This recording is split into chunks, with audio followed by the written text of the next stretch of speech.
5 Nights. A novel. By Victoria Cross. 1908. By Victoria Cross. 5 Nights. Life's shop window. Anna Lombard. 6 Women. 6 Chapters of a Man's Life. The Woman Who Didn't. Tomorrow. Paula, a Girl of the Klondike. The Religion of Evelyn Hastings. Life of My Heart. Part 1. The Gold Night. I. The Taku Inlet. 2. The Tea Shop. 3. In the Wood. Part 2. The Violet Night. 4. At the Studio V. The Call of the Cuckoo. Part 3. The Black Night. 6. In Mayfair. 7. Freedom. Part 4. The Crimson Night. 8. Lost. 9. In Frisco. X. In the Shadow of the Volcano. 11. The Way of the Gods. Part 5. The White Night. 12. The Flames of Life's Furnace. 5 Nights. The nights have different colors. Some nights are black, the nights of storm. Some are electric blue, some are silver, the moon-filled nights. Some are red under the hot planet Mars or the fierce harvest moon. Some are white, the white nights of the Arctic winter. But this was a violet night, a hot, mysterious, violet night of midsummer. Life's Shop Window. Introduction. As one looks over any period of one's life, it appears behind one as a shining maze of brilliant color with spots in it here and there of brighter or darker hue. Each spot represents a period of time when our happiness has glowed brighter or waned. Sometimes it is a day, more often it is a night. Looking back now, over a stretch of my existence, I see many such spots gleaming brightly. They are nights of color. The history of many of these is too sacred to be written, but there are 5 nights, which, though not the dearest to my memory, have yet stamped themselves and their color on it forever. And the record of these 5 nights is contained in the following pages. Trevor Lonsdale. Part 1. The Gold Night. Chapter 1. The Taku Inlet. It was just striking 3 as I came up the companion stairs onto the deck of the cottage city, into the clear topaz light of a June morning in Alaska, light that had not failed through all the night, for in this far northern latitude the sun only just dips beneath the horizon at midnight for an hour, leaving all the earth and sky still bathed in limpid yellow light, gently paling at that mystic time and glowing to its full glory again as the sun rises above the rim. Our steamer had left the open sea and entered the Taku Inlet, and we were steaming very slowly up it, surrounded on every side by great glittering blocks of ice, flashing in the sunshine as they floated by on the buoyant blue water. How blue it was, the coloring of sea and sky! Both were so vividly blue, the note of each so deep, so intense, one seemed almost intoxicated with color. I stepped to the vessel's side, then made my way forward and stood there, I, the lover of the East, dazzled by the beauty of the North. The marvelous picture before me was painted in but 3 colors, blue, gold, and white. The sides of the inlet were jagged lines of white, the sparkling crystalline whiteness of eternal snow on sharp-pointed, almost lance-like mountain peaks, the water a broad band of blue, the sky above a canopy of blue, and there at the end of the inlet, closing it, like some colossal monster crouched awaiting us, lay the Muir, the huge glacier, a solid wedge of ice, white also, but a transparent white full of blue shadows. Who shall describe the wonderful air and atmosphere of the North? Its brilliancy, its delicacy, its radiant diamond-like clearness? And the silence, the enchanted stillness of the North? Now, as we crept slowly onwards over the vivid water between the flashing icebergs, there was no sound. Complete silence round us, on earth and sea and in the blue vault above, impressive, glittering silence. None of the passengers had broken their sleep to come up to the glory above them, and I stood alone at the forward part of the vessel gliding on through this dream of lustrous blue.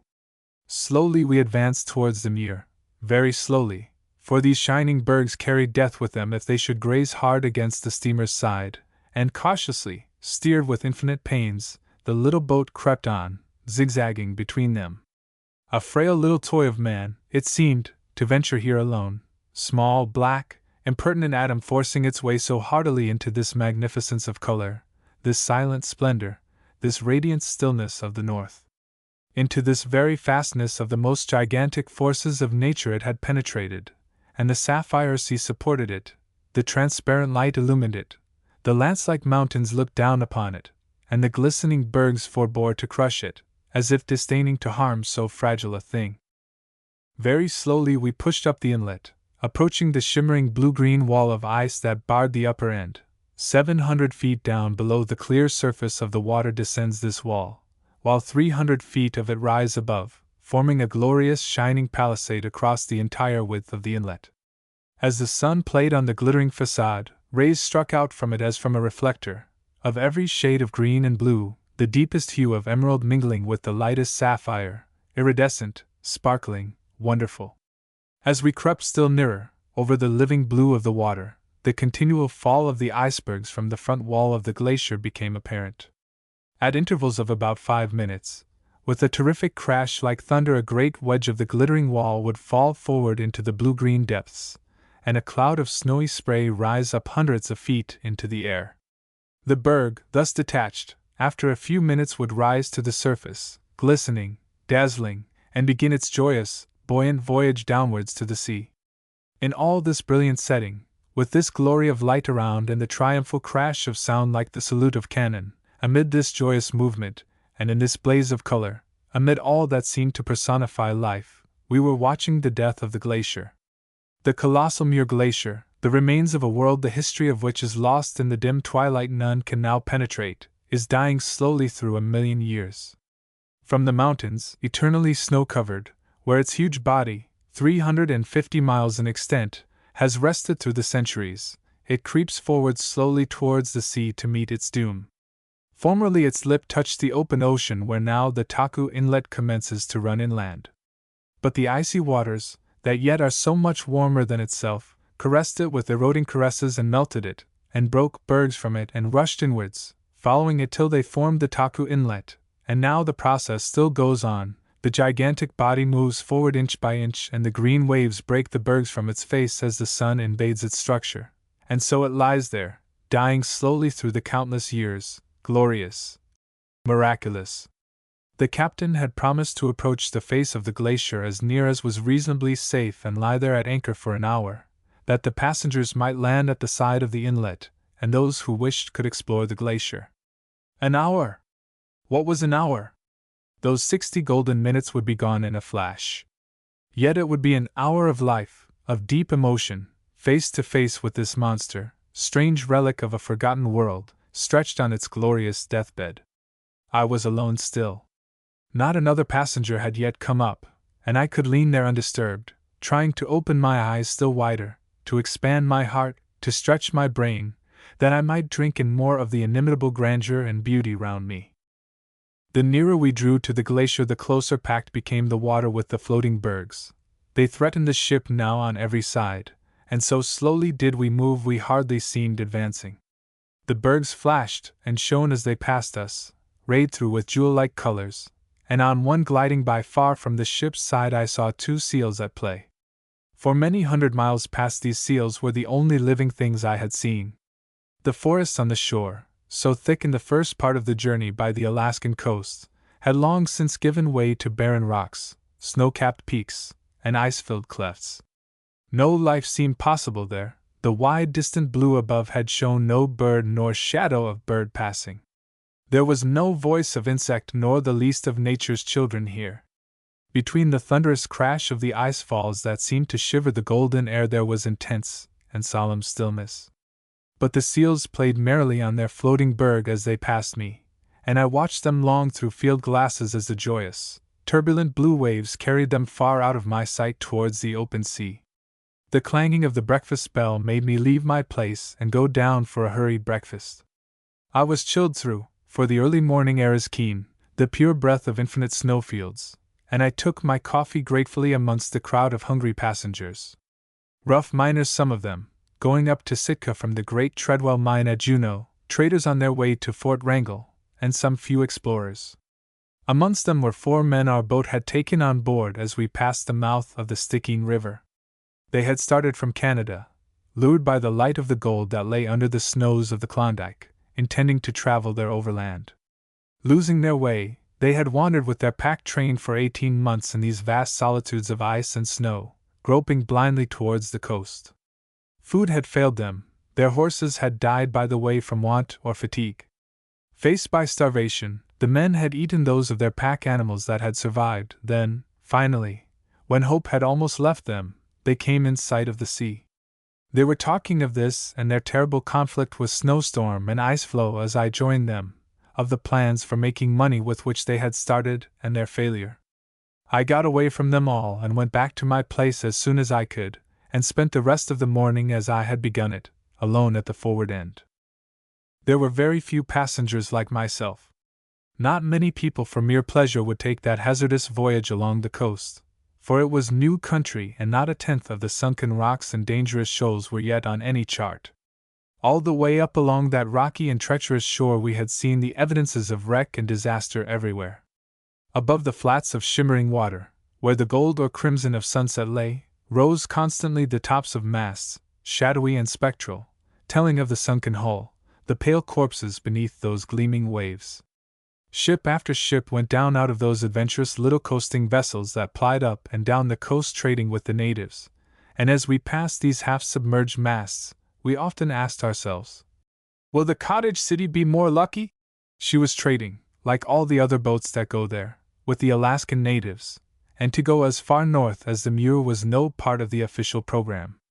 But the fares of the few passengers who really wished to take all risks and go there was a temptation, and overcame the fear of the dreaded Taku Inlet with its monstrous crashing bergs and its possibility of sudden and furious storms.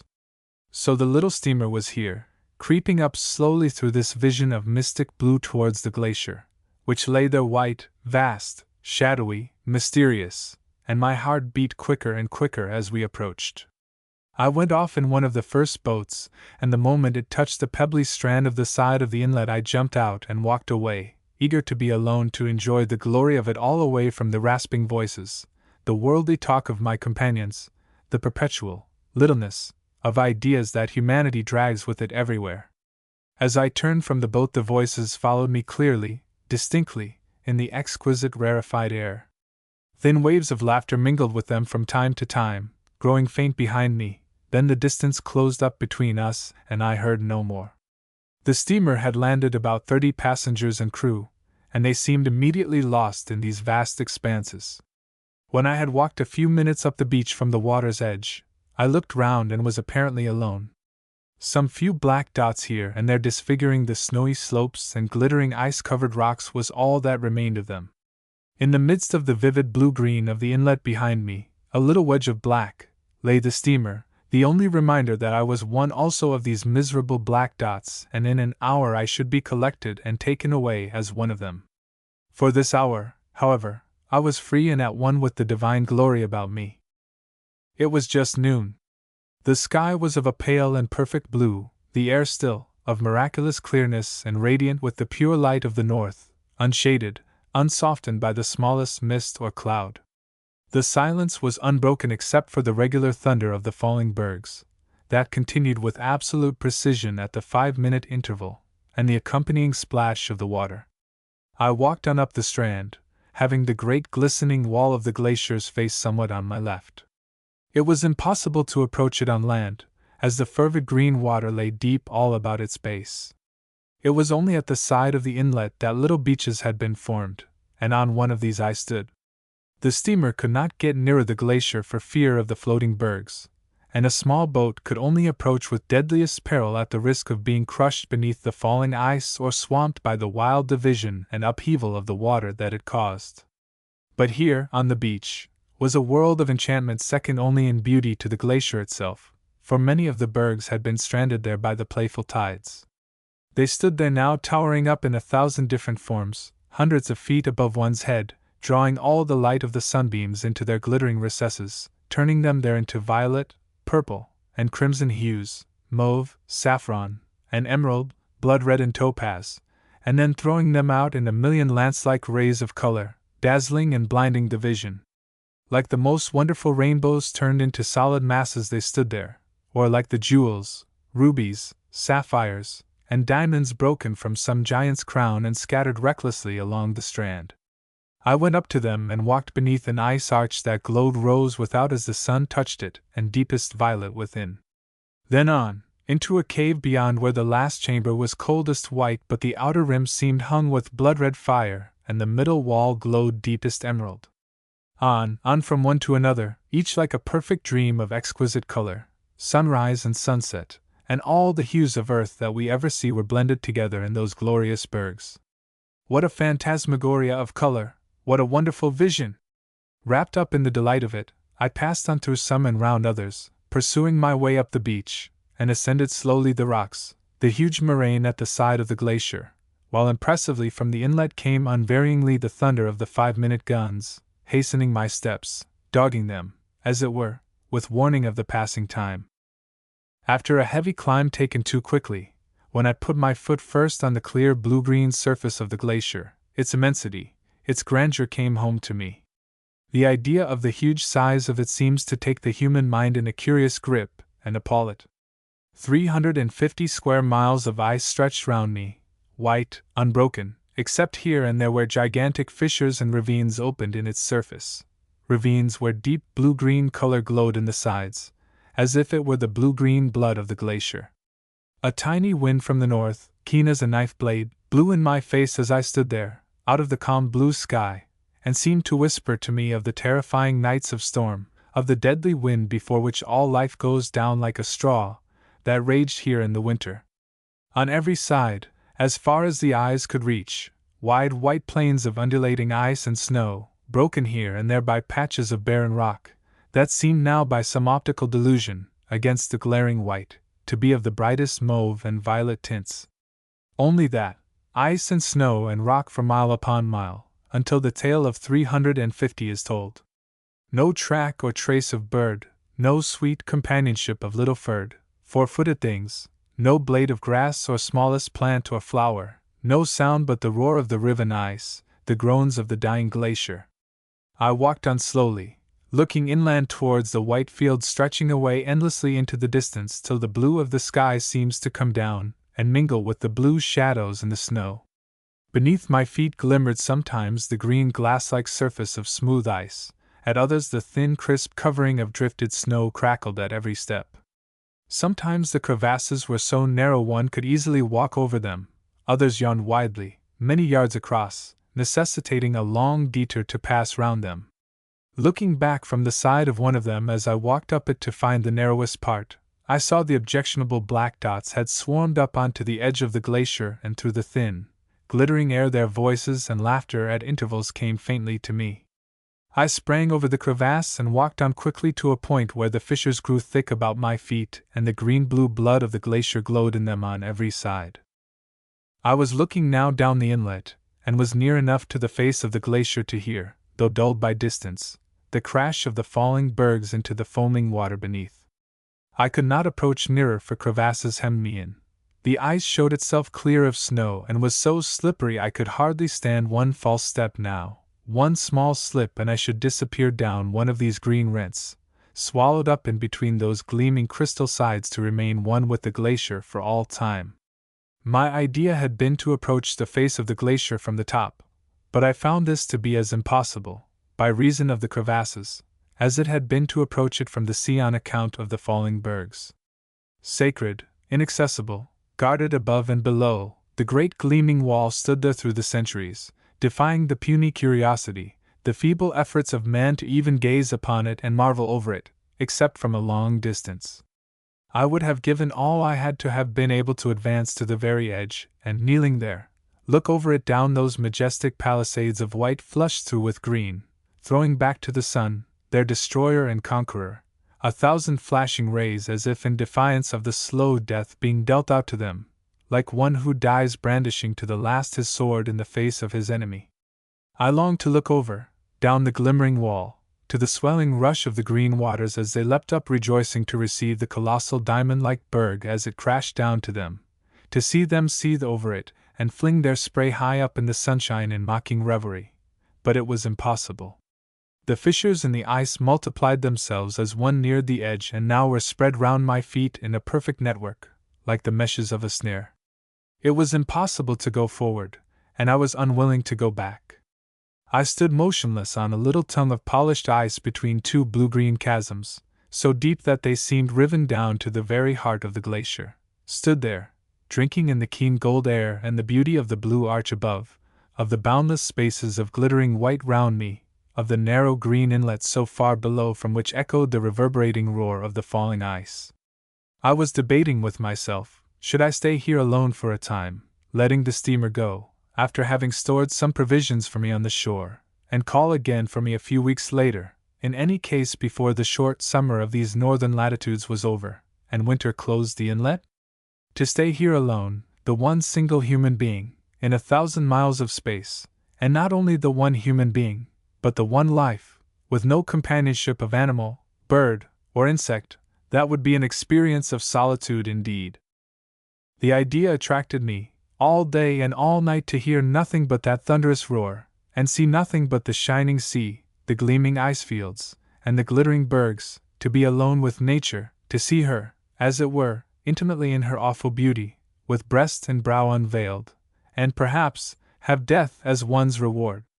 There was fascination in the thought.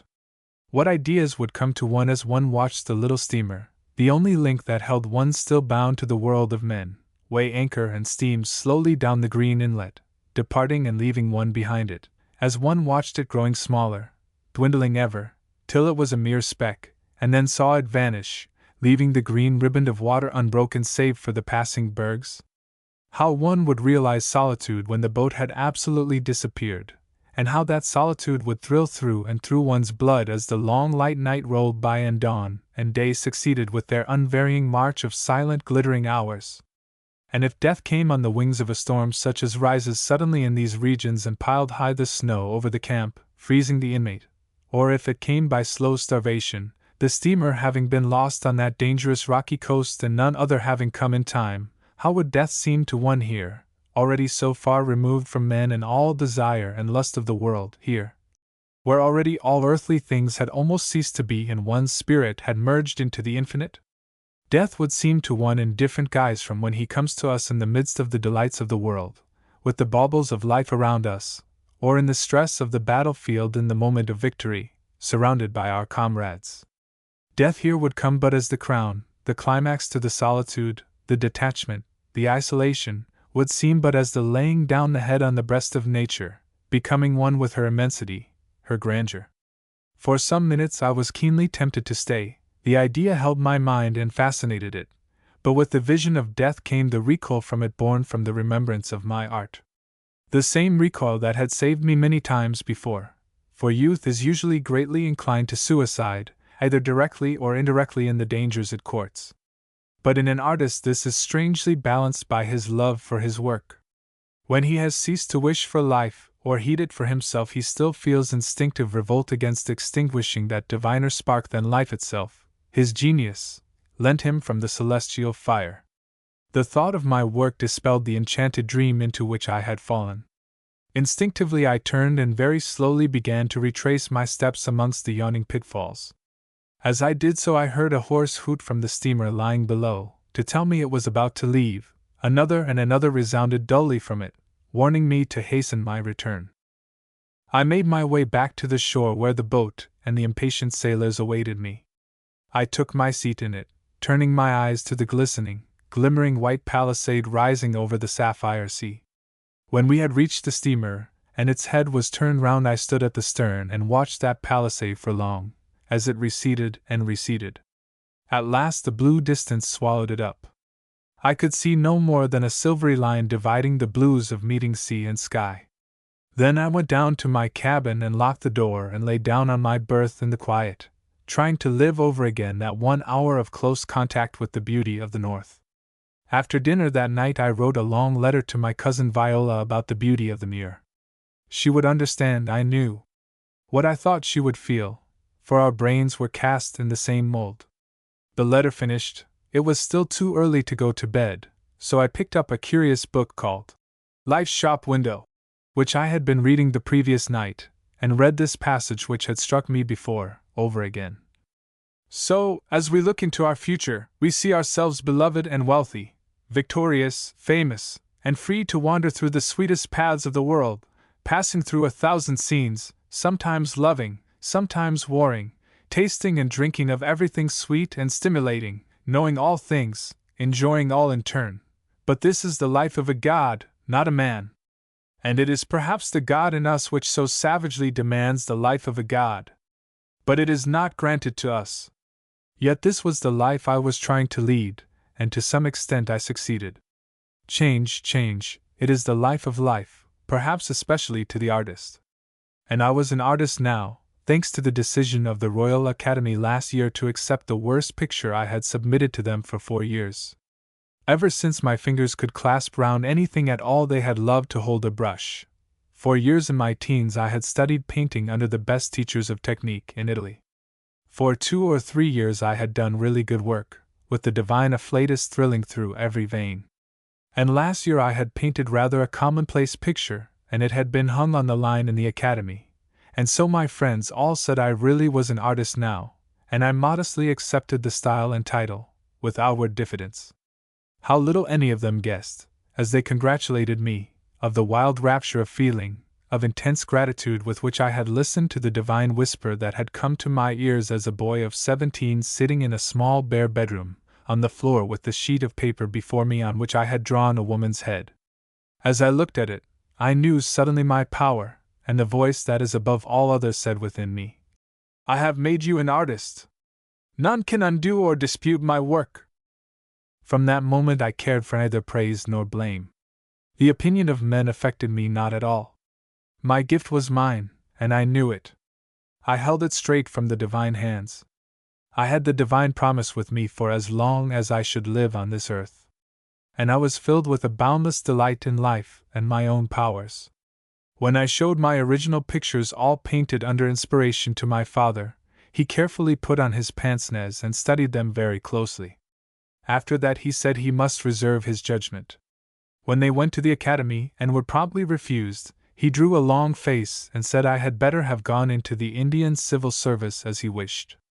Subsequently, when I had sold them all, and not one for less than 1,000 guineas, he began to enter upon a placid state of contentment with me which induced him to say to other captious relations, "Let the boy alone, he will be an artist some day," at which I used to laugh inwardly and go away to my studio to listen to the divine voice dictating fresh pictures to me.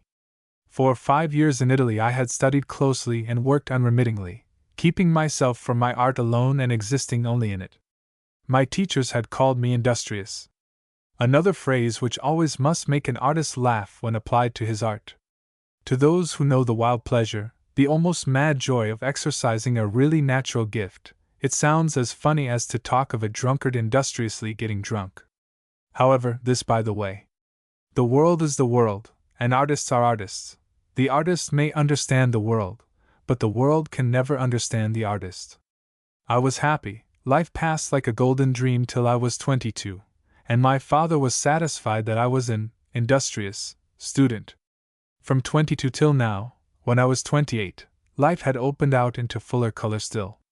My art remained the life of the soul, of all that was best in me, but the brain and the senses had come forward, demanding their share of recognition, too, and out of the many-colored strands of which we can weave our web of life, I had chosen that which gleams the next brightest to art, the strand of passion, and woven much with that. I had traveled, passing from country to country, city to city, finding love and inspiration everywhere, for the world is full of both for those who desire and look for them, and now I had come on this coasting trip along the shores of Alaska in the same spirit, looking for pictures in the golden atmosphere, for joy in the golden days and nights. My sketchbook was full of ideas and jottings, and I looked forward much to the landing at Sitka where I hoped to find new and good material. The hopeless ugliness of the Alaskan natives had so far appalled me. An artist chiefly of the face and figure, as I was, could not hope to find a model amongst them. As our steamer had come up the coast I had looked in vain for even a decent-sized woman or child amongst them. They seem a race without a single beauty, possessing neither stature, nor color, nor length of hair, nor even plump shapeliness. Undersized, leather-skinned, small-eyed, thin, and wizened, they never seem to be young. They seem to start middle-aged and go on growing older. No, I had really had no luck at present on my Alaskan tour, but I was naturally sanguine and hoped still something from Sitka. Most capitals give you something if you visit them, and Sitka was the capital of Alaska. As I lay in my berth that night, made wakeful by the bright light, I was thinking over past incidents in my life and all the Minnies and Marys that had been connected with them. They seemed all to have been Mary or Minnie with Marias in Italy and France. I fell asleep at last, hoping whatever fate had in store for me at Sitka, it wouldn't be a Mary or a Minnie, but some new name embodying a new idea. Chapter 2: The Tea Shop. When we landed at Sitka, I went ashore with a fellow passenger. He was a clever man, and had made trips up there already for the sake of taking photographs of the people and the scenery. He knew Sitka well and came up to me just before we arrived there with the remark, "If you come with me, I'll take you to have tea with the prettiest girl you've ever seen." This certainly seemed an invitation to accept, and I did so on the spot. "She really is," he continued, observing my skeptically raised eyebrows, "wonderfully pretty. She keeps a tea shop and she is Chinese." With that he bolted into his own cabin, which was next mine, and as I heard him laughing, I concluded he was joking and thought no more about it.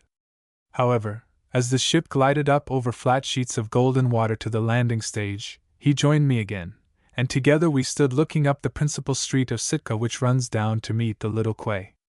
It was just 4 in the afternoon, and everything was vivid living gold, as the floods of yellow sunshine filled all the shining air. The green copper dome of the church alone stood out a soft spot of delicate color in the dazzling burnished haze. At the sides of the street sat and crouched the small squat figures of the Alaskan Indians, each with a mat before it on which the owner had set out his little store of wares: bottles of various colored sands, reindeer slippers beautifully embroidered in blue beads, carved walrus teeth. We stepped on the shore, and the Indians looked up at us with quaint brown questioning eyes, like their own seals. They did not ask you to buy, but watched you silently. "Come along," said my friend. "We'll go up and get tea before there's a crowd." After about 5 minutes' walk, while I was gazing about interested in this quaint little capital, my companion suddenly exclaimed, "In here!" and turned through an opening at the corner of a square enclosure on our right hand. I followed, and saw we had entered a little square court or compound, similar to those with which the poorer classes in any eastern community surround their huts. The floor was dried and hardened mud, the walls about 7 feet high, and numerous small tables laid for tea stood round them. My companion did not pause here, however, but went straight through in at the low house door, and we found ourselves in a very small, dark passage, hung with red cloths dangling from the ceiling, that swept our heads as we came in. It seemed quite dark inside, coming from the fierce gold light of the streets, but there was a dim little lamp in eastern glass of many colors swinging somewhere at the farther end, and we found our way down to a low door in the side of the passage. This brought us into a small square room which gave the impression of being sunk below the level of the street. There were diminutive windows in the outer wall, but they were close to the low ceiling, and though the glorious light from without tried hard to come in, it was successfully obstructed by little rush blinds of red and green. The rushes were placed vertically side by side and fastened together with string and painted in bright tints. The breeze from the sea came through them and sang a low song of its own. The walls were hung with red stuff curtains, over which ramped wonderful Chinese dragons in green. The floor was spread with something soft, on which the feet made no sound. In the corners of the room stood some little tables. To the farthest of these, under the rush-covered windows, we made our way and sat down on some very ordinary American chairs, a hideous note in the quaint surrounding, introduced as a concession, no doubt, to Western taste. "I rather like this, Morley," I said as I took my seat and looked round. "Thought you would," he returned, and pressed his hand on a tiny bronze figure standing on the table. At the touch of his finger the head of the figure disappeared between its shoulders, and then sprung up again, producing a harsh clanging sound of a gong. Hardly a moment later the red curtains that hung over the doorway parted, and a figure came into the room. Such a sweet figure, the very spirit of poetic girlhood seemed incarnate before us. In appearance she was a Chinese maiden of 17 or 18 years, 17 or 18 according to our standard of looks. Doubtless she was in reality younger. The face was wonderfully beautiful, a very rounded oval and of the most perfect creamy tint. The nose, straight and fine, was rather long, the upper lip short, and the mouth very small, soft, and full-lipped. The eyes inclined a little to the Chinese shape, but were large, wide, and well opened and brimming to the lids with extraordinary light and fire. delicately narrow black eyebrows arched above on the low satiny forehead, from which was brushed upwards a mass of shining black hair piled on the top of the small head and apparently secured there by two weighty gold pins thrust through from side to side. The last touch of beauty, if any were needed, was added by the earrings of turquoise blue stone that swung against the ivory-tinted softness of the full young throat. Those blue stones against the creamy neck. For years afterwards, how I could see them again in the darkness that lies behind closed lids. How often I was back in the crimson darkness of the tiny chamber with the sea song of the Alaskan waves coming through the painted rushes above my head. She was very simply dressed, yet so fitly to her own beauty. A straight pale blue jacket covered her shoulders and opened on the breast over a white muslin vest. Her skirts hung like the full trousers of Persian women, and were a deep yellow in color. Her feet were bare, and shone white on the red floor. "How do you do, Sizzy?" said Morley. "How do you do, Mr. Morley?" returned the girl lightly, smiling and showing pretty little teeth as she did so. "You two gentlemen want some tea? Very good. I make it." She glided to the curtains and disappeared as rapidly and noiselessly as she had entered. I turned to Morley with enthusiasm. "She's lovely, perfect. Isn't she just? I knew you'd say so. But she's married, old man, so don't you think you can go playing any tricks with her?" "Married?" I gasped incredulously. "That child? Impossible! You're joking." "I'm not, 'pon my honor. She has a great roaring brute of a baby, too." "How horrible!" I exclaimed.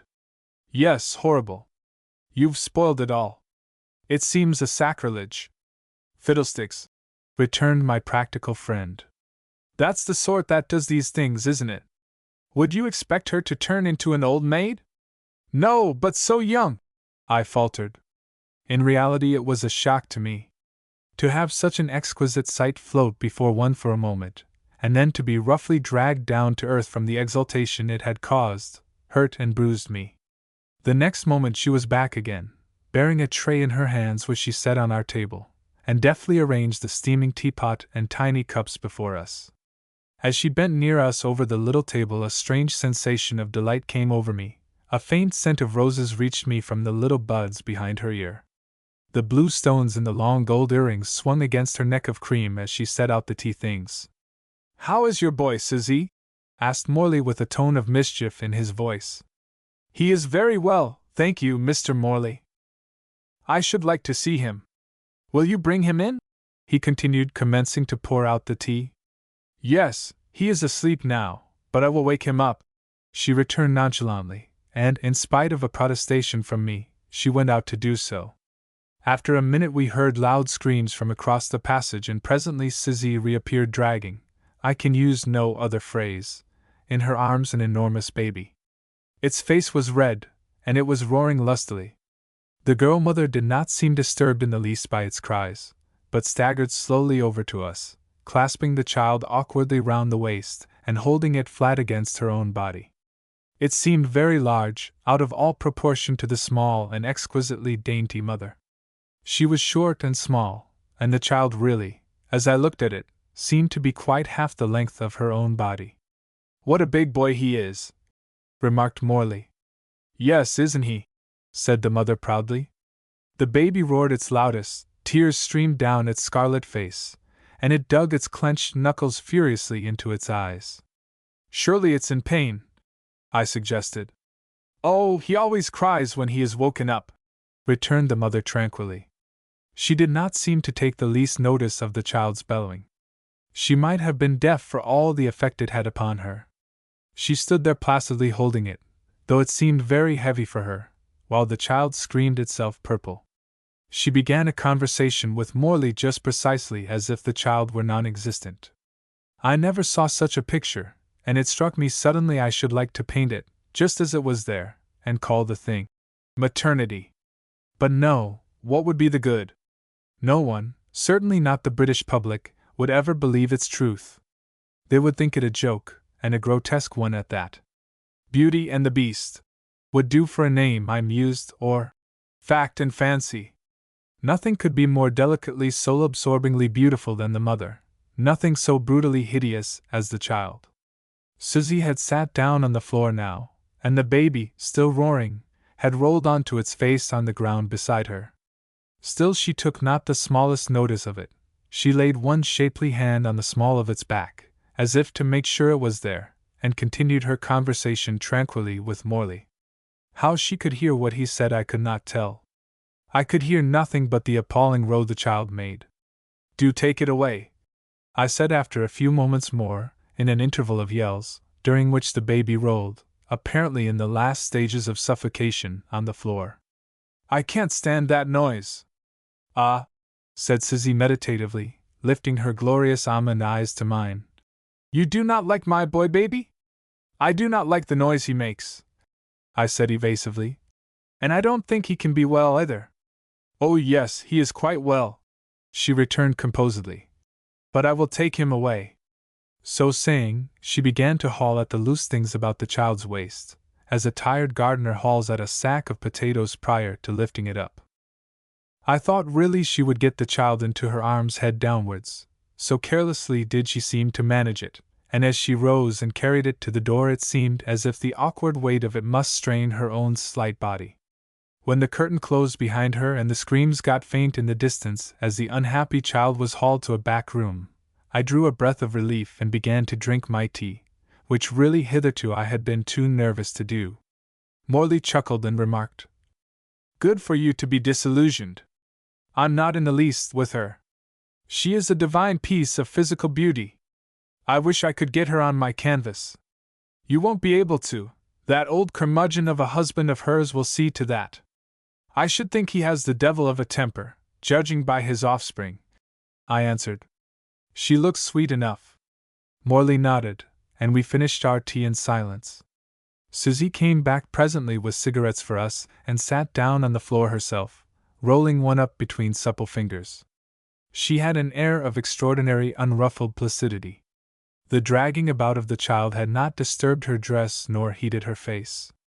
In cool, tranquil, placid beauty she sat and rolled cigarettes while the child's cries dimly echoed in the distance. "Where's the boss, Susie?" questioned Morley presently. "He has gone down to Fort Wrangell for 2 days," she returned, and my spirits leapt up at her words. Her husband away for 2 days.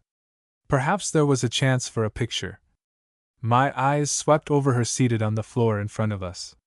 What exquisite supple lines! What sweet little dainty curves showed beneath the blue silk jacket and sleeve! What a glory of light and passionate expression in the liquid dark eyes when she raised them to us!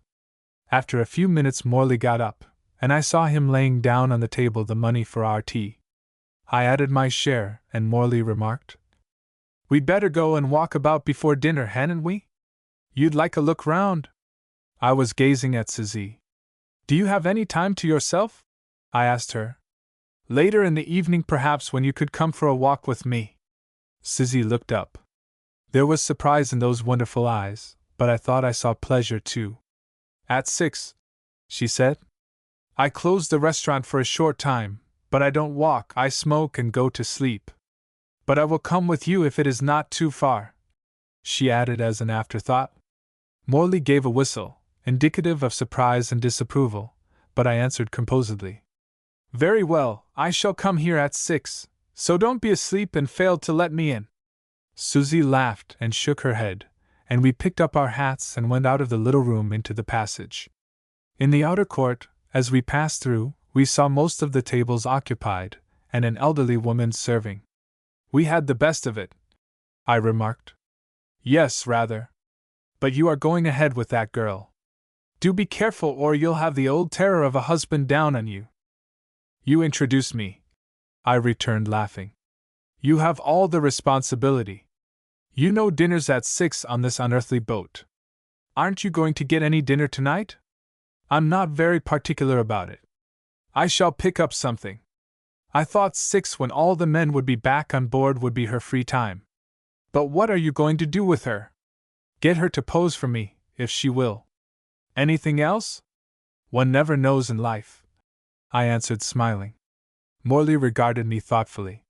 "You artists do manage to have a good time. You could have just the same if you chose," I said.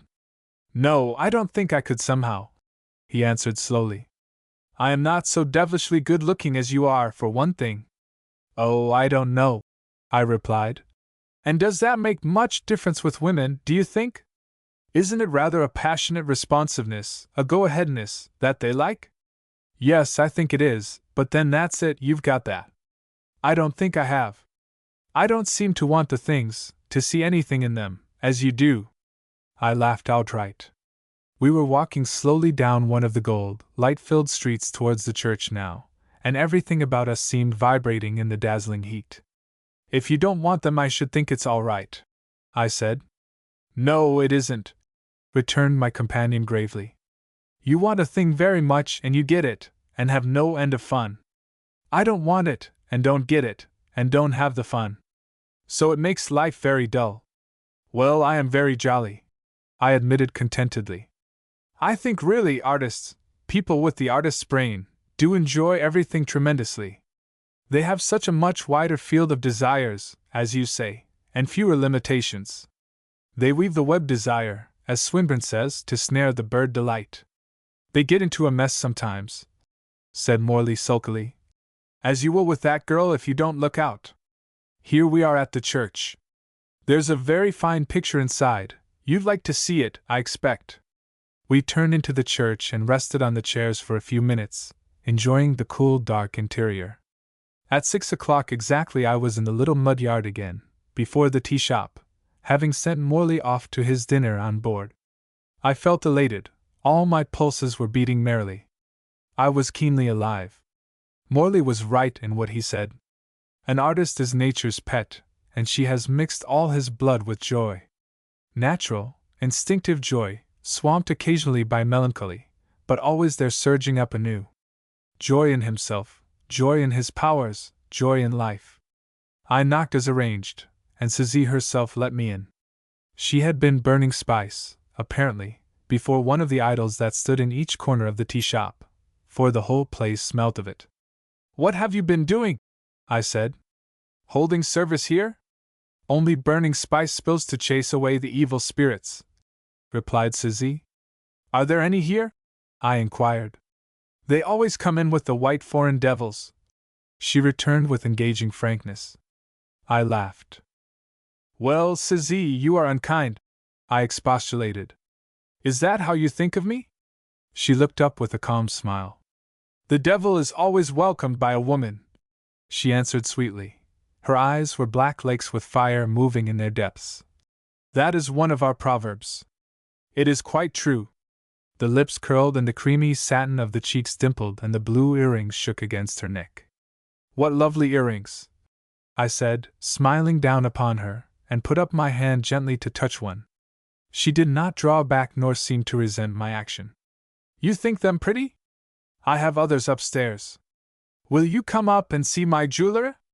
I assented with the greatest willingness, and we went on down the passage and then up the narrow, steep flight of stairs at the end. Don't wake up your child, I said in sudden horror, as we reached the small square landing above of slender rickety uncovered boards. Oh, he never wakes till one pulls him up, she answered tranquilly, and led the way into a little chamber. Did she sleep here? I wondered. There was no bed, but a loose heap of red rugs in one corner. The windows were mere narrow horizontal slits close to the ceiling. In the center, blocking up all the space, stood a high narrow chest. It looked very old, of blackened wood and antique shape. I had never seen such a thing. On the top of this, which nearly came to her chin, she eagerly spread out heaps of little paper parcels she took from one of the drawers. Have you any earrings just like those you are wearing? I asked her. If she had, I would buy them if I could for my cousin Viola, I thought. Viola was excessively fair, and those blue stones would be enchanting against her blonde hair. You want to buy them? She said quickly. I have a pair here just like, only green. Buy those. No, I said. It is the color I like. Do you want to sell these blue ones you are wearing? No, she said quickly. Not these, and ran to a small mirror on the wall and looked in hastily, fearfully, as if she thought that by wishing for them I could charm them away from her out of her very ears.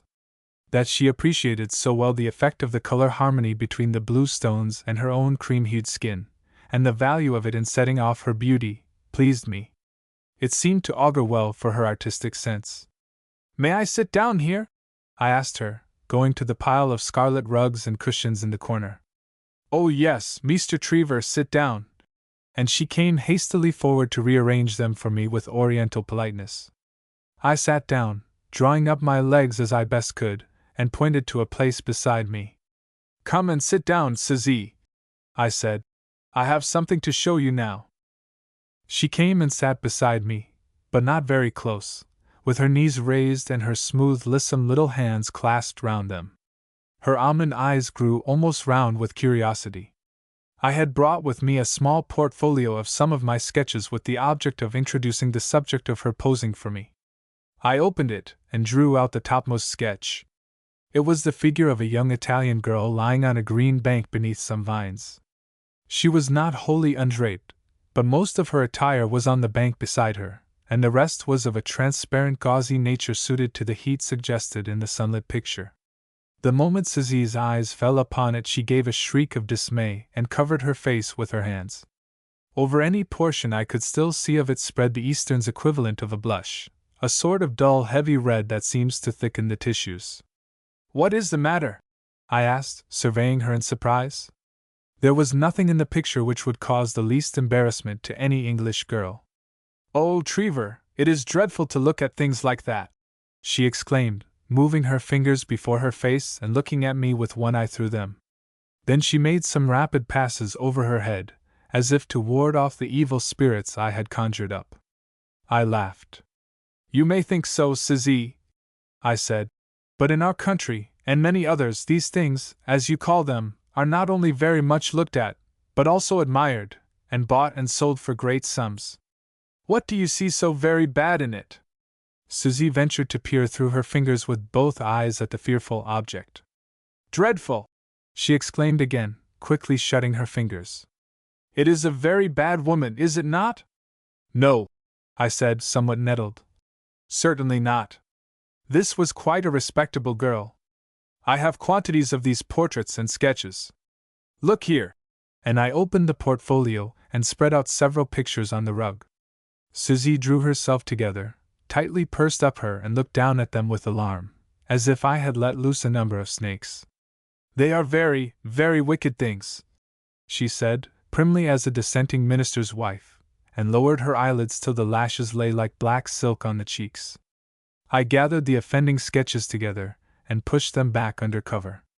"I wanted you to pose for me," I said, "that I might have your picture too, but I expect you won't do so for me?" I, said Suzy, with virtuous indignation. "Be put on paper like that? I would die first." Her face had thickened all over as the blood went into it. Her eyes looked stormy, alluring.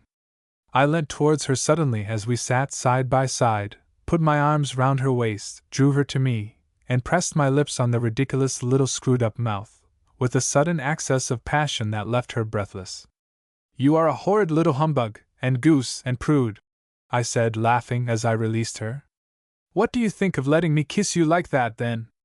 Is that wrong?" Suzy sighed heavily, swaying her pliable body only a very little way from me. "It may be, a little," she admitted. "But it's not like the pictures." "Oh! It's not so bad, not so wicked?" I asked mockingly. "Oh no, not nearly," she returned decisively. "Well," I answered, "many people would think it much worse. Those girls who have let me draw them would not let me kiss them, some of them," I added. "So, you see, it's a matter of opinion and idea. Now, will you say why the picture is so much worse than a kiss?" "A kiss," murmured Suzy, "is just between two people. It is done, and no one knows. It is gone." She spread out her hands and waved them in the air with an expressive gesture. "Those things remain a monument of shame forever and ever." I laughed.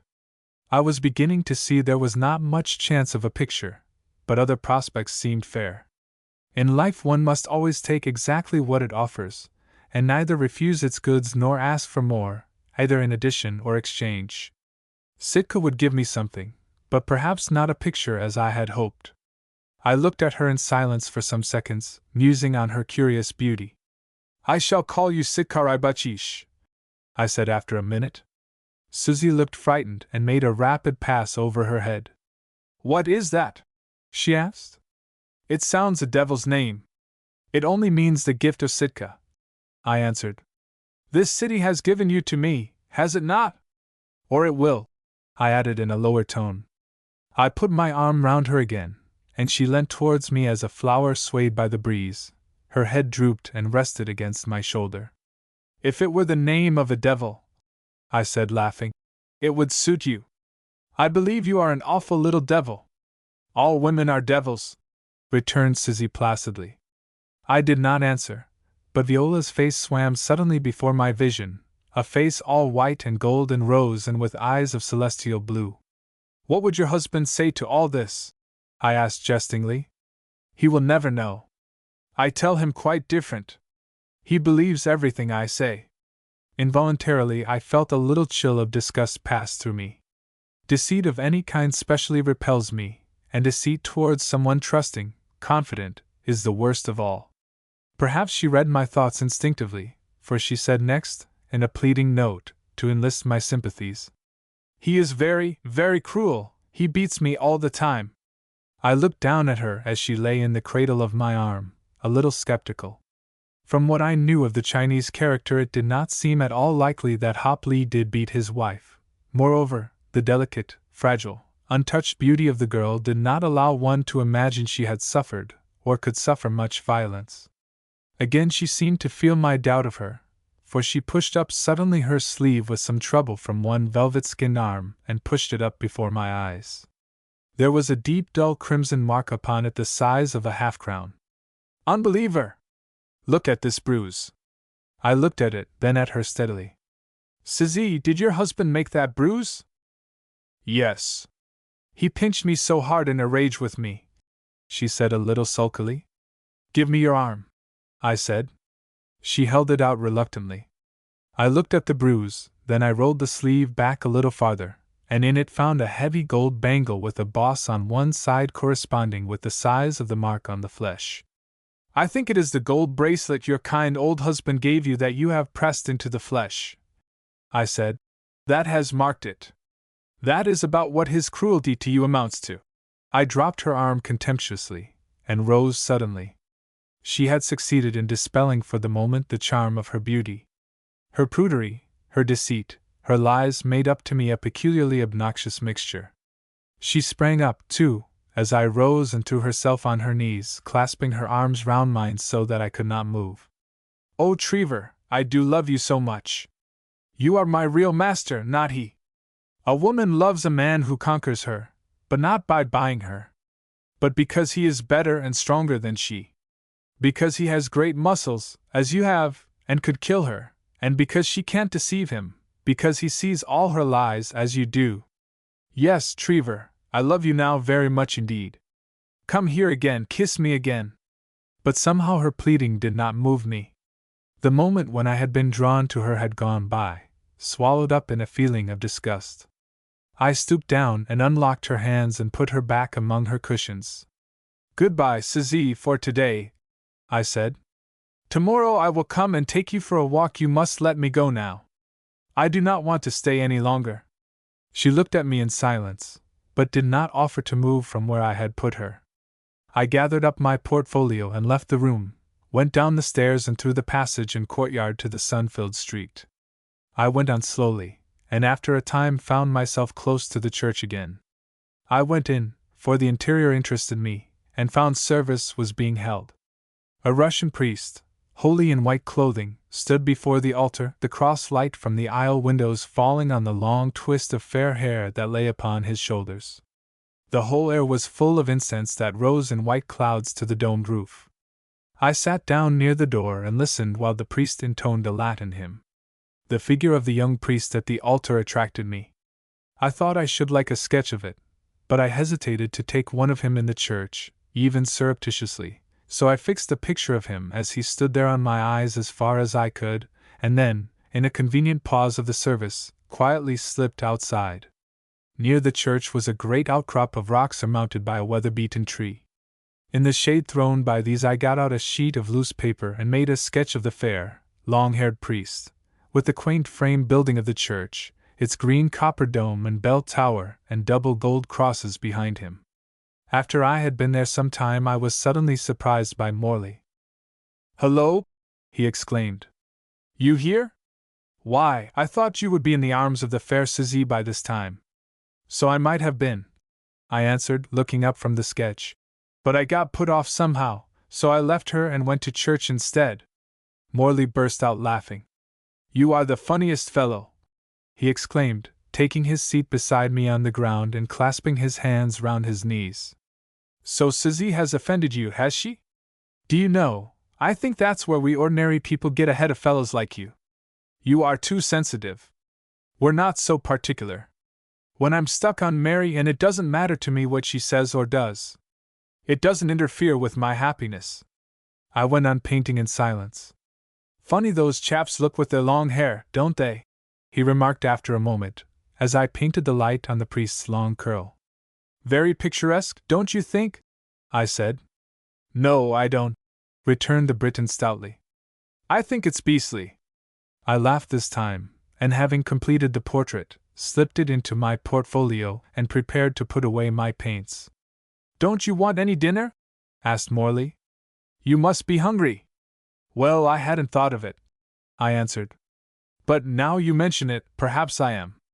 Do you know of any place where one can get anything?" "There's one place at the end of the town where you can have soup and bread," replied Morley, and we started off to find it. Later on, towards 10 o'clock, when we were leaving the little, frame, sailor's restaurant, I looked up to the western sky and saw that strange color in it of the Alaskan sunset that I have never found in any other sky, a bright magenta, or deep heather pink, a crude color rather like an aniline dye, but brilliant and arresting in the clean, clear gold of the heavens. Great ribs and bars and long flat lines of it lay all across the west. No other cloud, no other color appeared anywhere in the sky. It was painted in those two tints alone, the brightest magenta conceivable and living gold. Walking back slowly to the ship, I gazed at it with interest. No other sky that I could recall ever shows this tone of color. Pink, scarlet, rose, and all the shades of blood or flame color are familiar in every sunset, but this curious tint seemed to belong to Alaska alone. I watched it glow and deepen, then fade, and softly disappear as the sun dipped below the horizon. Chapter 3 in the Wood. The next evening, after dinner, I left the ship and made my way to Suzy's place to take her for the promised walk. It was just 7 when I stepped ashore, and light of the purest, most exquisite gold lay over everything. The air had that special quality of Alaska which I have never met anywhere else, an extreme humidity. It hung upon the cheek as a mist hangs, only it was clear as crystal, brilliant as a yellow diamond. There was no wind, not a breath ruffled the stillness nor stirred the motionless blue water.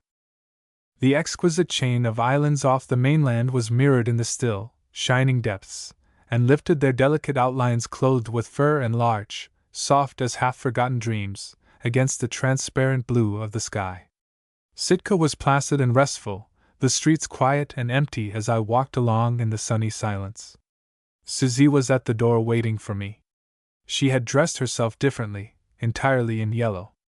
The yellow silk of the little square jacket contrasted well with her midnight hair, and the only dash of other color in the picture she presented was the blue stone in her earrings. "Good evening, Trevor," she said, smiling up at me. And I bent down and pressed my lips to those little, soft, curved ones she put up for me. We started out at once. Suzy told me we were going for a long way to see the wood, and had the important air of a person going on a lengthy expedition. She had brought a Japanese sunshade with her which she put up, and certainly the hot light falling through the rice paper had a wonderfully beautiful effect on her creamy skin and soft yellow silk clothing. She walked easily, only with rather short steps. As she was of the lower class, there had been no question of the golden lilies, or distortion of the feet for her, and they were small and prettily shaped, bare, save for a sort of sandal, or as the Indians call them, garachas, bound under the sole. We passed up the main street and soon after turned into a narrow winding road that leads along the coast, Sitka being on a promontory, with a beautiful azure bay running inland behind it. Our path ran sometimes inland, through portions of wood, part of that great impenetrable primeval forest that at one time completely covered the whole of Sitka, sometimes quite on the edge of the water. Here there were rocks and boulders, and little coves of white sand and stretches of miniature beaches, with the lip of the bay resting on them. Infinitesimal waves broke on the sunny white sand with a low musical tinkle. Across the bay one could see the delicate chain of islands rising with their feathery trees into the blue, warding off the breakers and the storms of the open sea beyond. In here, the peaceful water murmured to itself and repeated tales of the beginning of the world, of the first gold dawn that broke upon the earth, and of later days, when the somber black forests came to the water's edge and none knew them but the great black bear, and when the seals played joyously, undisturbed, in the fog banks off the islands.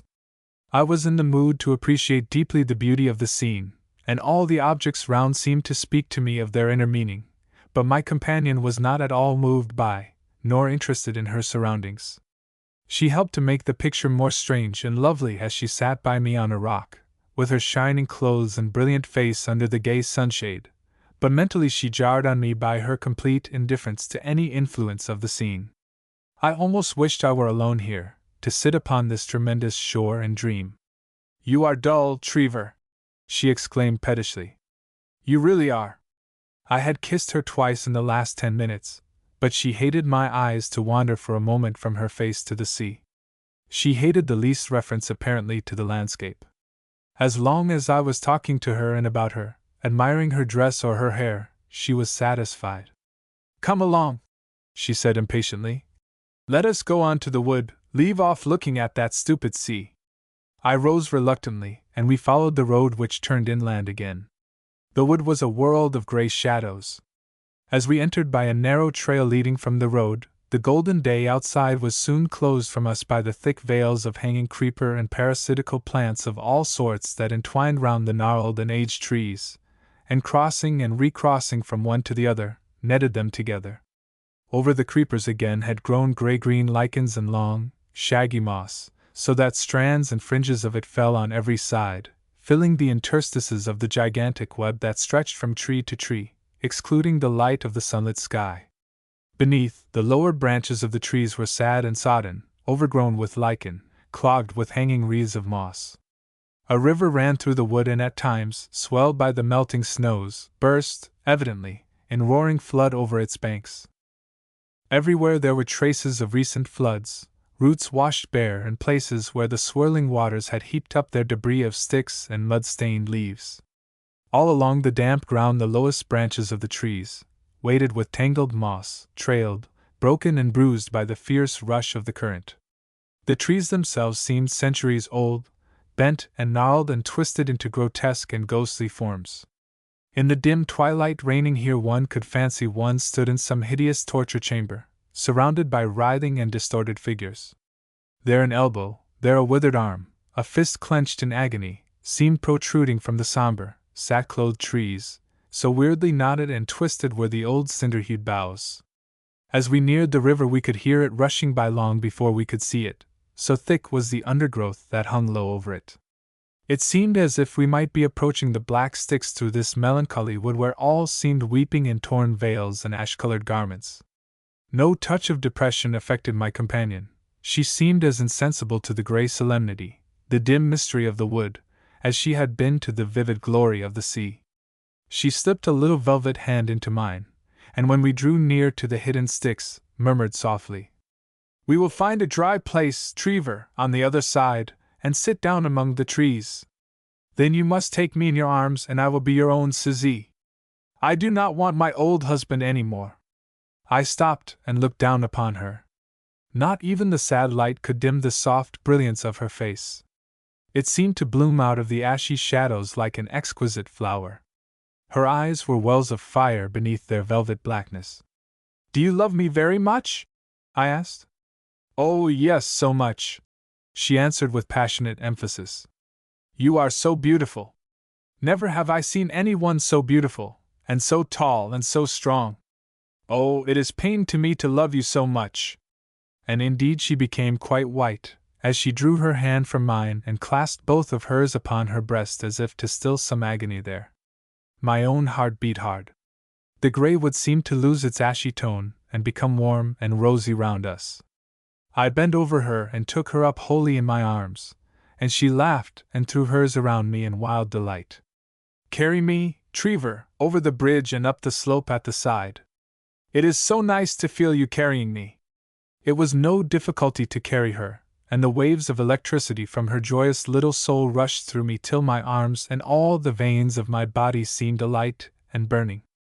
I ran with her, over the narrow bridge and up the slope, where, as she said, there was drier ground. And there, on a bed of leaves under some tangled branches, I fell on my knees with her still clasped to my breast, and covered her small satin-skinned face with kisses. I am yours now. You must not let me go. I only want to look at your face. I wish I could tell you how I love you. Oh, Trevor, I can't tell you. As I looked down, breathless with running and kisses and the fires she had kindled within me, I saw how her bosom heaved beneath the yellow jacket, how all the delicate curves of her breast seemed broken up with panting sighs and longing to express in words all that her body expressed so much better. Darling, there is no need to tell me. I know. And I put my hand round her soft column of throat, feeling all its quick pulses throbbing hard into the palm of my hand. Put your head down on my heart, Trevor. Lie down beside me. Now let us think we have drunk a little opium, just a little, and we are going to sleep through a long night together. Hush! What is that? Did you hear anything? She lifted my hand from her throat and sat up, listening. I had not heard anything. I had been too absorbed. All had vanished now from me, except the fervent beauty of the girl before me. The sea of desire had closed over my head, sealing the senses to outside things. I drew her towards me impatiently. It is nothing, I murmured. I heard nothing. But she sat up, gazing straight across a small cleared space in front of us to where the impenetrable thicket of undergrowth again stood forward like grey screens between the twisted tree trunks. Yes, there was something, there, opposite. Look, something is moving. I followed her eyes and saw a strand of loose moss quiver, and heard a twig break in the quiet round us. We both watched the undergrowth across the open space intently. For a second nothing moved, then the boughs parted in front of us, and through the great lichen streamers and rugged bands of grey-green moss depending from them, peered an old, drawn-looking face. Susie gave a piercing shriek of dismay, and started to her feet. My husband! She gasped. I sprang to my feet, and my right hand went to my hip pocket. The head pushed through the thicket, and a bent and aged form followed slowly. I drew out my revolver, but the figure of the old man straightened itself up and he waved his hand impatiently, as if deprecating violence. Sir, I have come after my wife, he said in a low, broken tone. I slipped the weapon back in my pocket. I had had an idea that he might attack Susie, but voice and face showed he was in a different mood. Susie clung to my hand on her knees, crying and trembling. Go and sit over there, he said peremptorily to her, pointing to the other side of the glade, far enough from us to be out of hearing. She did not move, only clung and shivered and wept as before. I bent over her, loosening my hand. Do as he says, I whispered. No harm can come to you while I am here. Susie let go my fingers reluctantly and crept away, sobbing, to the opposite edge of the thicket. The old Chinaman motioned me to sit down. I did so, mechanically wondering whether his calmness was a ruse under cover of which he would suddenly stab me. He sat down, too, stiffly, beside me, resting on his heels, and his hard, wrinkled hands supporting his withered face. Now, he said in a thin old voice, look at me. I am an old man, you are a young one. You are strong, you are well, you are rich too, I think. He looked critically over me. You have everything that I have not, already. Why do you come here to rob an old man of all he has in this world? I felt myself color with anger. All the blood in my body seemed to rush to my head and stand singing in my ears. I felt a furious impulse to knock him aside out of my way, but his age and weakness held me motionless. All my youth, when I was strong and good-looking as you are now, and women loved me, I worked hard like a slave, and starved and saved. When others played I toiled, when they spent I hoarded up. What was I saving for? That I might buy myself that. He waved his hand in the direction of Suzy, sitting in a little crumpled heap against a gnarled tree opposite us.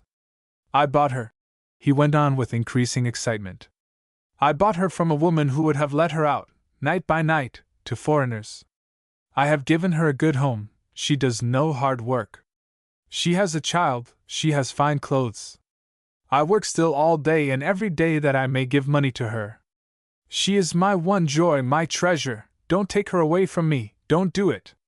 You have all the world before you, and all the women in it that are without husbands. Go to them, leave me my wife in peace. Tears were rolling fast down his face now, his clasped hands quivered with emotion. When I was a young man I would not take any pleasure. No, pleasure means money, and I was saving. When I am old I will buy, I said. It needs money, when I am old I shall have it. I can buy then. But when one is old it is all dust and ashes. I looked at his thin shrunken form, poorly clad, at his face, deeply lined with great furrows, made there by incessant toil and constant pain. I felt my joy in Suzy to wither in the grey shadow of his grief. Some people would have thought him doubtless an immoral old scoundrel, and that he had no business in his old age to try to be happy as younger men are, to wish, to expect it. But I cannot see that joy is the exclusive right of any particular age. A young man or young woman has no more right or title to enjoy than an old man or woman. They have simply the right of might, which is no right at all. Well, what do you want me to say or do? I exclaimed impatiently. Take your wife back with you now, no harm has happened to her. Take her home with you. Yes, I can take her body, but not her spirit, answered the old man sadly. His tone made me look at him keenly. Hitherto I had felt sorry for Suzy that she was his.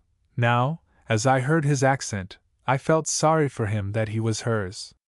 A great capacity for suffering looked out of the aged face, such as I knew could never look out of hers. If you lift your finger she would come to you. Promise me you will not see her again, not speak to her, that you will go. And if she comes to you, you will not accept her. I was silent for a moment. My ship goes tomorrow morning, I answered. I am not likely to see your wife again. I shall not seek her. That is not enough, moaned the old man. She will find a way. She will come to you. Promise me you will not take her away with you. If you do you will have an old man's murder on your head. I moved impatiently. I am not going to take her away, I answered. But promise me. If I have your promise I shall feel certain. I hesitated, and looked across at Suzy, a patch of beautiful color against the grey background of bent and aged trees. What had I intended to do, I asked myself. I could not take her, in any case. I had not meant that. A virtuous American ship like the cottage city would hardly admit a Suzy to share my cabin. Then what did my promise matter if it but reflected the fact, and if it satisfied him? You are not willing to promise, he said, coming close to me and peering into my face. I feel it. I thought I heard his teeth close on an unuttered oath. Still he did not threaten me. As I remained silent he suddenly threw himself on the ground in front of me, and stretched out his hands and put them on my feet. Sir, I implore you. Give me your word you will not take her, then I am satisfied. Better take my life than my wife. I lifted my eyes for a moment in a glance towards Suzy and saw her make a scornful gesture at the prostrate figure.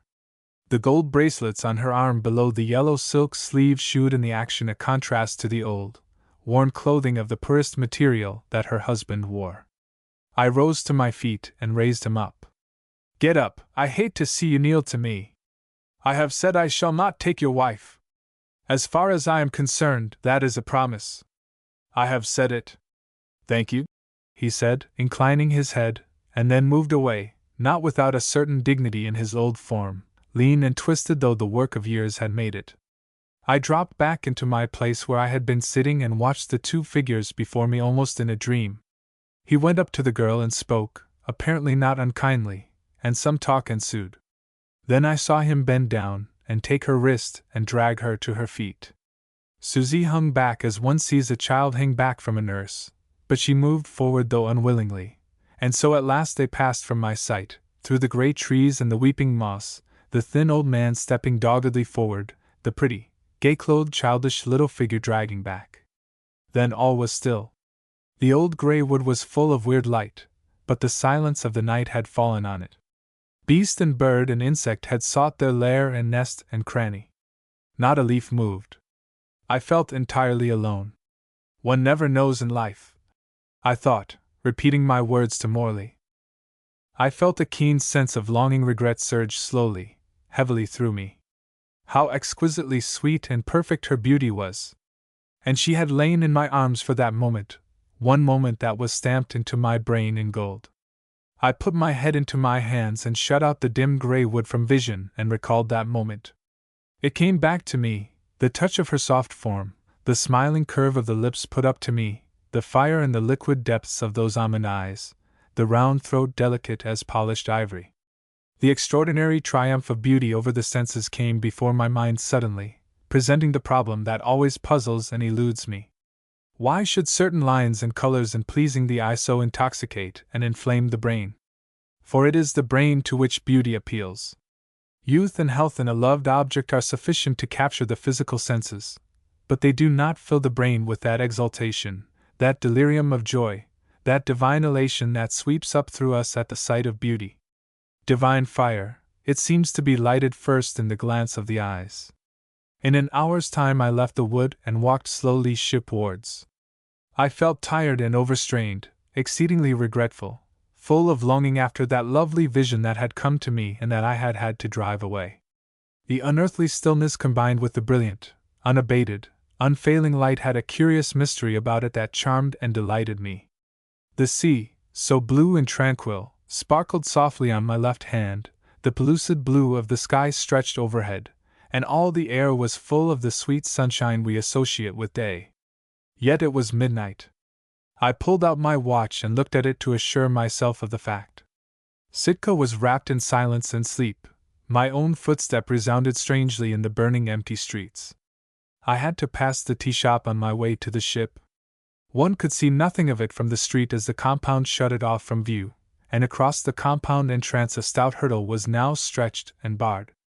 I passed on with a sigh, reached the ship lying motionless against the quay, went down to my cabin without encountering anyone, threw off my clothes and myself in my berth, feeling a sense of fatigue obliterating thought. The night before I had had no sleep, and the incessant golden glare, day and night alike, wearies the nerves not trained to it. Susie and almond eyes and injured husbands floated away from me on the dark wings of sleep. It must have been an hour or so later that I woke suddenly with a sense of suffocation. Some soft, heavy thing lay across my breast. I started up and two arms clasped my neck and I heard Susie's voice, saying in my ear, "Trevor, dear Trevor, I have found you. Now you will take me away, and we will stay forever and ever together. I am so happy." The cabin was full of the same steady yellow light as when I closed my eyes. Looking up I saw her sweet oval face above me. She was lying on the berth leaning over me, supported on her elbows. As I looked up she pressed her lips down on my face, kissing me on the eyes and mouth with passionate repetition and insistence. "Dear little girl, dear little Susie," I answered, putting up my arms and folding them round her. I was only half awake, and for a moment the old Chinaman was forgotten. It was all rather like a delicious dream. "I am quite happy now," she said, laying down her head on my chest. "Oh, so happy, Trevor, you must never let me go. I love you so, like this," she added, putting her two hands round my throat.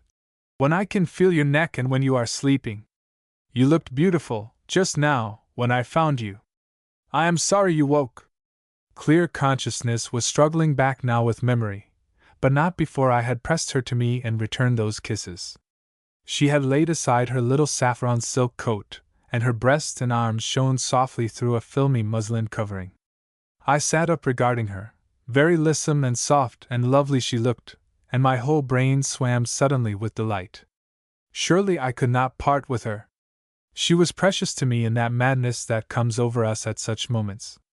I put my arms round her and held her to my breast with all my force in a clasp that must have been painful to her, but she only laughed delightedly.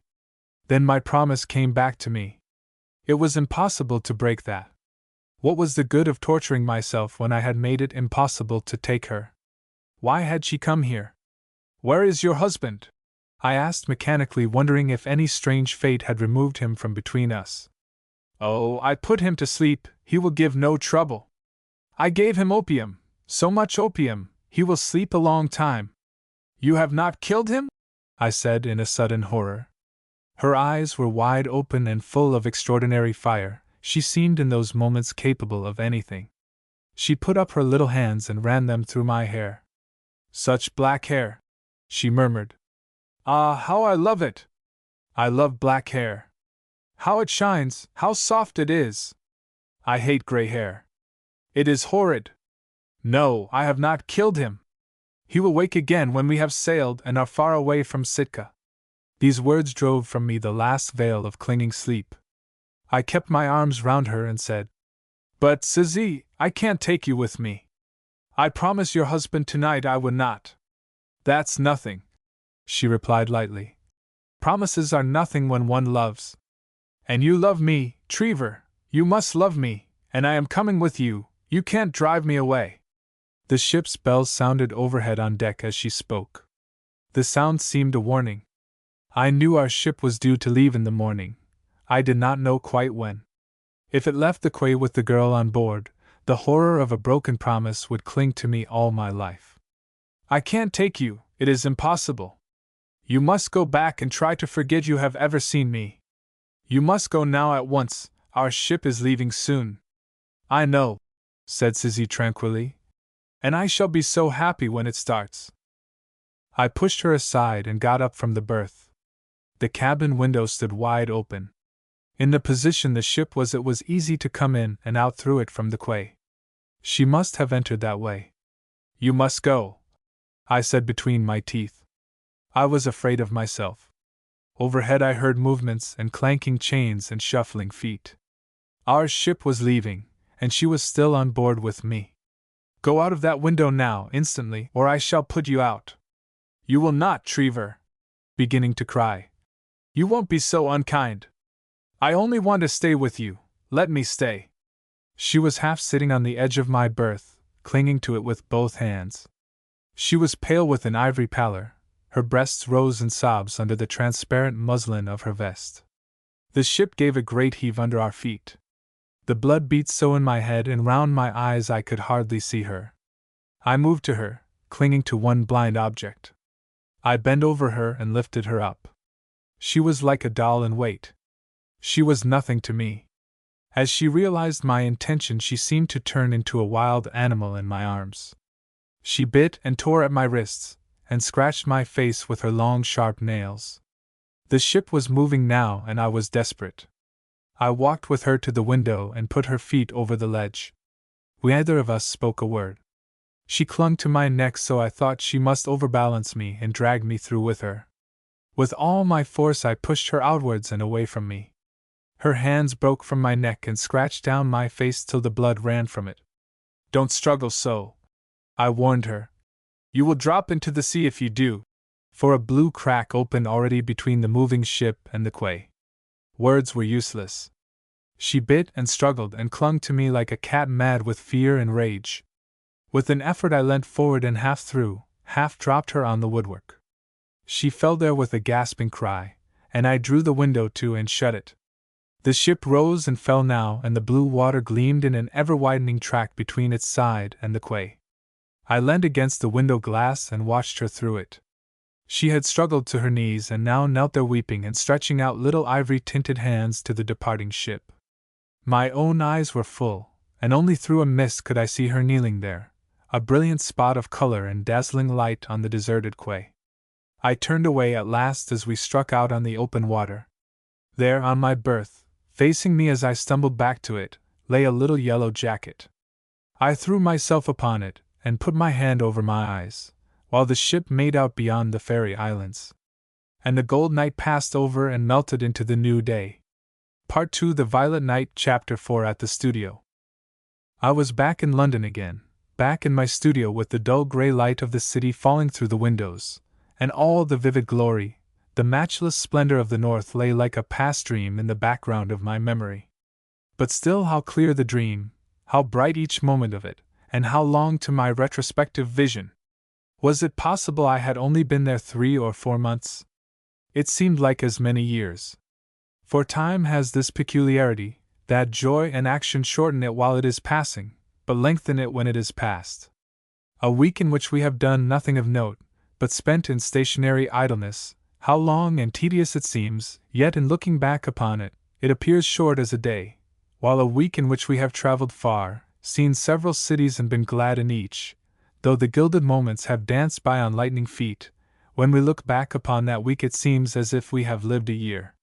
It was there, bright, radiant in my mind, the picture of those blue days and golden northern nights, and how the light of the picture seemed to gather round, and center in a sweet youthful face with the blue stone earrings, hanging against the creamy neck, beside the rounded cheek, and the cluster of red flowers bound on each temple against the smooth black hair. I settled myself lower in the deep roomy armchair, and pushed my feet forward to the blazing fire. There was still half an hour before I could decently ring for tea, and it was too dark already to work. I had had a hard and disagreeable morning, too, and felt I needed rest and quiet thought.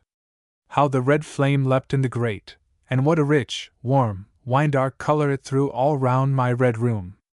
I rose and drew the heavy crimson curtains across the windows to shut out their steely patches of gray that spoiled the harmony of color. I returned to my chair and glanced round with satisfaction. Fitted and furnished and hung with every beautiful shade of red, my studio always delighted and charmed my vision. My friends said I had papered and furnished it in red to throw up the white limbs and contours of my models, and this had something to do with it, for hardly any color shows off white flesh to better advantage, though pale blue in this matter runs it close. But this was not the prompting motive. Rather it was that in England, where all is so cold and tame and grey, from morals to colors, I liked to surround myself with this glowing barbaric crimson, this warm inviting tint. My eye in wandering from floor to ceiling rested finally on the empty easel, the numerous white and used sheets of paper near it. I felt in despair. Not even a sketch of a Phryne yet. Not even a model found. Not even the idea of where to find one. I had been seeing models all the morning, and how wearisome and vexatious, and even, towards the end, how repulsive that becomes. The wearying search after something that corresponds to the perfect ideal in one's brain, the constant raising of hope and ensuing disappointment as a misshapen foot or crooked knee destroys the effect of neck and shoulder, produce at last an intolerable irritation. I had dismissed them all finally, and they had trailed away in the rain, a dismal procession of dark-clothed women. A quarter of an hour of red stillness in that comfortable room had passed, and the warmth and quiet of it had crept over me and into me, gradually soothing away all vexations, when a knock came on the door, and in answer to my "Come in," someone entered the room behind me. "I am so glad to find you." I started to my feet at the sound of the soft voice, and went forward to the door. "Viola! How good of you to come!" I took both her hands and drew her into the firelight which sparkled gratefully on her tall slender figure, and the fair waves of hair under her velvet hat. "May I stay and have tea with you? I have shopping all the afternoon, and as I was driving past I thought I would see if you were in and disengaged." "I shall be delighted," I said as I wheeled another armchair up to the fire. "You are sure? You have nothing else to do?" "Nothing, really nothing," I said, walking to the electric lights and switching them on. "And if I had, I would leave it all to have tea with you." She laughed, such a pretty dainty laugh. What a contrast to the rough giggles amongst the models this morning. "Trevor! You are just the same as ever, all compliments. But I am immensely glad you are not going to turn me out, for I am chilly and tired and want my tea and a talk with you very badly." And she settled down in her large chair with a sigh of content. I came back to the hearth and stood looking down upon her. The light was rose-colored, falling through tinted globes, and soft as the firelight. She looked exquisite, and she must have seen the admiration in my eyes, for she colored under them. She was wearing a dark green velvet gown edged fur, and which fitted her lovely figure closely, being perhaps designed to display it. "You have come like a glorious sunset to a gloomy day," I said. "I have had a horrid morning and been depressed all the afternoon." "You have no inspiration, then, yet for the Phryne?" she answered, glancing round. "Otherwise you would be in the seventh heaven." "No," I groaned. "And the models are so dreadful, so far from giving one an inspiration, they would kill any one had. All last week I was trying to find a model, and all this morning again. I would give anything for a good one." She murmured a sympathetic assent, and I went on, pursuing my own thoughts freely, for Viola was my cousin and no one else knew or understood me so well as she did. We had grown up together, and always talked on all sorts of subjects to each other. "The difficulty is with most of these English models, they are so thick and heavy, so cart-horsey, or else they are so thin. The tall, graceful ones are too thin. I want those subtle, gracious lines, but I don't want sharp bones and corners. I want smooth, rounded contours, and yet the outlines to be delicate. I want slender grace and suppleness with roundness." I stopped suddenly, the blood mounting to my forehead. I was looking down at her as she lay back in the chair. She looked at me, and our gaze got locked together. A thought had sprung suddenly between us. I realized all at once I was describing the figure before me, realized that I was face to face with the most perfect, enchanting model of my dearest dreams. There was a swift rush of red to her face, too, as I stopped. Up till then she had been quietly listening. But she saw my thought then. It was visible to both of us, and for a moment a deadly silence dropped on us. Of course, I ought not to have stopped, but the thought came to me with such a blinding flash of sudden revelation that it paralyzed me and took speech from my lips. Just in that moment the door opened, and tea was brought in. I turned my attention immediately to making it, and what with asking her how much sugar she would have and pressing her to take hot toast and crumpets, the cloud of embarrassment passed, and all was light and easy again. I dismissed the idea instantly, and we did not speak of the picture. I questioned her about her shopping, we recalled the last night's dance where we had been together, and spoke of 100 other light matters in which we had common interests. Then a silence stole over us, and Viola sank far back in her chair, gazing with absent eyes into the fire. Suddenly she sat up and turned to me. I saw her heart must be beating fast, for her face and lips had grown quite white. "Trevor, I wish you would let me be your model for the Phryne." Almost immediately she had spoken, the color rushed in a burning stream across her face, forcing the tears to her eyes. I saw them brim up, sparkling to the lids, in the firelight. I sat up in my chair, leaning forwards towards her. My own heart seemed to rise with a leap into my throat. "Dearest! I could not think of such a thing! It is so good of you, but—" I stopped. She had sunk back in her chair. She was looking away from me. I saw the tears well up over the lids and roll slowly unchecked down her face. "I should so like to be of use to you," she murmured in a low tone. "And I think I could be in that way, immense use." I slid to my knees beside her chair, and took the slim, delicate white hand that hung over the arm in mine and pressed it, very greatly moved and hardly knowing what to answer her. "I shall never forget you have offered it, never cease to be grateful, but—" "There is no question of being grateful," she broke in gently, "unless it were on my side. I should think it an honor to be made part of your work, to live forever in it, or at least much longer than in mortal life. What is one's body? It is nothing, it perishes so soon, but what you create will last for centuries at least." I pressed my lips to her hand in silence. I felt overwhelmed by the suggestion, by the unselfishness, by the grandeur of it. I saw that the proposition stood before her mind in a totally different light from that in which it would present itself to most women. But then, the outlook of an artist upon life and all the things in life is entirely different from that of the ordinary person. It takes in the wide horizon, it embraces a universe, and not a world, it sweeps up to the large ideals, the abstract form of things, passing over the concrete and the actual which to ordinary minds make up the all they see.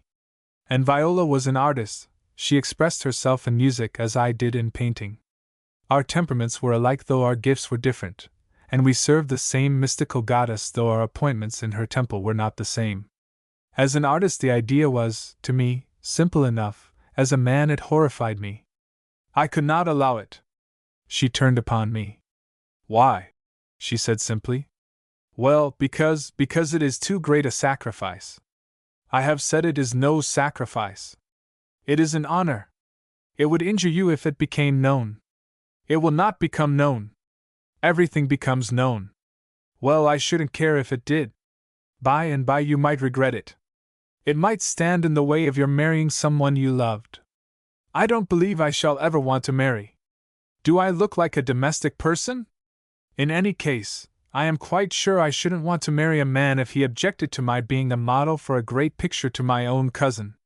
Why, Trevor, we are part of each other, as it were. I am like your own sister. What can it matter? While you are painting me, I shall be nothing, the picture will be everything. I am no more than a dream or vision which might come before you, and you will give me life, immortality on your canvas. As an old woman, when all beauty has gone from me, I shall be there alive, young, beautiful still. It is all sophistry, dearest, I can't do it. You will when you have thought it all over, she said softly. At least if you think I should do, are you sure of that? She rose and stood for a moment, one hand outstretched towards the mantelpiece, and resting there for support. The velvet gown clung to her, and almost every line of her form could be followed with the eye or divined. The throat was long, round, and full, the fall of the shoulder and the way its lines melted into the curves of the breast had the very intoxication of beauty in them. The waist was low, slender, and perfect, the main line to the knee and on to the ankle absolutely straight. To my practiced eyes the clothing had little concealment. I knew that here was all that I wanted. I am supposed to have a very perfect figure, she said with a faint smile, and it seems rather a pity to use it so little. To let it be of service to you, to give you just what you want, to create a great picture, to save you all further worry over it, which is quite knocking you up, would be a great happiness to me. She paused. I said nothing. I do not think I must stay any longer, she said, glancing at my clock. Nor shall I persuade you any more. I leave it entirely in your hands. Write to me if you want me to come. Perhaps you may find another model. She smiled up at me. Her face had a curious, delicate beauty hard to define. The beauty of a very transparent skin and sapphire eyes. I bent over her and kissed her bright scarlet lips. Dearest! If you only knew how I appreciate all you have said, how good I think it of you! And I could never find a lovelier model. You know it is not that thought which influences me, but it is impossible. You must not think of it. Very well, she said with a laugh in her lovely eyes. But you will! She disengaged herself from me, picked up a fur necklet from her chair, and went to the door. Good night, she said softly, and went out. Left to myself, I walked restlessly up and down the room. She was right. I could think of nothing but her words to me, and how her visit had changed my mood and all the atmosphere about me. It seemed as if she had filled it with electricity. My pulses were all beating hard. The quiet of the studio was intolerable. I was dining out that evening, and then going on to a dance. I would dress now a little early, and then go to the club and spend the intermediate time there. My bedroom opened out of the studio by a small door, before which I generally had a red and gold Japanese screen. I went in and switched on the light and began to dress, trying to get away from my crowding thoughts. The temptation to accept Viola's suggestion was the greater because she was so absolutely free and mistress of her own actions. If she chose of her own free will to do any particular thing, there was practically no one else to be consulted and no one to trouble her with reproof or reproaches. Early left an orphan and in possession of a small fortune in her own right, she had been brought up by an old aunt who simply worshipped her and never questioned nor allowed to be questioned anything which Viola did. She had given her niece an elaborate education, believing that a girl's mental training should be as severe as a boy's, and Viola knew her Greek and Latin and mathematics better than I knew mine, though all these had lately given way to the study of music, for which she had a great and peculiar gift. The old lady was delighted when she found her favorite niece was really one of the children of the gods, as she put it, and henceforth Viola's life was left still more unrestrained. "She has genius, Trevor," she would say to me. "Just as you have, and we ordinary people can't profess to guide or control those who in reality are so much greater than we are. I leave Viola to judge for herself about life. I always have since she was quite a little thing, and I have no fear for her. Whatever she does, I know it will always be right." Viola was just 20, but this kind of training had given her an intelligence and developed her intellect far beyond her years. In her outlook upon life she was more like a man than a woman, and, never having been to school nor mixed much with other girls of her own age, she was free from all those small, petty habits of mind, that littleness of mental vision that so mars and dwarfs the ordinary feminine character. In this question of posing for the picture, to take her face also would, of course, be quite impossible, but I had my own ideal for the Phryne's face, nor was that important. That the figure should be something of unusual beauty, something peculiarly distinctive, seemed to me a necessity. For the form of the Grecian Phryne had, by the mere force of its perfect and triumphant beauty, swept away the reason of all that circle of grey-bearded hostile judges called upon to condemn it, had carved for itself a place in history forever. There should in its presentment be something peculiarly arresting and enchanting, or the artistic idea, the spirit of the picture, would be lost. The next morning I interviewed models again, and so strange is the human mind that while I honestly tried to find one that suited me, tried to be satisfied, I was full of feverish apprehension that I might do so, and when I had seen the last and could with perfect honesty reject her, I felt a rush of extraordinary elation all through me. I knew, and told myself so, every half-second, that Viola's temptation was one I ought to and must resist, and yet the idea of yielding filled me with a wild instinctive delight that no reason could suppress. Yes, because once an artist has seen or conceived by his own imagination his perfect ideal, nothing else, nothing short of this will satisfy him. If it was difficult for me to find a model before, it was practically impossible to do so now. For, having once realized what it wanted, the mind impatiently rejected everything else, though it might possibly have accepted something less than its desire before that realization of it. These models were all well-formed women, but they were commonplace. The hold Viola's form had upon the eye was that it was not commonplace. Its beauty was distinctive, peculiar, arresting. I was not a painter of types, but of exceptions. The common things of life are not interesting, nor do I think they are worthy subjects for art to concern itself with. Something unusually beautiful, transcending the common type, is surely the best for the artist to try to perpetuate. Friday came, the end of the week, and I was still without a model. My nights had been nearly sleepless, and my days full of feverish anxiety, an active anxiety to accept another sitter and withstand the temptation of Viola, which fought desperately with the more passive anxiety not to be satisfied and to be obliged to yield. Between these two I had grown thin, as they fought within me, tearing me in the struggle. Today, Friday, the war was over. I had sent a note to Viola asking her to have tea with me. If she came, if she still held to her wish, I should accept, and the Phryne was assured. How my heart leapt at the thought! Those last hours before an artist gives the first concrete form to the brain children of his intangible dreams, how full of a double life he seems. I was back from lunch and in the studio early.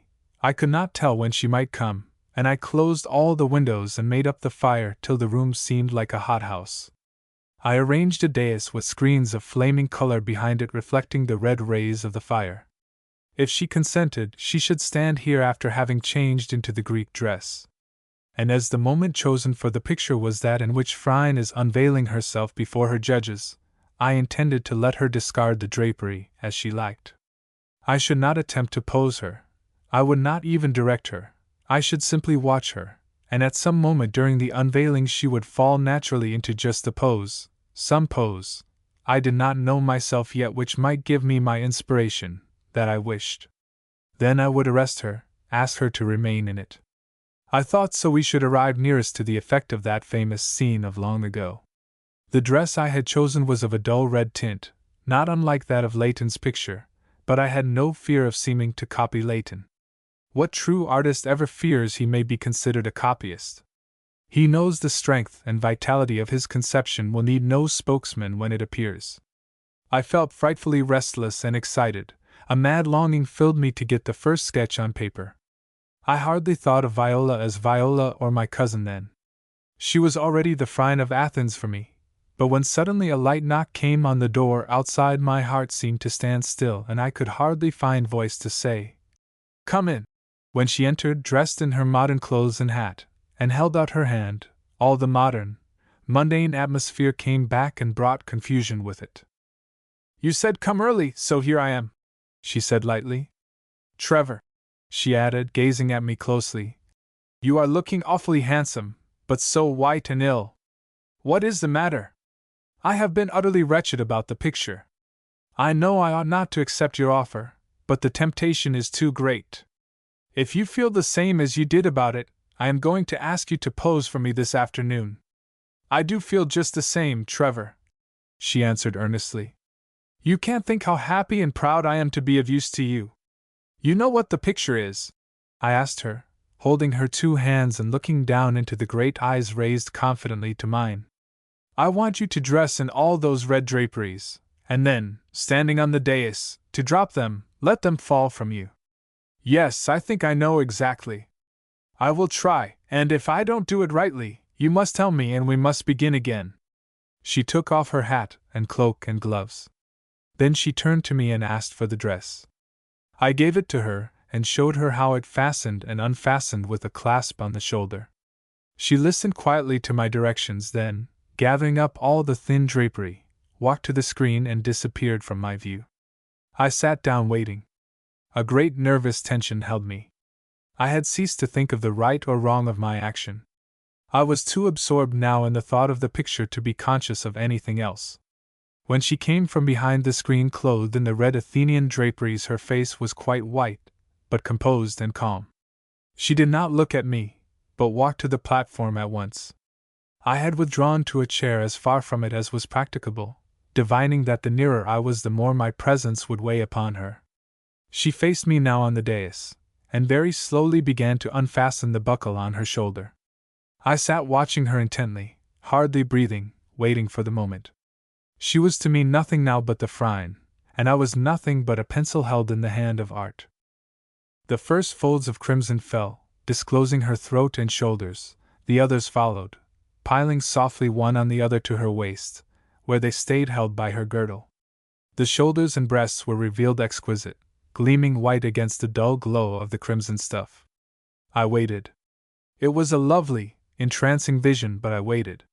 She lowered her hand from her shoulder and brought it to her waist. Firmly and without hesitation she unclasped the belt, and then taking the sides of it, one in each hand, with its enclosed drapery, which parted easily in the center, she made a half step forwards to free herself from it, and stood revealed from head to foot.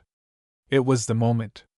Her head thrown up, with her eyes fixed far above me, her throat and the perfect breast thrown outwards and forwards, the slight bend at the slim waist accentuating the round curves of the hips, one straight limb with the delicate foot advanced just before the other, the arms round, beautifully molded, held tense at her sides, as the hands clutched tightly the falling folds behind her. These made up the physical pose, and the pride, the tense nervousness, the defiance of her own feelings gave its meaning expression. I raised my hand and called to her to pause just so, to be still, if she could, without stirring. She quivered all through her frame at the sudden shock of hearing my voice, then stood rigid. I had my paper ready, and began to sketch rapidly. How beautiful she was! In all my experience, in the whole of my career, I had never had such a model. The skin was a marvelous whiteness. There seemed no brown, red, or yellow shades upon it, nor any of that mottled soap appearance that ruins so many models. She was white, with the warm, true dazzling whiteness of the perfect blonde. My head burned. I felt that great wave of inspiration roll through me that lifts the artist to the feet of heaven. There is no happiness like it. No, not even the divine transports and triumph of love can equal it. I sketched rapidly. Every line fell on the paper as I wished it. The time flew. I felt nothing, knew nothing, but that the glorious image was growing, taking life under my hand. I was in a world of utter silence, alone with the spirit of divine beauty directing me, creating through me. Suddenly, from a long distance it seemed, a little cry or exclamation came to me. "Trevor, I must move!" I started, dropped the paper, and rose. The light had grown dim, the fire had burned hollow. Viola had dropped to her knees, and was for the moment a huddled blot of whiteness amongst the crimson tones. I advanced, filled with self-reproach for my selfish absorption. But she rose almost directly, wrapped in some of the muslin, and walked from the dais to the screen. I hesitated to follow her there, and went back to the fallen picture. I picked it up and gazed on it with rapture. How perfect it was! The best thing of a lifetime. Viola seemed so long behind the screen I grew anxious and walked over to it. As I came round it, she was just drawing on her bodice. Her arms and neck were still bare. She motioned me back imperatively, and I saw the color stream across her face. I retreated. It was absurd in a way, that blush as my eyes rested on her then, I who just now, and yet perfectly reasonable, understandable. Then she was the Phryne, a vision to me, as she had said, in ancient Athens. And now we were modern man and woman again. All that we do in this life takes its color from our attitude of mind towards it, and but for her artist's mind, a girl like Viola could never have done what she had at all. In a moment more she came from behind the screen. She looked white and cold, and came towards the fire shivering. I drew her into my arms, strained her against my breast, and kissed her over and over again in a passion of gratitude. "How can I thank you? You have done for me what no one else could. I can never tell you what I feel about it." She put her arms round my neck, and kissed me in return. "Anyone would do all they could for you, I think," she said softly. "You are so beautiful and so nice about things. I am only too happy to have been of use to you. What a brute I was to have forgotten you were standing so long. Was it very bad? Were you cold?" "At the end I was, but I shouldn't have moved for that. I got so cramped. I couldn't keep my limbs still any longer. I was sorry to be so stupid and have to disturb you. I can't think how you stood so well," I said remorsefully. "And so long. It is so different for a practiced model. Well, I did practice keeping quite still in one position every day all this last week, but of course a week is not long." I had pressed the bell, and tea was brought in. I busied myself with making it for her. She looked white and ill. I felt burning with a sense of elation, of delighted triumph. The picture was there. It glimmered a white patch against the chair a little way off. The idea was realized, the inspiration caught, all the rest was only a matter of time. We drank our tea in silence. Viola looked away from me into the fire. She did not seem constrained or embarrassed. Having decided to do, as she had, and conquer her own feelings, she did so simply, grandly, in a way that suited the greatness of her nature. There was no mincing modesty, no self-conscious affectation. The agony of confusion that she had felt in that moment when she had stood before me with her hand on the clasp of her girdle, had been evident to me, but her pride forced her to crush it out of sight. I went over to her low chair and sat down at her feet. "Do you know you have shown me this afternoon something which I did not believe existed, an absolutely perfect body without a fault or flaw anywhere. I did not believe there could be anything so exquisitely beautiful." She colored, but a warm, happy look came into her eyes as she gazed back at me. "So I did really satisfy you? I realize your expectations?" she murmured. I lifted one of her hands to my lips and kissed it. "Satisfied is not the word," I returned, looking up into the dark blue eyes above me with my own burning with admiration. I was entranced. "May I shew it to you?" "Yes, I should like to see it," she answered.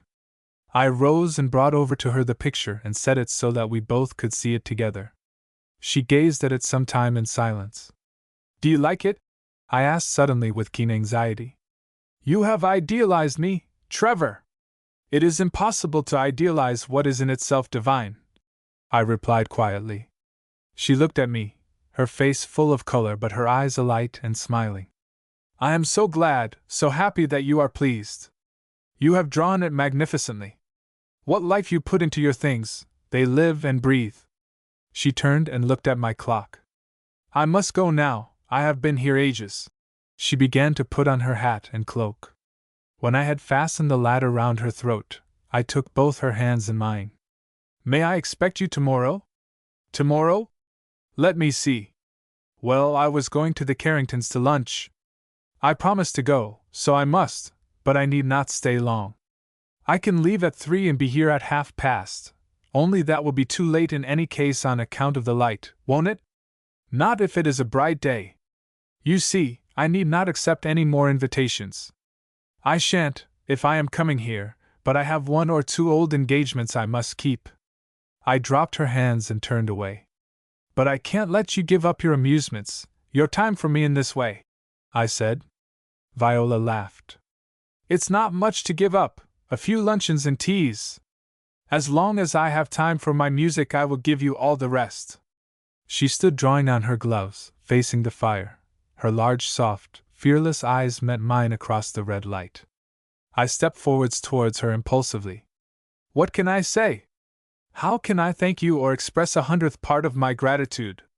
Viola shook her head with her softest smile and a warm, caressing light in her eyes. You look at it quite wrongly, she said lightly. My reward is great enough, surely. You are giving me immortality. Then she went out, and I was alone. For a fortnight I was happy. Viola came regularly every day to the studio, and the picture grew rapidly. I was absorbed in it, lived for it, and had that strange peace and glowing content that art bestows, and which, like that other peace, passeth all understanding. Then gradually a sense of unrest mingled with the calm. The whole afternoon while Viola was with me I worked happily, content to the point of being absolutely oblivious of everything except ourselves and the picture. Our tea together afterwards, when we discussed the progress made and the color effects, was a delight. But the moment the door was closed after her, when she had left me, a blank seemed to spread round me. The picture itself could not console me. I gazed and gazed at it, but the gaze did not satisfy me nor soothe the feverish unrest. I longed for her presence beside me again. One day after the posing she seemed so tired and exhausted that I begged her to lie down a little and drew up my great comfortable couch, like a Turkish divan, to the fire. She did as she was bid, and I heaped up a pile of blue cushions behind her fair head. I am so tired, she exclaimed and let her eyes close and her arms fall beside her. I stood looking down on her. Her face was shell-like in its clear fairness and transparency, and the beautiful expressive eyebrows drawn delicately on the white forehead appealed to me. The intimacy established between us, her complete willing sacrifice to me, her surrender, her trust in me, the knowledge of herself and her beauty she had allowed me gave birth suddenly in my heart to a great overwhelming tenderness and a necessity for its expression. I bent over her, pressed my lips down on hers and held them there. She did not open her eyes, but raised her arms and put them round my neck, pressing me to her. In a joyous wave of emotion I threw myself beside her and drew the slender, supple figure into my arms. Trevor, she murmured, as soon as I would let her, I am afraid you are falling in love with me. I have already, I answered. I love you, I want for my own. You must marry me, and come and live at the studio. I don't think I can marry you, she replied in very soft tones, but she did not try to move from my clasp. Why not? Artists should not marry, it prevents their development. How old are you? 28, I answered, half submerged in the delight of the contact with her, of knowing her in my arms, hardly willing or able to listen to what she said. And how many women have you loved? Oh, I don't know, I answered. I have been with lots, of course, but I don't think I have ever loved at all till now. What about the little girl in the tea shop at Sitka? I don't think I loved her. I wanted her as an experience. Is it not just the same with me? No, it isn't. It's quite different. Do not worry me with questions, Viola. Kiss me and tell me you love me. She raised herself suddenly on one elbow and leant over me, kissing me on the eyes and lips, all over my face, with passionate intensity. I do love you. You are like my life to me, But I know I ought not to marry you. I should absorb you. You would love me. You would not want to be unfaithful to me. But fidelity to one person is madness and impossibility to an artist if he is to reach his highest development. It can't be. We must not think of it. The blood went to my head in great waves. The supreme tenderness of a moment back seemed gone. Her words had roused another phase of passion, the harsh fury of it. I don't care about the art. I don't care about anything. You shall marry me. I will make you love me. You don't understand. If you were 58, I would marry you directly. You shall marry me before then. I answered, and kissed her again, and put my hands up to her soft-haired head to pull it down to my breast, and dragged loose some of its soft coils. Trevor, you are mad.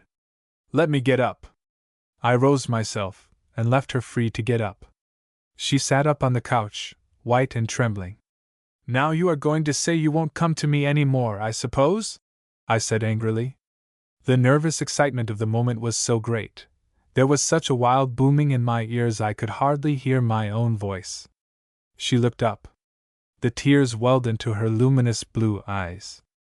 How unkind you are! And how unjust! Of course I shall come, must come every day if you want it till the frying is done. You don't know how I love you. I took her dear little hand and kissed it. I am sorry, I said. Forgive me, but you must not say such stupid things.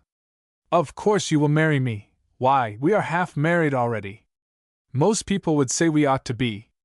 I turned on the lights and drew the table up to the fire, which I stirred, and began to make the tea.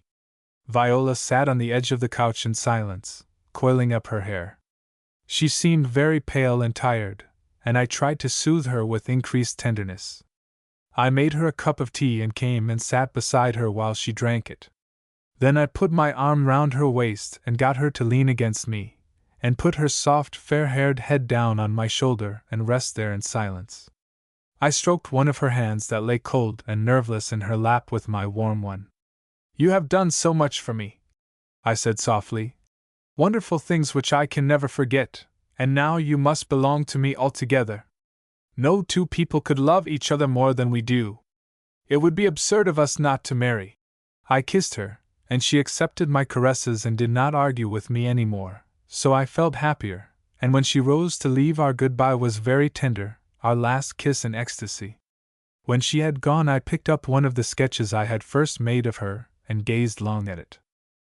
How extravagantly I had come to love her now.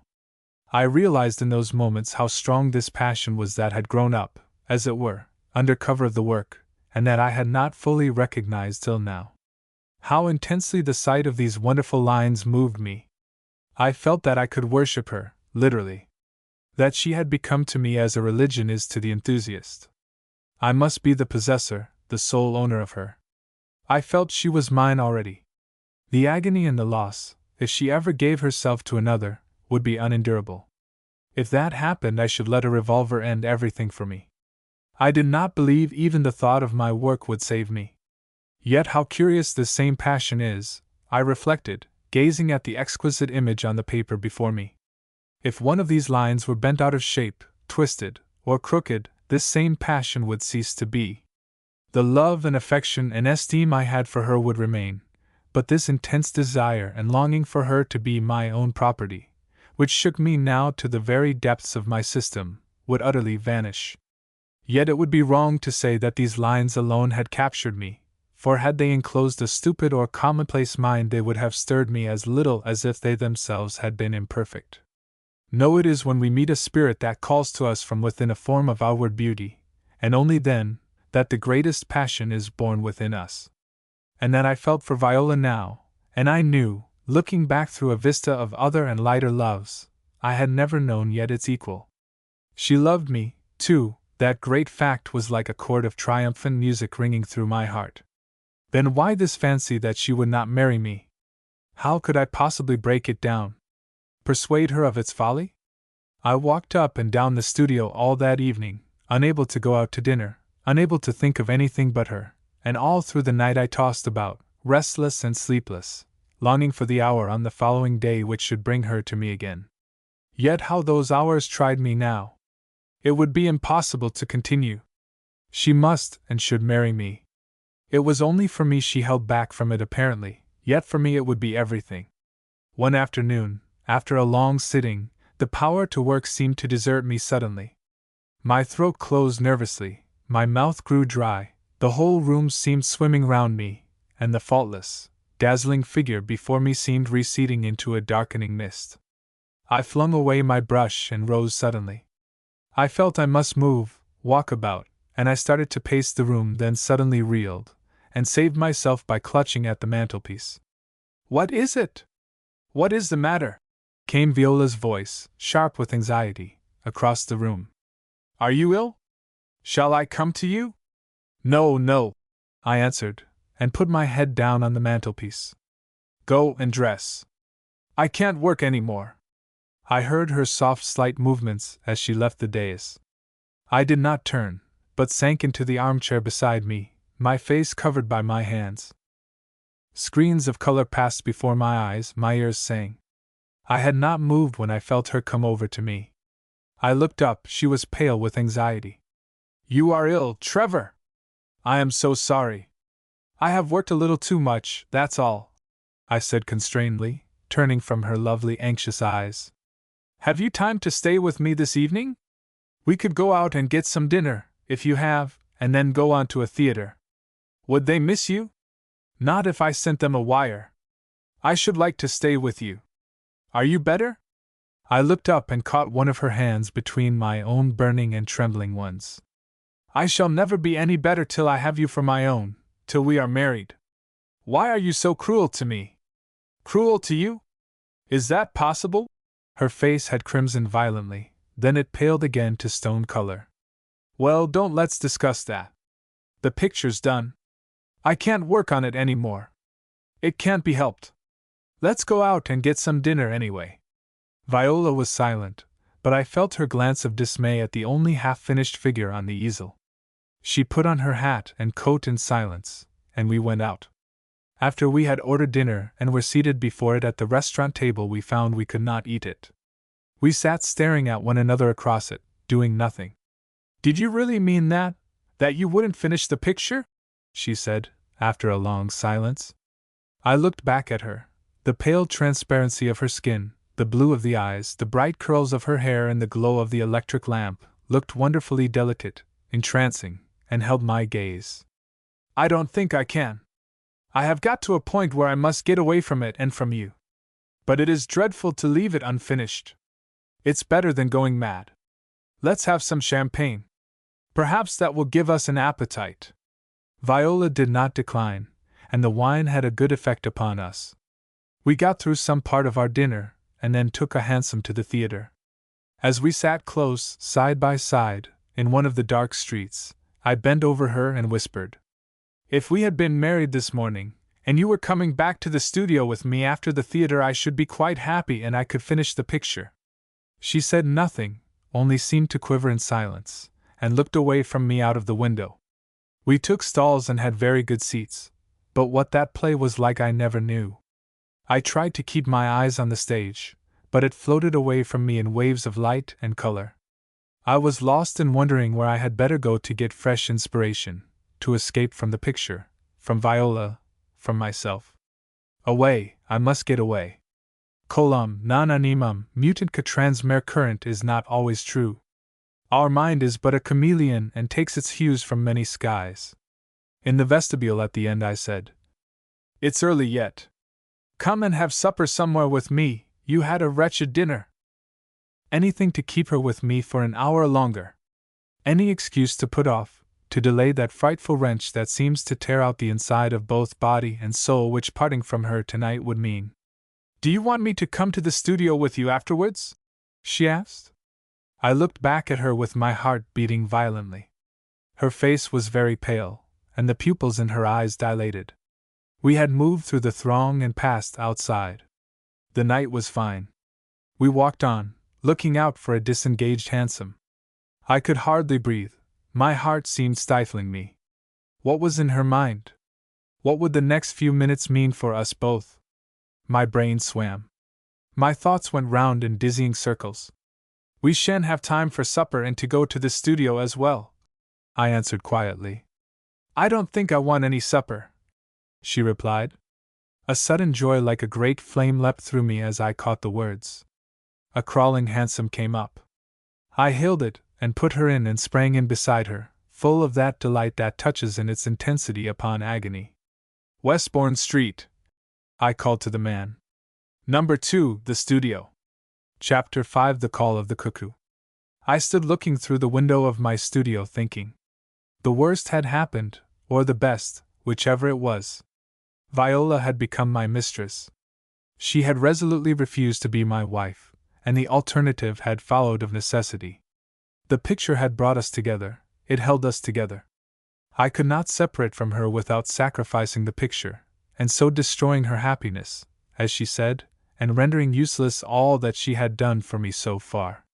The picture forced us into an intimacy from which I could not escape and which, now that the devastating clutch of passion had seized me, I could not endure unless she became my own. Viola had seen this and given me herself as unhesitatingly as she had at first given me her beauty for the picture. In her relations with me she seemed to reach the highest point of unselfishness possible to the human character. For I felt that it was to me and for me she had surrendered herself, not to her own passion nor for her own pleasure. She would have come day after day and sat to me, shewed me herself and delighted in that self's reproduction on the canvas, talked to me, delighted in our common worship of beauty, accepted my caresses and, for herself, wanted nothing more. I had worked well in the past fortnight since the night of the theatre, not so well perhaps as in that first clear period of inspiration, of purely artistic life when Viola was to me nothing but the beautiful Greek I was creating on my canvas, but still, well. Some may think I naturally should from a sense of gratitude, a sense of duty, that I should be spurred to do my best, since avowedly Viola had sacrificed all that the work should be good. But how little has the will to do with art! How well has the German said, "The will in morals is everything, in art, nothing. In art, nothing avails but the being able." The most intense desire, the most fervid wish, in art, helps us nothing. On the contrary, a great desire to do well in art, more often blinds the eye and clogs the brain and causes our hand to lose its cunning. Unbidden, unasked for, unsought, often in our lightest, most careless moments, the divine afflatus descends upon us. We had arranged to have a week-end together out of town. Fate had favored us, for Viola's aunt had gone to visit her sister for a few weeks, and the girl was left alone in the town house, mistress of all her time and free to do as she pleased. The short interviews at the studio, delightful as they were, seemed to fail to satisfy us any longer. We craved for that deeper intimacy of living together. This is supposed to be fatal to passion in the end, but whether this is so or not, it is what passion always demands and longs for in the beginning. So we had planned for 4 days together in the country, 4 days of May, with a delicious sense of delight and secret joy and warm heart-beatings. I had dined at her house last night when all the final details had been arranged in a palm-shaded corner by the piano, our conversation covered by the chatter of the other guests. No one knew of our plan, it was a dear secret between us, but it would not have mattered very much if others had known that we were going into the country. I was always supposed to be able to look after Viola, and everybody assumed that it was only a question of time when we should marry each other. We had grown up together, we were obviously very much attached to each other, and we were cousins.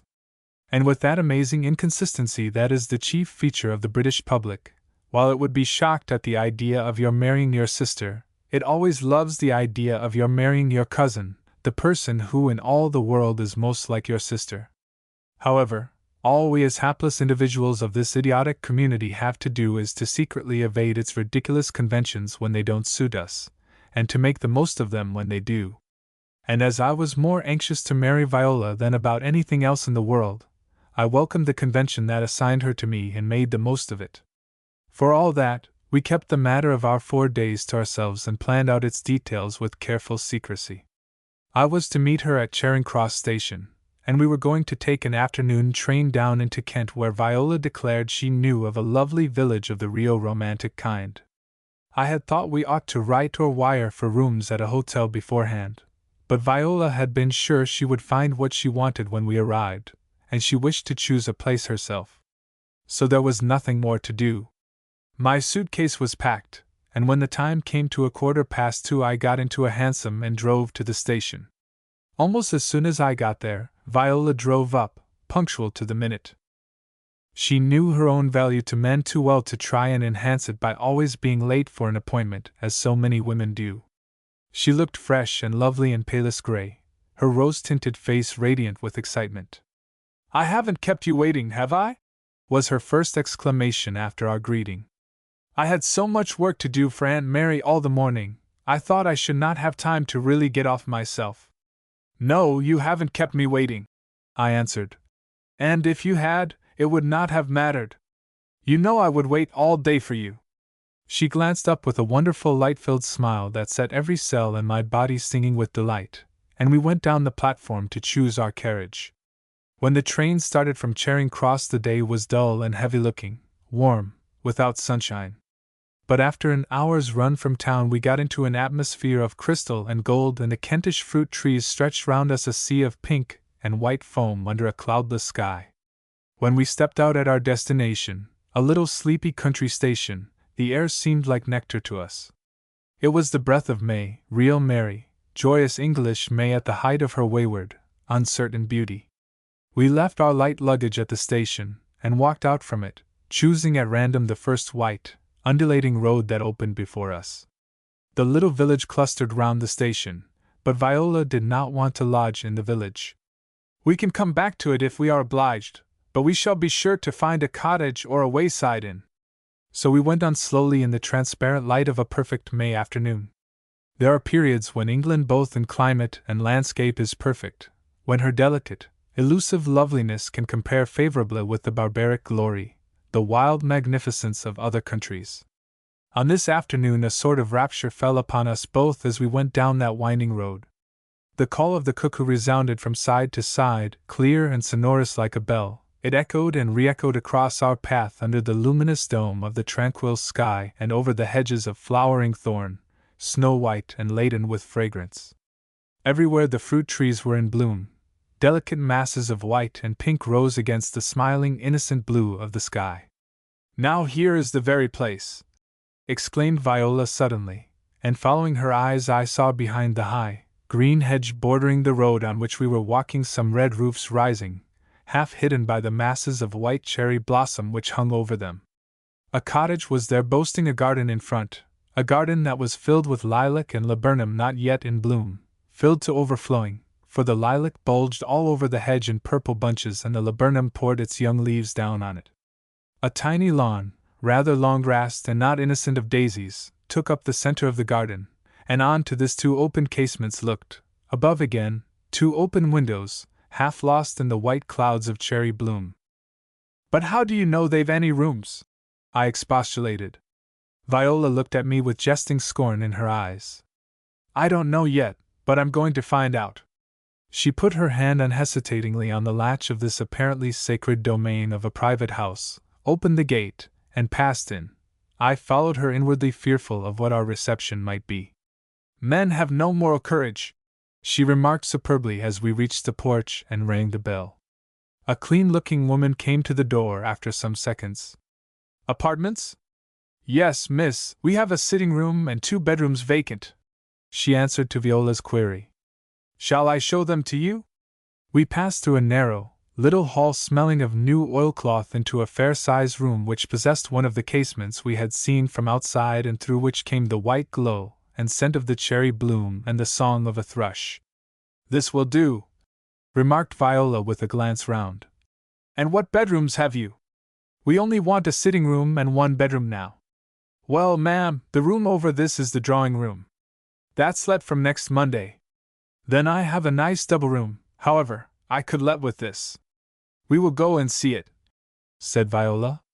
And we went upstairs. It seemed a long way up, and when we reached it, and the door was thrown open, we saw a large room. It was true, but the ceiling sloped downwards at all sorts of unexpected angles like that of an attic, and the casements were small, opening almost into the branches of the cherry tree. "What do you want for these 2?" Viola inquired. 5 guineas a week, ma'am, returned the woman, placidly folding her hands together in front of her. I saw a momentary look of surprise flash across Viola's face. Even she, the young person of independent wealth, and who commanded far more by her talents, was taken aback at the figure. "Surely that's a good deal," she said after a second. "Well, ma'am, I had an artist here last summer and he had these 2 rooms, and he said as he was leaving, 'Mrs. Jevons, you can't ask too much for these rooms. The view from that window and the cherry tree alone is worth all the money.'" We glanced through the window as she spoke. It was certainly very lovely. A veil of starlight jasmine hung at one side, and without, through the white bloom of the cherry, one caught glimpses of the turquoise blue of the sky. Beneath, the garden with the wandering thrushes and its masses of lilac. Beyond, the soft outline of the winding country road leading to indefinite distance of low blue hills. "We'll take them for the sake of the cherry tree," Viola said, smiling. "Will you send to the station for our light luggage and let us have some tea presently?" The woman promised to do both at once and ambled out of the room, leaving us there and closing the door behind her. I looked round, a sense of delight, of spontaneous joy, filling slowly every vein, welling up irresistibly all through my being. For the first time I stood in a room with Viola which we were going to share. No other form of possession, of intimacy, is quite the same as this, nor speaks to a lover in quite the same way. I looked at her. She stood in the center of the rather poorly furnished and bare-looking room, in her traveling dress of a soft gray cloth. Her figure that always woke all my senses to rapture, shewed well in the clear, simple lines of the dress. Over the perfect bosom passed little silver cords, drawing the coat to meet. Beneath her gray straw summer hat, wide-brimmed, a pink rose nestled against the light masses of her hair. Her eyes looked out at me with a curious, tender smile. She threw herself into a low cane chair by the window. I crossed the room suddenly and knelt beside it. "Darling, you are pleased to be here with me, are you not?" "Pleased? I am absolutely happy.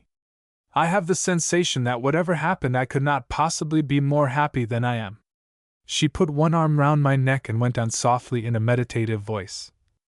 "I can't think how some girls go on living year after year all through their youth never knowing this sort of pleasure and happiness, for which they are made, can you? They don't dare to do the things, I suppose," I answered. "Perhaps they wouldn't give them any pleasure, but it seems extraordinary." Her voice died away. Her blue eyes fixed themselves on me in a soft, dreaming gaze. I locked both my arms round her waist and kissed her lips into silence. A knock at the door made me spring to my feet. Viola remained where she was, unmoved, and said, "Come in." A trim-looking maid came in with rather round eyes fixed open to see all she could. She had a can of hot water in her hand. "Please, Mom, I thought you'd like some hot water." "Very much," returned Viola calmly. "Thank you." The maid very slowly crossed the room to the washing stand and set the can in the basin, covering it with a towel with elaborate care and deliberateness, looking at Viola out of the corners of her eyes as she did so. "Please, when your luggage comes, shall I bring it up?" "Yes, do please bring it up at once," replied Viola, and the girls slowly withdrew, shutting the door in the same lengthy manner after her. Viola got up and crossed to the glass. She took off her hat and smoothed back her hair with her hand. Each time she did so, the light rippled exquisitely over its shining waves. "I wonder if I ought to wash my face?" she remarked, looking in the glass. "Does it look dusty?" "Not in the least," I said, studying the pink and white reflection in the glass over her shoulder. "Don't waste the time washing your face. Come and look out of the window." We went over to the little casement, and leant our arms side by side on the sill. The glorious afternoon sunlight was ripening and deepening into orange, a burnished sheen lay over everything, the blue hills were changing into violet, the trees along the road stood motionless, soft, and feathery looking in the sleepy heat. As we looked out we saw a light cart coming leisurely along and recognized our luggage in it. Some 15 minutes later the round-eyed maid reappeared, with a man following her carrying our luggage. "If you please, Mrs. Jevons says would the gentleman go down and give what orders he likes for dinner for today and tomorrow, as the tradesmen are here now and would like to know. Do you mind going down, Trevor? Viola asked me. I want just to get a few of my things out. Certainly not, I answered. I'll go. And I followed the maid out and downstairs. When I returned to the room about half an hour later, it was empty, and as I looked round it seemed transformed, now that her possessions were scattered about. I walked across it, a curious sense of pleasure seeming to clasp my heart and rock it in a cradle of joy. I glanced at the toilet table. On the white cloth lay now 2 gold-backed brushes, a gold-backed mirror and a gold button-hook, a little clock in silver and a framed photograph of me. Over the chair by the dressing-table was thrown what seemed a mass of mauve silk and piles of lace. I lifted it very gently, fearing it would almost fall to pieces, it seemed so fragile, and discovered it was her dressing-gown. How the touch of its folds stirred me, since it was hers! I replaced it carefully, wondering at the keen sensation of pleasure that invaded me as the soft laces touched my hands. I turned to my own suitcase, unstrapped it, opened it, and then pulled out the top drawer of the chest, intending to lay my things in, but I stopped short as I drew it out. A sheet of tissue paper lay on the top, and underneath this was her dinner dress. A delicate white cloud of shimmering stuff told me it was that, and at the end of the drawer I saw 2 little white shoes and white silk stockings. I paused, looking down at the contents of the drawer, wondering at the wave of emotion they sent through me. Why, when I possessed the girl herself, should these things of hers have any power to move me? It was perhaps partly because this form of possession, of intimacy, was so new to me, and partly because I was young and still keenly sensitive to all the delights of life and not yet even on the edge of satiety. I lifted one little shoe out and sat down with it in my hand, gazing at its delicate, perfect shape, my heart beating quickly and the blood mounting joyously to my brain. What a wonderful thing it is, this life in youth, when even the sight of a girl's shoe can bring one such keen, passionate pleasure. Yet what pain, what agony it would be if by chance I had come across this shoe and held it in my hand as now, and there was no violet night to follow, no white arms going to be stretched out through its deep mauve-tinted shadows. I was still sitting with the shoe in my hand when Viola reappeared, her arms full of lilac. I went down to the garden to get some of this, she said. It looks so lovely. What are you doing, Trevor, sitting there? The woman has made the tea, and it will be much too strong if you don't come down. She came up behind me and I saw her flush and smile in the glass as she caught sight of her shoe. I looked up, and she colored still more at my glance. I am thinking about this and other things, I said, smiling up at her. She bent over and kissed me and took the shoe out of my hand. I am glad you like my little shoe, she said gently with a tender edge to her tone, replacing the shoe in the drawer. Now do come down. She put all the lilac in a great mass in the jug and basin, and we went downstairs. After tea we went out to explore our new and temporarily acquired territory, and found there was another flower garden at the side of the house. This, like the one in front, was hedged round with lilac laden with glorious blossom of all shades, from deepest purple through all the degrees of mauve to white. Every here and there the line was broken by a may tree just bursting into bloom that thrust its pink or white buds through the lilac. A narrow path paved with large, uneven, moss-covered stone flags led down the center and on through a little wicket gate into the kitchen garden beyond, so that altogether there was quite an extensive walk through the 3 gardens, all flower-lined and sweetly fragrant. We passed slowly along the path down to the extreme end of the kitchen garden, where there was a seat under a broad-leaved fig tree. By the side of the seat stood an old pump, handle and spout shaded by a vine that half trained and half of its own wool trailed and gamboled up the old red brick garden wall. A flycatcher perched on the pump handle and thrilled out its gay, irresponsible song. I have just come over the sea and I am so glad to be here, so glad, it seemed to be saying, and 2 swallows skimmed backwards and forwards low down to the earth, gathering mud from a little pool by the pump. We sat down on the bench and looked out from under the fig tree at the pure tranquil sky, full of gold light, and just tinted with the first rosy flush of evening. There was complete silence save for the clear, gay, rippling song of the bird, and the deep peace of the scene seemed to fall upon us like an enchanted spell. Viola dropped her head on my shoulder with a sigh of contentment. I am so happy, so content. I feel as glad as that little flycatcher. It has escaped from the sea and the storms and winds, and I've got away from London, its tiresome dinners and hot rooms and all the stupid men who want to marry one. I laughed and watched her face as it lay against me, and I saw her eyes half closed as she gazed dreaming into the sunshine. Faint pink clouds sailed across the sky at intervals like downy feathers blown before a breeze. The flycatcher continued its chattering song to us, some bees hummed with a warm summer-like sound over the wall. An hour slipped by and seemed only like one golden moment. We heard a bell jangle from the direction of the house, and when I looked at my watch I saw it was time to dress for dinner. When we retraced our steps the whole garden was bathed in rosy light, and the lilac stood out in it curiously and poured forth a wonderful, heavy fragrance as we passed. The voice of spring, that beautiful low whisper with its promise of summer and cloudless days, was in all the air. Had we been married several years I do not think either Viola or I would have found Mrs. Jevons's cooking good nor praised the dinner that night. The attendants also might have been condemned. But as it was we were in that magic mirage of first days together, and everything seemed perfect. When it was over we sought the outside again and sat watching the now paling rose of the sky being replaced by clear, tender green. A passion and rapture of song, the last evening song of the birds, was being poured out on the still dewy air all round us. One by one the songsters grew tired and ceased as a pale star grew visible here and there in the transparent sky, and complete silence fell on the garden. Only a bat flitted across it silently now and then, and the white night moths came and played by us. I had my arm round her waist, and I drew her close to me and looked down upon her through the dusky twilight. Let us go, too, dearest, it is quite late. She looked up, the color waving all over her face, and smiled back at me, and we went in and upstairs. When we reached our room, the window was wide open as we had left it, and the room seemed full of soft violet gloom, heavy with fragrance of the lilac that shooed its pale mauve stars through the shadows.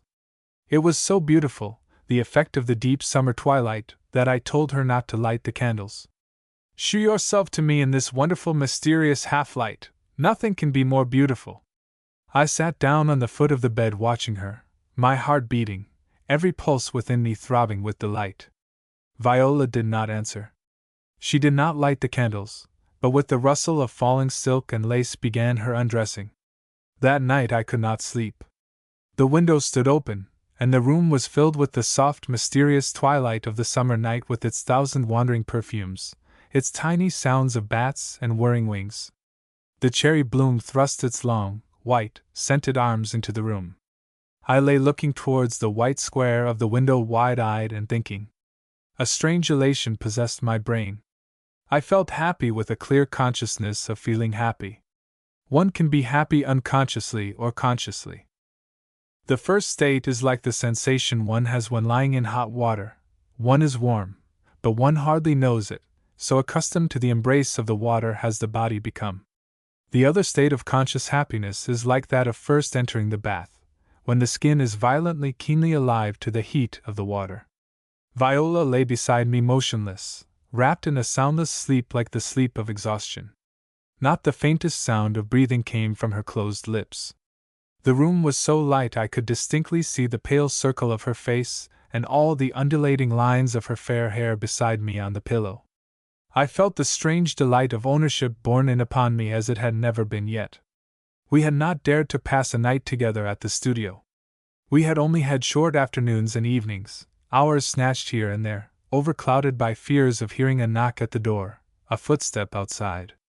But this deep solitude, these hours of the night when she slept beside me, all powers, all the armor of our intelligence that we wear in our waking moments, laid aside, seemed to give her to me more completely than she had ever given herself before.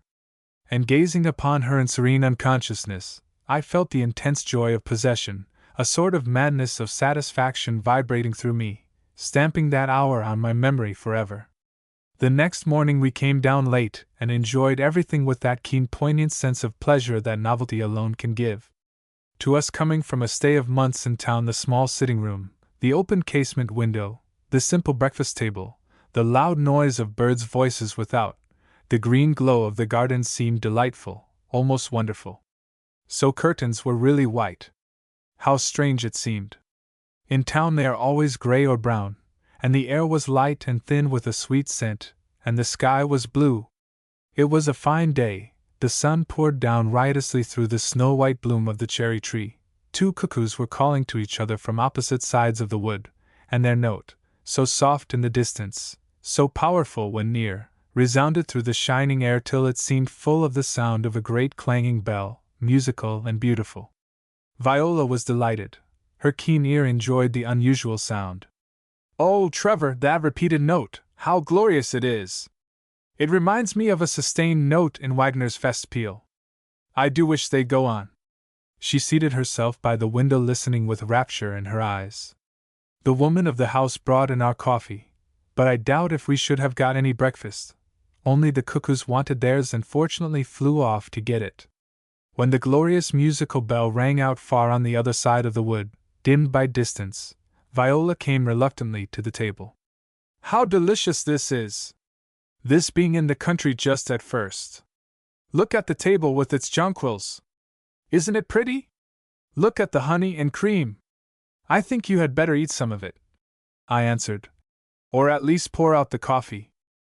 Viola laughed and did so, and we breakfasted joyously, full of the curious gaiety that belongs to novelty alone. Then we went out, and the outside was equally entrancing. The scent of the lilac seemed to hang like a canopy in the air under which we walked. There was a fat thrush on the lawn, young and tailless. The sight of him and the dappled marks on his white breast gave me a strange pleasure. We sat down on the turf finally where the cherry tree cast a light shade, a sort of white shadow in the sunlight, from its blossoms. Viola thrust her hands down into the cool, green grass. "How lovely this is," she said, looking up the tall tree above us. "Look at its great tent of white blossoms against the blue sky. It's like a picture of Japan." After a time, when we were tired of the garden, we went out and turned down the white road to explore the country. It was very hot, and the glare from the road excessive, but as it was all new to us it all seemed delightful, even to the white dust that coated our lips and got into our eyes whenever the breeze stirred. After about a mile and a half of walking we came to an oak wood. The road dipped suddenly between cool, green, mossy banks and lay in deep, grateful shade from the arching oaks above. I climbed the bank on one side and looked into the wood. It was very thick and wild, apparently rarely penetrated. Through the close-growing stems of the undergrowth, I saw a bluebell carpet lying like inverted sky beneath the oaks. "The wood looks very attractive," I said as I rejoined Viola. "But we can't stay to go into it now. We haven't the time, it's 12:30 already." "I'm sorry," said Viola, looking wistfully at the green wood. "This is the nicest part, but I suppose we can't disappoint that woman by not getting back to luncheon." So we walked back slowly through the noonday sun, admiring the double pink may peeping out from the green hedges. When we came in just before lunch, she took the easy chair facing the window, and I sat down on one opposite and watched her. She was wearing a white cambric dress that looked very simple and girlish. She was smiling, and her face was delicately rose-colored after the walk. A sense of responsibility came over me. She was my cousin, my own blood relation. I must protect her, must think for her if she would not think for herself. "You know it's risky being down here like this. You had much better come to some rustic church with me in another village and marry me there." "No, you know perfectly well I am not going to marry you," she said softly, looking up at me with a smile in her eyes, great pools of blue beneath their exquisitely arched lids. "It is ridiculous to suppose that you, an artist of 28, will want to keep faithful to one woman all the rest of your life, or her life. It would be very bad for you, if you did. One can't go against nature, and nature has not arranged things that way.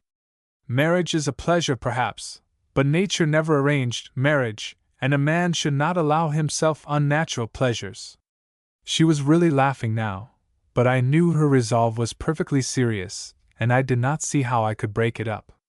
"Well, but some men do keep to one woman all their life and are none the worse for it. Look at a country clergyman, for instance. Viola raised her eyebrows with a laugh. How can you be sure of the country clergyman? I expect he goes up to town sometimes. However, of course I admit he is fairly faithful, but how about being none the worse for it? A country clergyman is about the most undeveloped creature you could have, and a great artist is the most developed, the nearest approach to a god of all human beings. I did not answer, but sat silent staring at her. She looked such a sweet little Saxon schoolgirl in her white dress, but with such tremendous character and power in those great shining eyes. But if we marry now, I said at last, and anything should come between us, I don't see it would be any worse than if we were living together without marriage, she put in quickly. Yes, I think it would. Look here, if we marry now with a great blaze and fuss, and invite all our friends to see the event, which is great nonsense anyway, and then you see some other woman later you covet, it seems to me there are only 3 ways open to us. Either you go without the woman and suffer very much in consequence, and always owe me a grudge for standing in your way, or you take her and I have to profess to see nothing and look on quietly. Which I could never stand, it would send me mad, or we must have all the trouble and worry and scandal of a divorce and call in the public to witness our quarrel. And why should we have the public to interfere in our affairs? She added, her eyes flashing. What is it to them whom I love or whom I live with, whom I leave or quarrel with? These are all private matters. And if we live together, and the same thing happens? I pursued quietly. Why, then we should separate, only without any trouble, any publicity. We should fall apart naturally. If you preferred anyone else, you must go to her. I should slip away out of your life, and we should each be free and untied. If it's so much better for the man to change, I said smiling, it must be the same for the woman. So it is, rejoined Viola quickly. The more men a woman has, the more developed she is, the better for her morally, if there is no conventional disgrace attaching to it. Amongst the Greeks, Aspasia and all those women of her class were far more intellectual, more developed than the wives who were kept at home to spin and rear children. All these things ought to be optional. If a woman loves one man so much she wants to stay with him forever and ever, probably through such a great passion she reaches her highest development. But until she has found that man, she ought to be allowed to go from one to another without any disgrace attaching to it. And, of course, just the same law holds good for the man. Outsiders like the world and the law ought never to be allowed to interfere between a man and a woman. They never can know the right or the wrong of their relations to each other well enough to enable them to be judges. Nobody ever knows but the man and the woman themselves, and they ought to be left alone. What they do, whether in quarreling or love, ought to be as private as the prayers one sends to heaven. She paused, and through the window came the gay, loud, triumphant call of the cuckoo seeking its mate of an hour in the heart of the glad greenwood. Viola listened with a look of delight. How happy they are, she said. And the note came again, instinct with love and joy. How well nature arranged everything, and how man has spoiled it all.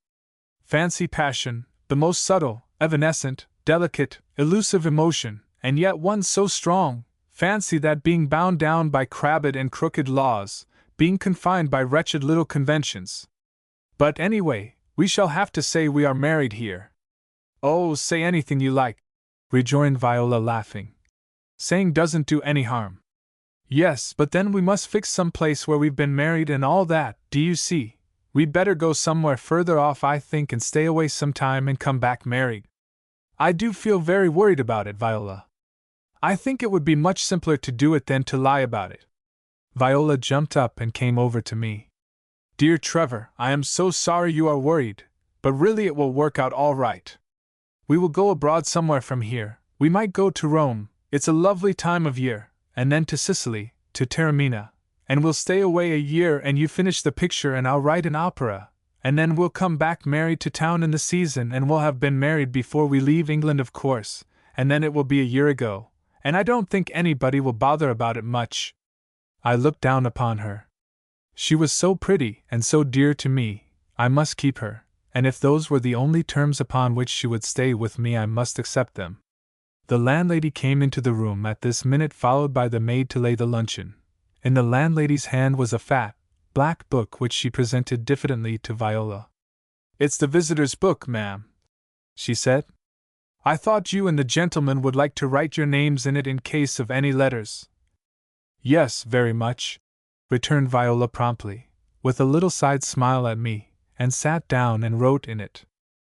When she had done so, she closed the book, and as the maid was in and out of the room during luncheon, it was not till it was finished and cleared away and we were alone that I asked her what she had written. "Mr. and Mrs. Lonsdale, that's right, isn't it? I did not put Trevor, for I always think make your lie short is a good rule. I thought you were such a truthful person," I said a little sadly. "So I am, to you, for instance, so I should be to any one who has the right to hear truth, but the world has no right, and I don't care what lies I tell it, it's such an inquisitive old bore." I laughed. Viola always made you laugh when you felt you ought to be angry with her. "Come out now," I said. "Let's enjoy this lovely afternoon. I should like to paint you under that tree," I added musingly, looking out on the tree in its white glory. "In your usual style?" she returned, laughing. "I don't think you could hear. Mrs. Jevons would turn me out as not being respectable. Not even being Mrs. Lonsdale would save me. You would make a lovely picture even dressed," I returned, musing. "But then of course it would not sell for half the price. Nothing is really snapped at but the nude. That lovely landscape I painted when I was young and foolish, it took me 2 years to work it off, and the veriest little daub of an unclothed girl goes directly at 100 guineas. A great compliment to our natural charms," laughed Viola. "I am delighted personally at anything that is a note of protest against the tyranny of the dressmaker and fashion." "What shall we do?" I queried. "It's beautifully hot," I added persuasively. "I'll tell you, we will go into the oak wood. The oaks grow low and the ground and the land rise all round. No one can possibly see us without coming quite close. On that blue carpet you shall paint me lying asleep. We will call the picture The Soul of the Wood, and you shall sell it for 1,000. Come along." So it was decided, and with one of her thick cloaks, that she could throw round her instantly if surprised, and my artist's pack we started for the wood. It was a hot golden day, the one day we should get of really fine weather in the whole English year, and when we reached the wood the light under the oak boughs was magnificent, a soft mellow glory falling down on the blue hyacinths which grew so closely together that it was as if a sea of vivid color had invaded the dell, or a great patch of the blue sky had fallen there. We had difficulty in getting into the wood as the undergrowth of young oak scrub made it almost impenetrable. It stood up straight, and the great, swaying, huge, spreading boughs of the old oaks above came down and rested on and amongst the young oaks, like a roof upon pillars, and the leaves of both intermingled till they were like green silk curtains hung from ceiling to floor. When we had finally pushed through almost on our hands and knees to the center of the wood, the scrub grew less close, the carpet of blue was perfect, a circle of green shut us in, we were in a magic chamber, through the roof of which came floods of green and golden light. Viola cast aside the tyranny of the dressmaker, and shook out her light hair. Then she threw herself on the hyacinth bed, looking upwards to the low arching roof. At that moment the call of the cuckoo, wild, entrancing, came overhead, and she raised her arms with a look of rapture as the slim gray bird dashed through the upper oak branches in pursuit of its mate. It was a perfect pose for the soul of the wood, and I begged her to keep it while I rapidly caught the idea and sketched it roughly in charcoal. Those happy sunlit hours in the wood, how fast they slipped away! I was absorbed in the work and completely happy in it, and Viola, I believe, was equally happy in the delight she knew she was giving me. We came back very hungry to our tea, and very pleased with ourselves, the sketch, and our successful afternoon. It was 6 o'clock, the light was mellowing, and a thrush singing with all its own wonderful passion and rapture on the lawn.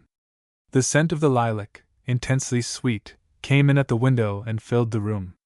In the evening we went out and sat under the cherry tree, watching the stars come out and gleam through its white bloom. "Sing me the Abendstern," murmured Viola, leaning her head against me. "I was a dutiful model all the afternoon, it's your turn to amuse me now." So I sang the Abendstern to her under the cherry tree, and its white shadow enveloped us both, making her face look very beautiful under it. And when I had finished singing, we kissed each other and agreed that the world was a very delightful place as long as there was Wagner's music in it, and cherry trees to sit under, and white bloom and stars and lips to kiss. Between 9 and 10, after a very countrified supper, we went up to bed in the slanting roofed room under the thatch, full still of the tender light of a spring evening. The next day was delicious, too, and the next, but on the 4th we were quite ready to go. We had drained the cup of joy which that particular place held for us, and it had no more to offer.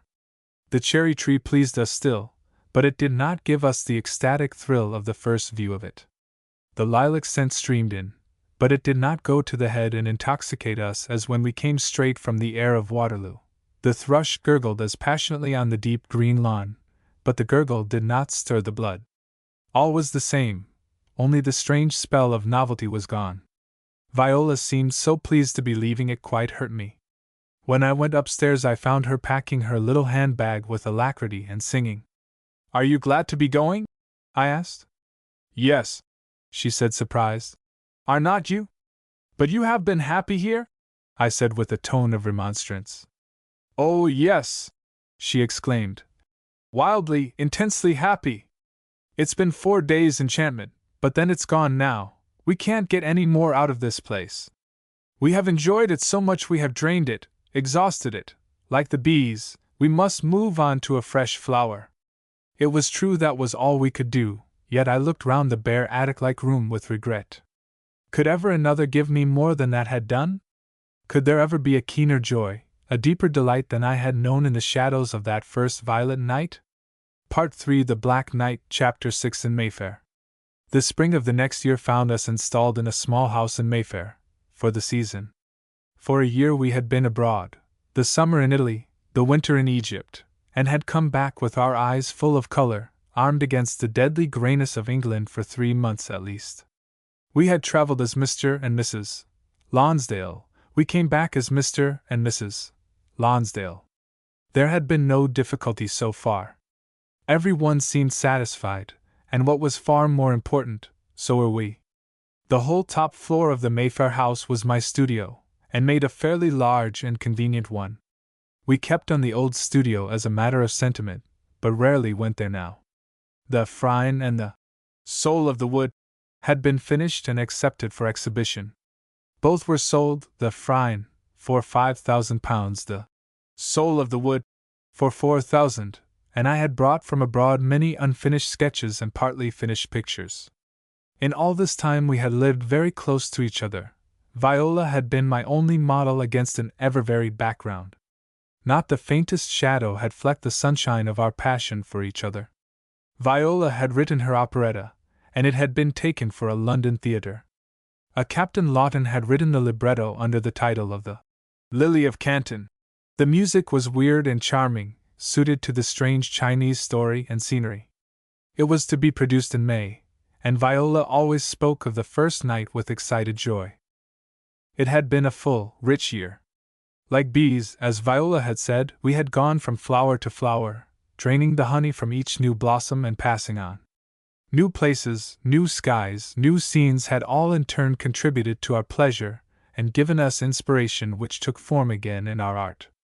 The vivid desert backgrounds, the light-filled skies of Upper Egypt crept into my pictures, the cry of impassioned Eastern music and the forbidden dancing dens of Kenna stole into Viola's refrains. On that sunny afternoon in April, as we took tea in our tiny and gimcrack drawing-room together, Viola and I felt in the best of spirits. "Captain Lawton and Mr. and Mrs. Dixon are coming in to dinner tonight," Viola remarked.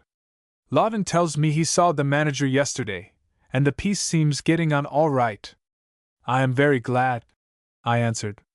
"Do you know, Viola, a Roman girl called here this morning, and wanted me to take her on as a model. She's very good. I think I'd better secure her if... If what?"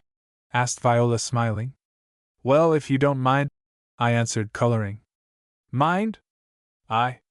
No, dearest Trevor. Of course not. You must want a new model by now. Do engage her by all means. Is she good altogether?" I don't know.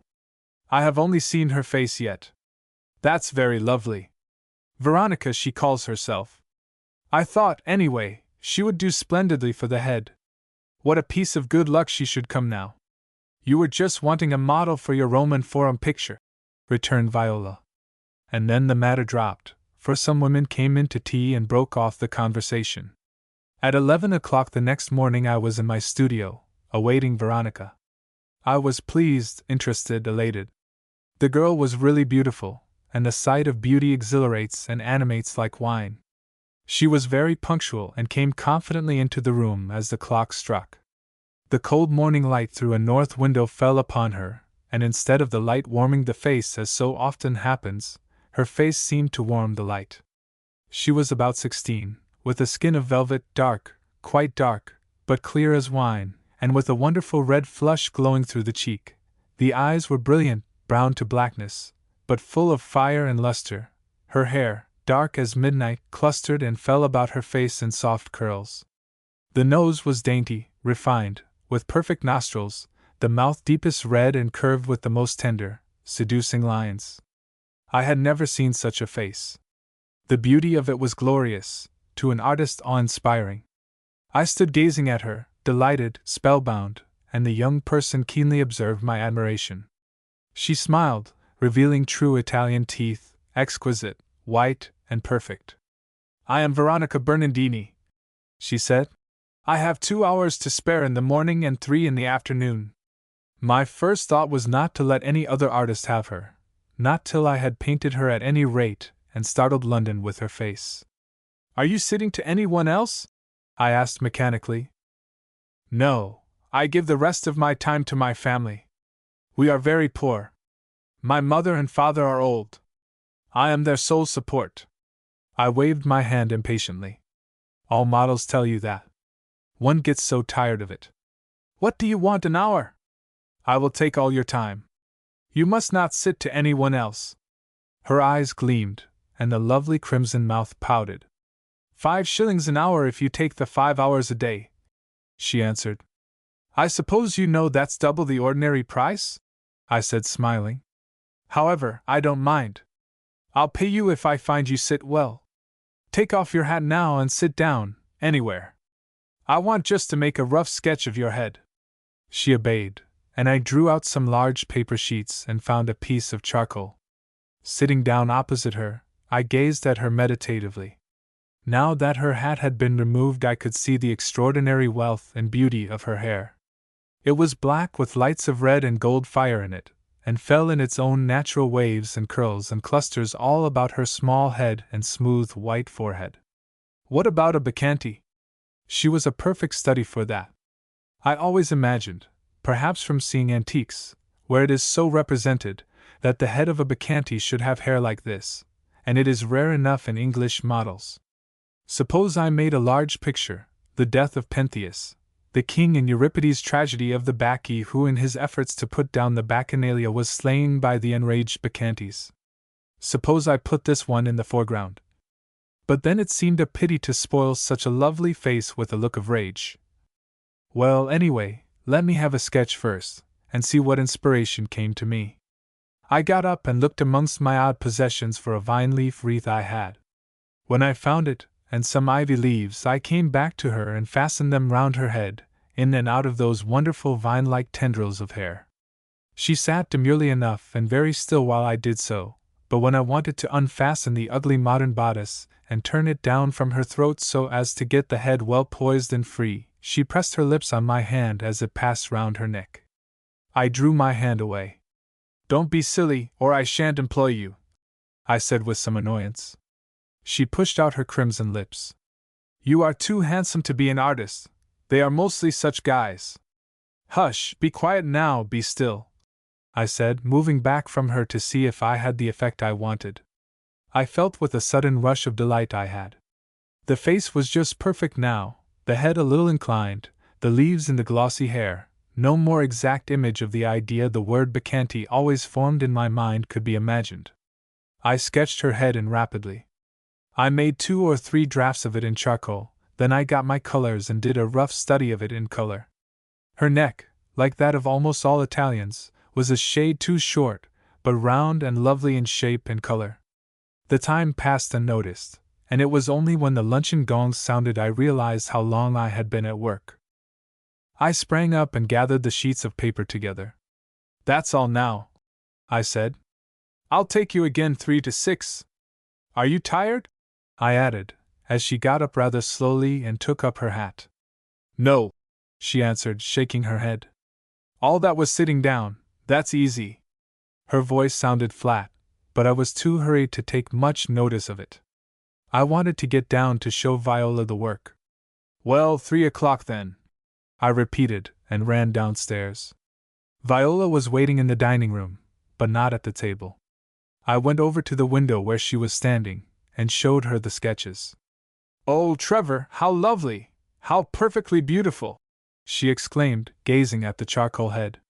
"You have done that well, and what a glorious face!" I flushed with pleasure. "I'm so glad you like it. Come up this afternoon and see the model, see me work. Say you're out, and let's have tea in the studio." "Very well," she answered as the luncheon came in. "I'll say we want tea up there. What a good idea to make her a bacchante, it's the very face for it. Suppose I took her as a bacchante dancing, the whole figure I mean, nude, under a canopy of vine leaves, make all the background, everything, green vines with clusters of purple grapes, and then have her dancing down the sort of avenue towards the foreground, with the light pouring down through the leaves. How do you think that would be?" "I should think it would be lovely," Viola answered slowly, with a little sigh. I looked across at her quickly. "You would like to be my only model for the body?" I said gently, keeping my eyes on her face. "No, Trevor, I really don't want to be selfish, and I do think you should have another, only." "Yes, only." "Well, when a woman is in love she does so long to be able to assume all sorts of different forms, to be different women, so as to always please and amuse and satisfy the man she loves. How delightful it would be if one could change! One can be pretty, one can be amiable, clever, charming, anything, but one cannot be different from oneself, one must be the same, one can't get away from that." I laughed. "I don't want you to be different. I should be overwhelmed if you suddenly changed into someone else. And whatever models I have, you will always be the best. There could not be another such perfect figure as yours." Viola smiled, but an absent look came into her face. After luncheon we both went up to the studio together, and Viola was ensconced in my armchair when Veronica's knock came on the door. I said, "Come in," and she entered with the confident air of the morning. Directly she saw Viola, however, she seemed to stiffen with resentment, and stood still by the door. "Come in," I repeated, and shut the door. Viola looked at her kindly, and laid down the charcoal sketch in her lap. "I have been looking at your head here and thinking it so beautiful," she said gently. Veronica only stared at her a little ungraciously in return, and took off her hat in silence. I put her back into position, rearranged the fillet on her head, and set to work to complete the color study. We worked in unbroken silence till tea was brought up at 4. Viola rose to make it, and I told the girl to get up and move about if she liked, and I set the canvas aside to dry. Viola offered the girl a cup of tea, but she refused it, and went and sat under the window on an old couch, leaving us by the table. The canvas was a success in a way so far, but the great sweetness of the expression in the charcoal sketch of the morning was not there. When tea was over I went up to Veronica and told her I must leave the canvas of the head to dry, I could not work more on it then, and asked her if she would pose for me as the bacchante dancing. I wanted to see if she would do for a larger picture. I got no answer for a minute. Veronica looked down, and began to pull at the faded fringe of an old cushion. At last I repeated my question. "Not while she's here," she muttered in a low, fierce tone. I was surprised at the resentment in look and voice. "Nonsense," I said with some annoyance. "You can pose before her as well as before me." Veronica did not answer, only pulled in sullen silence at the cushion. "You are wasting my time," I said impatiently. Veronica looked through the window. "I shan't take off my clothes before her," she muttered defiantly. I turned away from her in annoyance, and approached Viola, who had not moved from her chair on the other side of the room. She sprang up and came to meet me. "She objects to my being here?" she said quickly. "Is it bothering you? Because if it is, I'll go, that'll settle it. It's awfully stupid. I'm so sorry, Viola, it's so idiotic of her." Viola smiled brightly up at me. "Never mind, I'll go. You'll be down soon now." I held the door open for her, and with a smiling nod at me she passed through and went down the stairs. I waited till her bright head had disappeared, and then closed the door and went back to Veronica.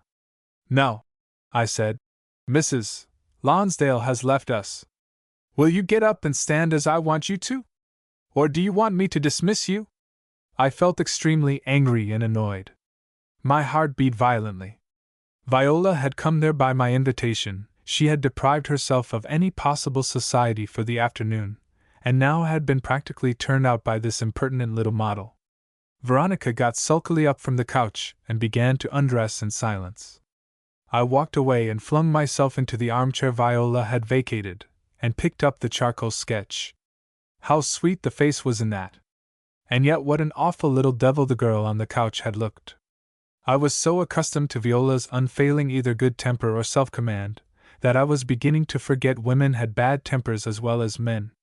After a minute or two Veronica came over to me. She had let her hair down, and it fell prettily on her shoulders. I laid down the charcoal sketches and looked at her critically as she approached. Her figure had all the beauty of great plumpness and youthfulness. Every contour was round and full, and yet firm. Her body was beautiful in the sense that all healthy, sound, young, well-formed things are, but there was, as it were, no soul in the beauty, nothing transcendent in any of the lines or in the color. It was something essentially of earth, undreamlike, appealing to the senses, and to them alone. I was struck with the great contrast it presented to the form of Viola, which was so wonderfully ethereal, so divine in color and design. Every line in it was long and tapering, never coming to a sudden stop, but merging with infinite grace into the next, and the dazzling, immaculate whiteness of it all made it seem like something of heaven.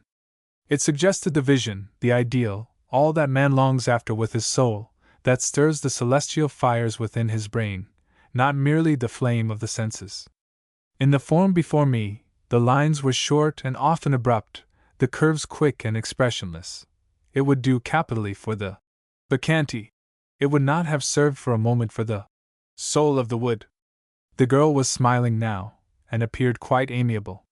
Most people are when they have got their own way. She asked me if I thought she would do. "Yes, I think you will. Stand back there, please, against that green curtain. Now put one foot forward as if you were advancing. Yes, that's right. Lift both your arms up over your head." I got up to give her a hoop of wire to hold as an arch over her, and put a spray of artificial ivy over it. "That'll do. Now stand still, and let's see how that works out." The girl posed well. Evidently she was a model of considerable practice, and I obtained an excellent sketch before 5:45, when she said she must leave off and dress. She did so in silence, while I studied my own work. When she had her hat on I looked up and asked her if she wanted to be paid. "No," she answered. "We'll leave it till the end of the week. Goodbye." "Goodbye," I said, and she went out. I laid the sketch on the table beside me, and sat thinking. A sudden blankness fell upon me as I stood mentally opposite this new idea that had never presented itself to me in the same form before, that in my former easy, wandering existence I had always welcomed a beautiful model, not only for the gain to my art, but because of the incidental pleasure it might bring me. But now I realized suddenly that this girl's beauty brought me no elation. It was not any use, and in a flash I saw, too, that no woman now, no beauty could be any use to me ever any more, for I was not a single irresponsible existence any longer, but involved with another which was sacred to me. How often in the past, when entangled in some light liaison, I had wished for deeper, stronger emotions, something to wake the mind and stir the soul. Then in my love for Viola I had found all these and welcomed them madly. She had stirred my whole sleeping being into flame, and given me those keener and stronger desires of the brain, and satisfied them, Until now it had seemed to me that this passion for her was a free gift from the hands of fate. Now, suddenly, I saw that the gift had its price. That, after all, there was something to be said for those light, free loves of the past. That some joy had been taken out of life, now those glittering trifles, toys of the senses, were taken from me, made impossible. For the first time I realized that a great passion has its yoke, and that, in return for the great joy it gives, it demands and takes one's freedom. I sat motionless, feeling overwhelmed by the sudden blaze of light that the simple incident of this model's advent had thrown on an obscure psychological fact. I saw now that my love for Viola was not wholly a gain, not something extra added to my life's cup that made it full to overflowing, but, as always in this life, something had been taken away as well as added. I felt as a child might feel who was presented with a magnificent gift with which he was overjoyed, but who, on taking it to the nursery to add to his other treasures, saw his nurse locking these all away from him forever in a glass case above his reach. As the child might, I hugged my new gift to me and delighted in it, but I could not help feeling regret for those other small, glittering toys with which I had formerly played so much, now shut away behind the deadly glass pane of conscience. It was not that Veronica appealed to me specially. I did not feel I cared whether she came to the studio again or not except for the picture, but the great principle involved, now that I was face to face with it, appalled me. Viola had sought to leave me free, by refusing marriage with me, but, after all, what difference does the mere nominal tie make? The essential attribute of a great passion, something that cannot be eliminated from it, is the chain of fidelity it forges round its prisoners. I do not know how long I sat there, but at last I rose mechanically, put the sheets of paper together, and went downstairs. As I came to the drawing-room door I heard that Viola was playing. The door stood ajar, and silently I entered and took my seat behind her. She was improvising, just playing as the inspiration came to her, and wholly absorbed and unconscious of my presence. There was a great glass facing her, in which her whole image was reflected, and had she glanced into it she must have seen me, but she did not. Her eyes gazed out before her, rapt, delighted. Her face was quite white, her lips parted in a little smile. I saw she was under the influence of her music and absolutely happy, full of joy, such as I could never give her. A great jealousy ran through me, kindling all that passion I had for her. The thoughts and reflections of an hour back seemed swept out of mind like dead leaves before a storm. No other lighter loves could give me 1/10 of the emotion that the pursuit and conquest of this strange soul could do. For I had not conquered it. It was absorbed in, and lived in mysteries of joy that its art alone could give it, and I was outside, almost a stranger to it. The thought burnt and stung me, and the fire of it wrapped round me as I sat watching her. That body, so slim, so perfect, she had given me, but I wanted more. I wanted that inner spirit to be mine. I wanted to conquer that. I watched her in a fierce, jealous anger, almost as I might have done seeing her caressed by another lover. She was so wonderfully happy, so independent of me, so unconscious of me. But man loves that which is above him, difficult to obtain, hard to pursue. We cannot help it. We are made to be hunters, and I felt I loved Viola then with fresh passion. Some time or other I would succeed in breaking through that charmed circle in which she lived, in making her yield up to me the spiritual maidenhood which, as it were, was hers. I would be first and last and everything to her, and not even her art should count beside me. I closed my eyes and put my head back on the couch where I was sitting and gave myself up to listening to the music. How the instrument answered her! What a divine melody rose from it, floating gently on the air like quivering wings.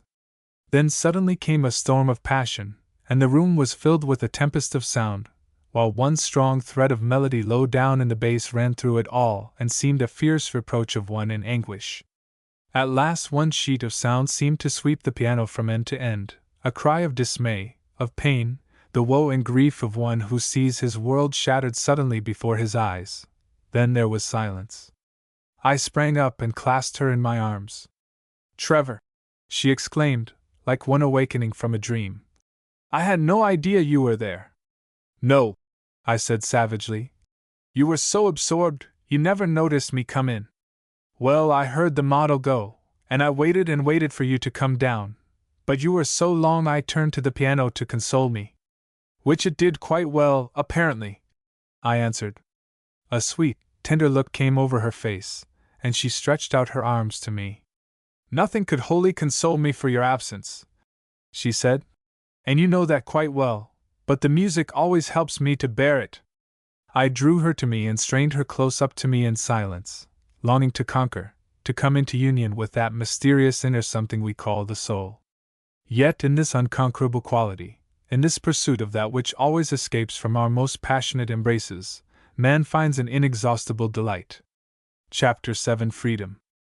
The weeks slipped by, and I worked hard at the painting, while Viola gave herself up to the music and all the work that the approaching production of her opera gave her. Our evenings were always spent together. We set aside 2 evenings in the week for our friends, giving only small dinners of 8 or 10. On the other evenings, when we were not dining out ourselves, we went to the opera, and supper after. I often wondered whether there was anything or nothing in the fact that we were not married to each other, which affected our feelings and relations to each other.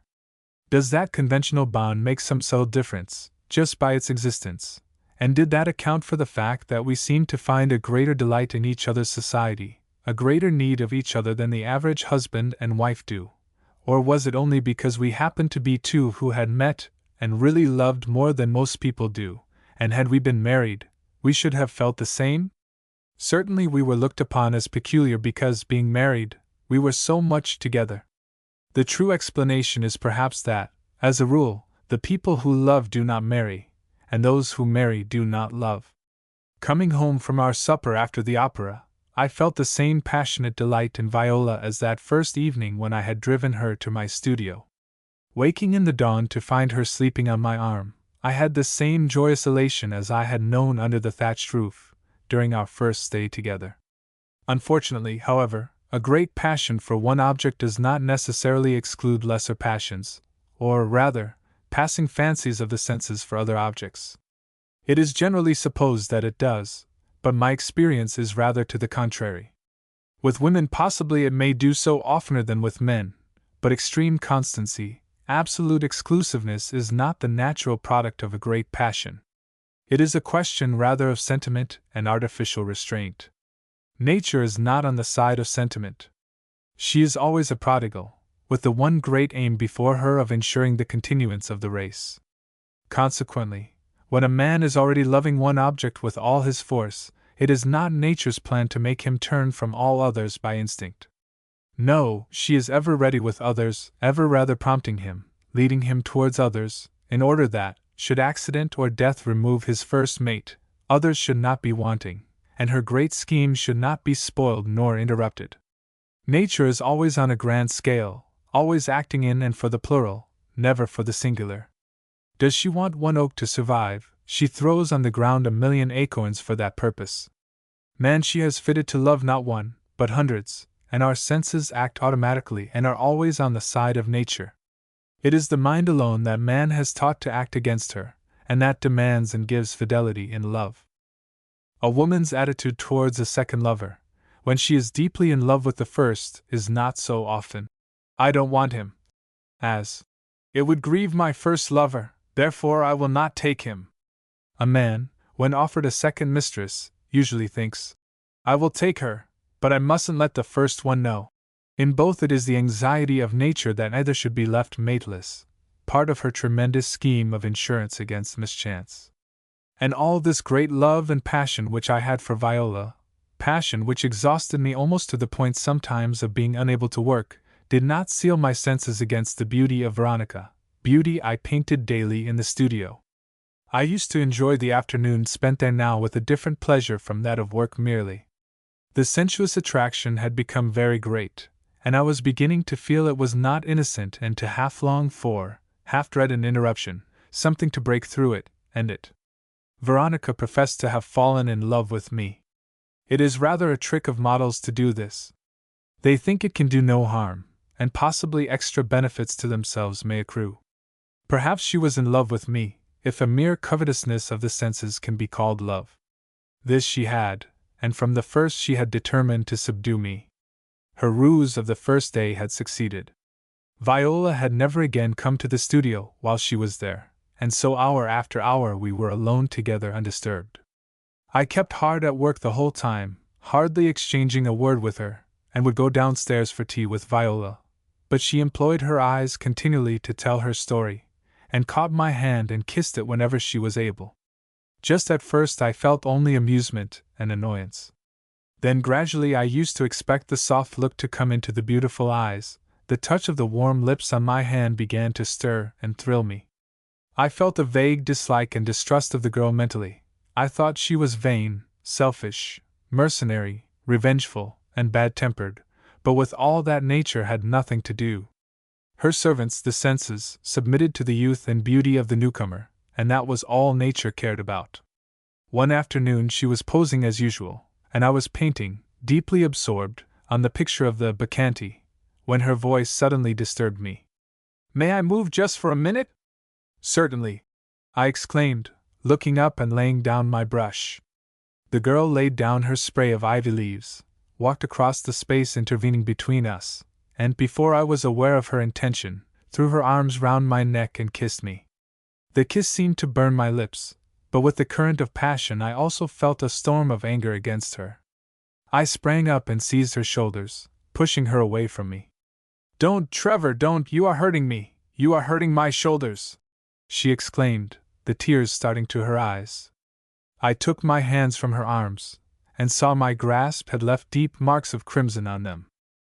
"Go and get dressed then, and go," I said furiously. "I'm not going to paint any more."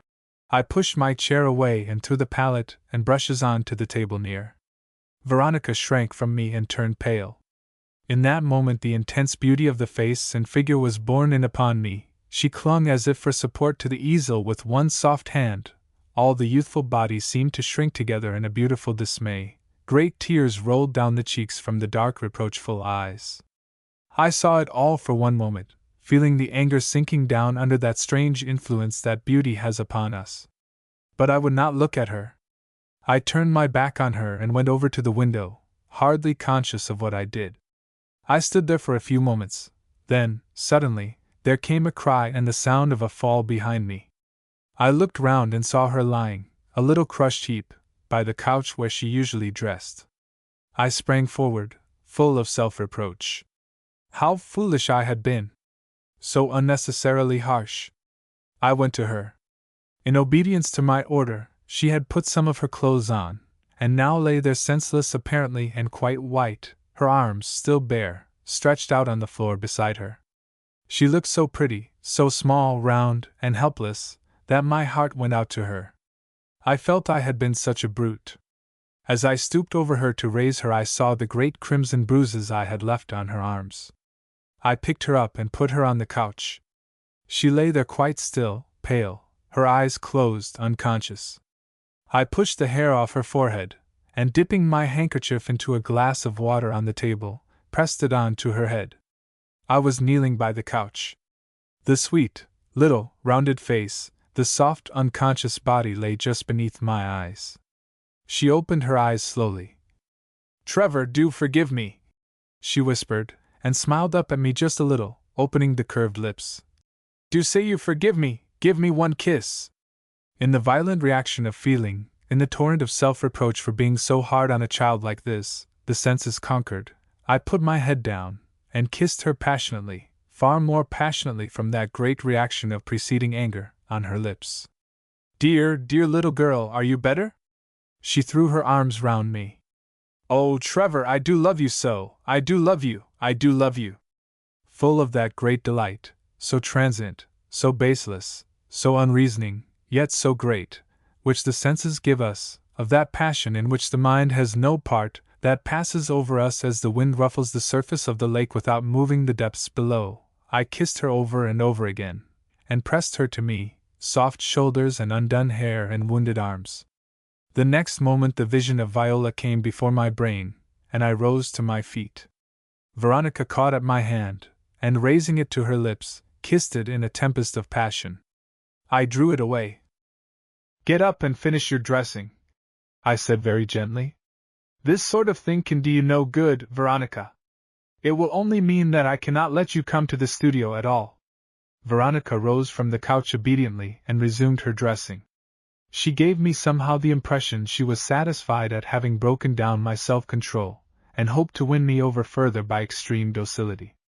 I walked away to the window, angry with myself, and yet angry again that anger should be necessary. I had always been so free till now, able to gratify the fancy of the moment. This need for self-restraint was new and irritating. Veronica came up to me when she was dressed, and asked for a parting kiss. I gave it, and she went away with a demure and sad little sigh. When I came down from the studio, I went at once to our bedroom to dress. We were dining early and going out after, and I knew I had not much time. Viola was not there. She had dressed evidently and gone down. Sometimes she would be sitting in the armchair at the foot of the bed waiting for me, but tonight she had gone down. I walked about the room, quickly collecting my evening things and thinking. Why did I, now that I had left Veronica, feel self-reproach and regret at what had passed? What was a kiss? It was ridiculous to think of it twice. I ran downstairs and found Viola as I had expected in the drawing-room. In her white dinner gown and with a few violet pansies at her breast, she looked, I thought, particularly charming. She smiled as I came in, but when I approached to kiss her as was usual between us after the shortest absences, she got up, almost started up and moved away from me. Don't kiss me! I am so afraid you will crush my flowers. I stopped disconcerted.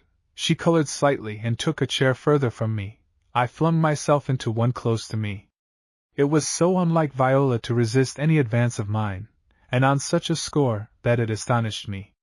Often and often I had hesitated when she had been in some of her magnificent toilettes to clasp her to me for fear of disturbing the wonderful creations, and had been laughingly derided for so doing. Your kiss is worth a dozen dresses, she would say, and crush me to her in spite of whatever laces or jewels might lie between, and such words had been very dear to me. This phrase now, usual with many women, unheard before from her, struck me. The blood rushed to my head for a moment as the thought came, she have seen or heard in any possible way the scene in the studio. And then I dismissed it as quite impossible. It was coincidence, merely that. She could know nothing. Then, staring away from her into the little fire, I thought suddenly, is not this the most despicable, the worst part of all infidelity? This deceit it must bring with it?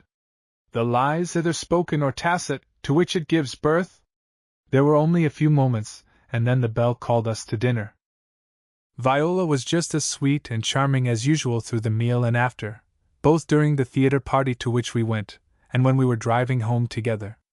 The next morning when we were at breakfast alone she said in a very earnest tone, Trevor, you will be careful about that model of yours, won't you?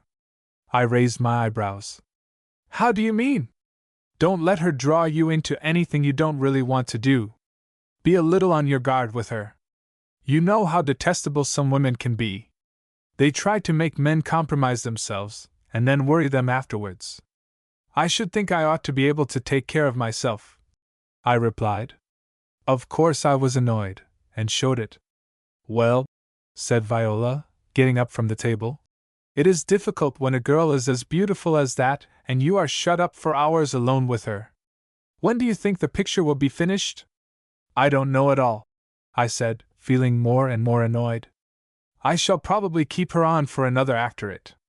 This was a pure invention of my anger at the moment, for I had fully resolved last night to get rid of Veronica and as soon as possible, and never see her again, but I objected to what seemed to me interference. Viola turned paler almost than the cloth before us. Do you really wish to do so? She asked. Yes, I said coldly. Have you any objection? Yes, I think it would be a great pity, she replied quietly. You will get so drawn to her, so interested in her, it will come between us. I looked at her in amaze and anger. Was this all coincidence? It must be. How could she possibly know what had occurred? We are nearly all of us beasts to women when they appeal to us. Had the position been reversed and had I been speaking to Viola as she was to me, she would have been all sweetness, accepting my jealous anxiety as a compliment, recognizing how sure a sign of passion it is. All this seems very childish and silly, I answered. Veronica is nothing to me but a model and will never be anything than that. I shall keep her as long as I want her, and dismiss her when I choose. I don't want to discuss the matter again with you." Viola waited till I had finished speaking, then when I ceased, she inclined her head and went out, shutting the door noiselessly behind her. In that moment even of anger against her, a great throb of admiration beat through me. Her attitude as she waited by the door, one hand clasping the handle, her face turned towards me, was so perfect, the acquiescence so graceful and dignified. But it was only for a moment. The anger closed over the impulse of love again, and I walked up and down the room full of resentment. "Why should one," I muttered, "just because one loves one woman, never be supposed to kiss another? Why should there be all this hateful, jealous tyranny? It is better to be free, as one is as a bachelor, and do what one likes, just take everything as it comes along." Then it recurred to me suddenly that I was not married, not tied in any way, I was free, and the remembrance came, too, why it was so, that Viola herself had refused to take my freedom from me. "Then when I use it to amuse myself for an hour or two, this is the result," I thought stormily, trying to keep angry with Viola. "It's as bad as being married." I tried to feel Viola was quite in the wrong, a tiresome, unreasonable, jealous person, but irresistibly my thoughts modified themselves, sobered by that sudden recollection that I was not bound to her nor she to me. Perhaps I should not have to complain of her tyranny very long. Waves of memory rolled over me against my will, memories of the wonderful passion that existed between us, something that went down to the roots of my being, that shook me to the very depths, as different as the day from the night from my passing fancy for Veronica's beauty. My mind went back to the first night at the studio. I had never felt anything for any other woman that could approach my feelings for her. She was so different from all the others. I had known a good many, and they all seemed very much alike, but Viola stood alone amongst them. After a few minutes' more reflection, I went to look for her.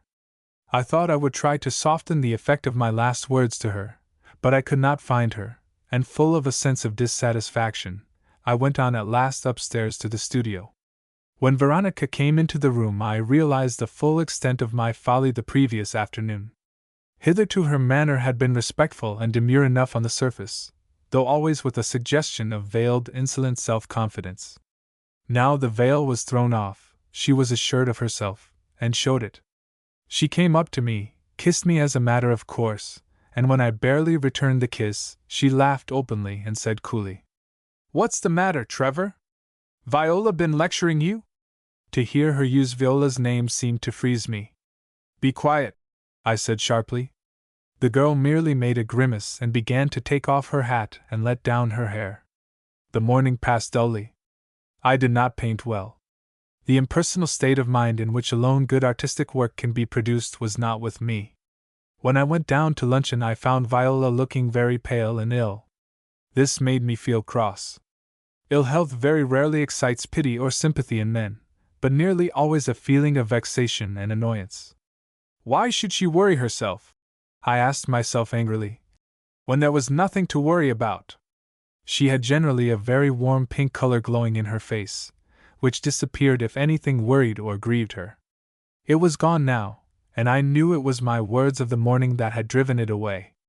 "I looked for you this morning before I went up to paint," I said, "but couldn't find you." "I am so sorry," she answered with a quick smile. "What did you want me for?" "To tell you you needn't worry about Veronica. She is absolutely nothing to me."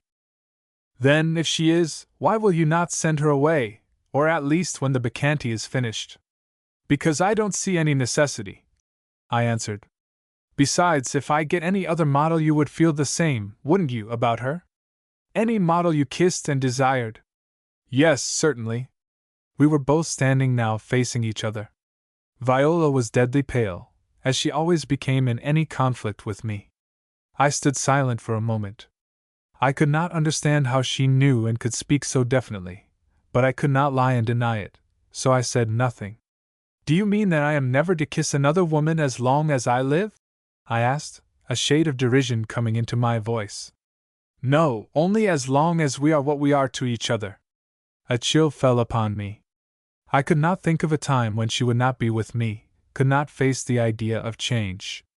The light fell across her very bright and waving hair, and caught the tips of her eyelashes and fell all round her exquisite, girlish figure, full of that wonderful grace I had never seen in any other. "It is a pity to make your love, which otherwise would be such a divine pleasure, a thing of restraint and fetters," I said slowly. "But it is a mutual obligation in love," she said in a very low tone. "It must be so. You would not wish me to kiss any of the men who come here, would you? They often asked me to." Her words gave me suddenly such a sense of surprise and shock, it was almost as if she had struck me in the eyes. "No," I said involuntarily, the instinct within me speaking without thought. "Well, that is what I say," answered Viola gently. "A great passion has its fetters. I don't see how it can be helped. You can have the promiscuous loves of all the women you meet, or you can have the absolute devotion of one, but I don't see how you can have the two." My heart beat, and the blood seemed going up to my head, confusing my reason. I felt angry because I knew she was right. "Well, really it seems that the first might be better if one's life is to be so limited." Viola did not answer at all. I turned and walked towards the window and stood looking out for a few minutes. When I turned round, the room was empty. I went up to the studio, but again I could not paint. The pale, unhappy face of Viola came between me and the picture. To Veronica I hardly spoke. Her beauty neither attracted nor even pleased me. She was the cause of all this vague cloud rising up in my life, which had hitherto been intensely happy and allowed me to do the very best in my art. Her efforts to attract me and to draw me from my work only annoyed and irritated me, and when I went down to tea I told her to go, that I should not paint afterwards. No one happened to be calling that afternoon, so Viola and I were alone. There was hardly any constraint between us even after what had passed at luncheon. We were so much one, so intimate, mentally as well as physically, that we could not quarrel with each other any more than one can quarrel with oneself. One can be cross with oneself occasionally, but not for long. We neither of us referred to Veronica or anything disagreeable, but gave ourselves up to the joy of each other's society. When I told her I was not going back to paint, she was delighted, and we planned to dine early and go to the Empire after. The ballet seemed to amuse her, and when we returned and went up to our room she was in the lightest and gayest of spirits. This room was the only one in the house in the furnishing of which Viola had taken the slightest interest. In all the others she had allowed things to stand just as we found them, just as our landlord had thought good to leave them, but in this one much had been added to the contents written down in the inventory, and so much altered that our landlord would indeed have been astonished if he had suddenly looked in. The bed was a triumph of artistic skill, designed and arranged under her own directions. The curtains enclosing it were delicate in coloring and so soft in fabric that the bed seemed enveloped in a mass of blue clouds, gold-lined, and all the sheets and clothing were filmy and lace-edged, and must have been the despair of the steam laundry. A blue silk covering, the color of her own eyes, and embroidered with pale pink roses, gold-centered, reposed on it, matching the curtains, and an electric lamp shaded in rose color depended from the French crown above the head, a lamp which flooded the bed with light when all the curtains were drawn and shut out the lights of the room. The carpet was blue also, and the heavy curtains over all the windows matched it, edged with, and embroidered in gold. The toilet table, though simple enough in its arrangements, for Viola needed no cosmetics, no lotions, no manicure nor other evil inventions, was always a lovely object. On its pale rose covering lay her gold-backed brushes and comb, her gold hand mirror with cupids playing on it, her little gold boxes of pins, and always vases of fresh geraniums, white and rose-pink. Out of the room at one side opened a smaller one. It was not used as a chapel nor yet as a dressing-room. We dressed together and took pleasure in so doing, as we did in everything that threw us into intimate companionship. We had no need of dressing-rooms since there were no teeth to come in and out, no wigs to be taken off and put on, no secrets on either side to be jealously guarded from one another. No, the room opening out of ours was a supper-room, where, when we came back late from opera or theater, we could always count on finding cold supper and champagne. I went in tonight and turned on all the lights, which were many, while Viola laid aside her dress and slipped into a dressing gown, something as fragile and beautiful as a rose leaf, suiting her delicate, elusive beauty. She followed me into the little supper room, and as I turned and saw her on the threshold, the delicacy of the whole vision struck me. A pain shot into my heart suddenly. Supposing I ever lost her? Saw her fade from me? Her eyes were wide open and laughing, a faint color glowed in the white transparent skin, the lips were a light scarlet, parted now from the milky teeth. I made 2 steps forwards and caught her, and crushed her up tightly to my breast, and kissed her, and made her sit on my knee while I poured out some champagne. "Now drink that," I commanded. "You look as if you needed something material. You look like a vision that may vanish from me into thin air." Viola laughed, and drank the wine. "Trevor," she said reflectively, as if following up some train of thought she had been pursuing already a long time. "What heaps of wonderfully beautiful girls and women we saw tonight! Wouldn't you like some of them?" I laughed. "Some of them? Supposing you send me up a dozen or 2? "No, but really I was thinking as I sat there tonight, how pretty they were, and how varied. I can quite understand how a man would like to try them all." "You would object, I am afraid," I said gravely. "You object even to Veronica." "I know. I don't think it's possible to do otherwise. I shouldn't love you if I didn't. But if you gave me up, you could have all these others." "Well, you see, it is the other way. I have given them all up for you." "I know, but is it wise for your own happiness? I thought about it a great deal tonight. Women like that can give one only the simple pleasure of the senses. It is very much the same with them all, but with you there is some extraordinary passion created in the brain as well as in the senses, that makes it a different thing." "I am so glad," she murmured, leaning her arms on the table and looking at me with eyes absorbed and abstracted.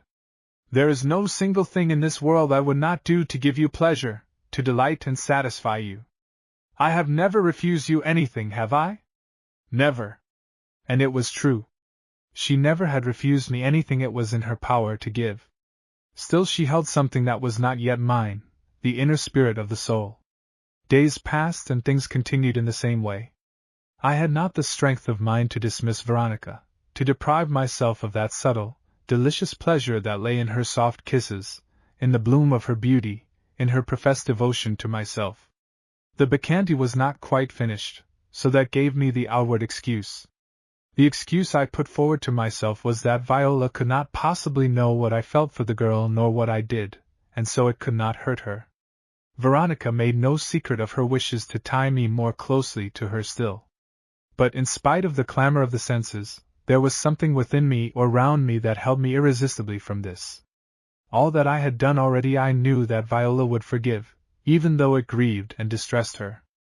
If I went further I did not know that she would ever forgive, and that made an insurmountable barrier that nothing Veronica could do or say could break down. The weeks slipped by and brought us to the date when Viola's operetta was to be produced. On the evening which she had so looked forward to, now it had come, she seemed tired and spiritless, and we dressed for dinner almost in silence. Captain Lawton and another man who had helped in the production of the piece were dining with us, and we were then going on to our box at the theater.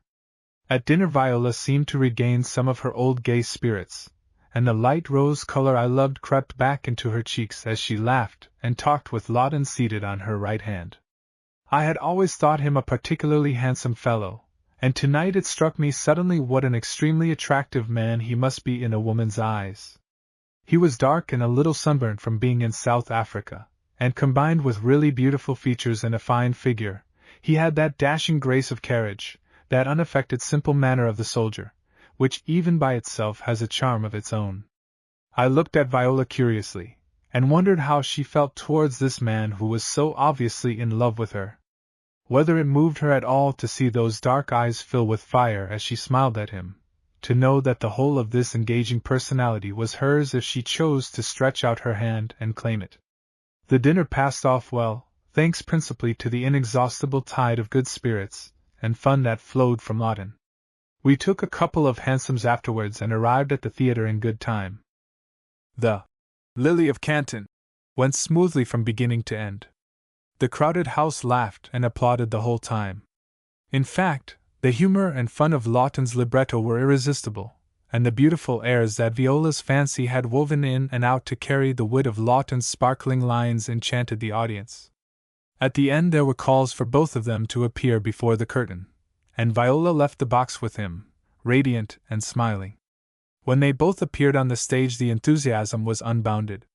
Viola was in white, and her delicate, rose-like fairness delighted the audience, and the women clapped Lawton with goodwill. Handsome, easy, dignified, graceful, and debonair as usual, he smiled and bowed his acknowledgments over and over again beside Viola, into whose face came the rapt, glad look that her music always gave, replacing the expression of pain she had worn now for so many weeks. I sat in our box watching her, with sore, jealous feelings rising up like mists over the pride I had in my possession. As the whole scene and her triumph stirred and roused my passion for her, some voice seemed interrogating me.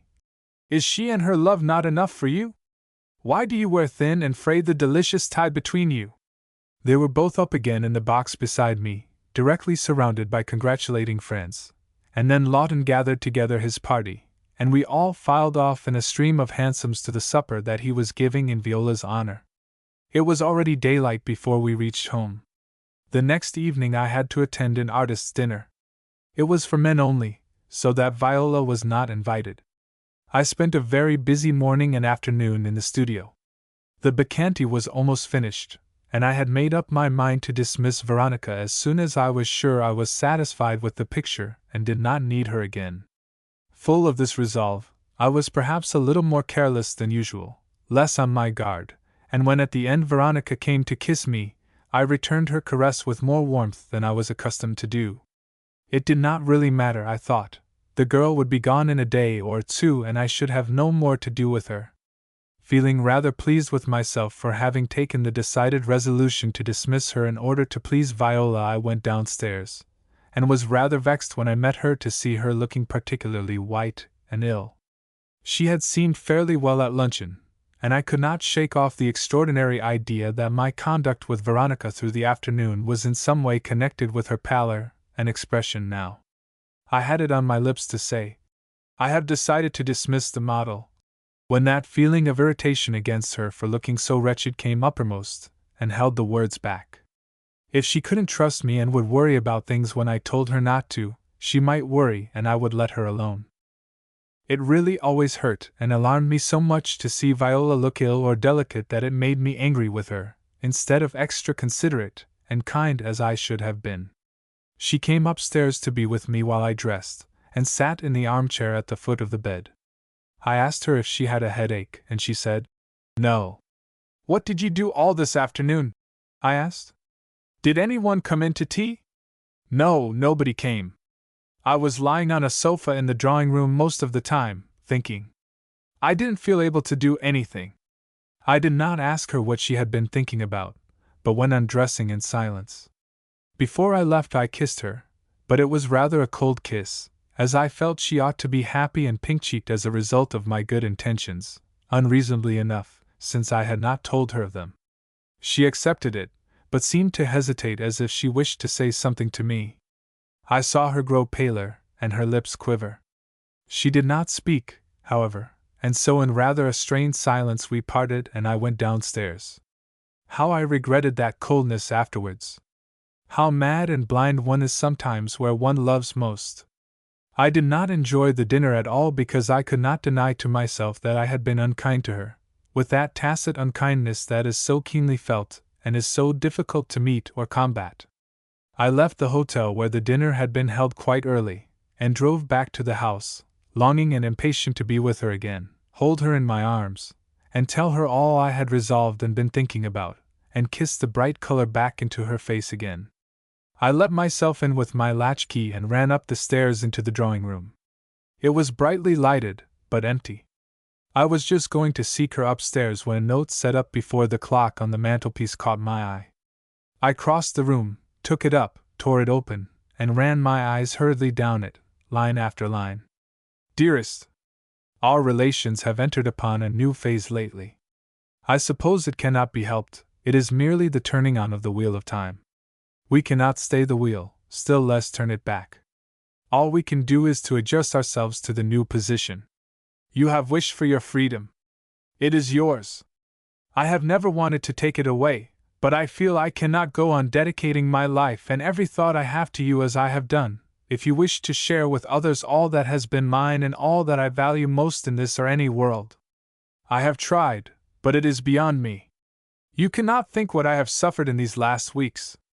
I have reasoned with myself, asked myself what did it matter what you did when you were away from me, why should one rival now matter more than those the past has held for me?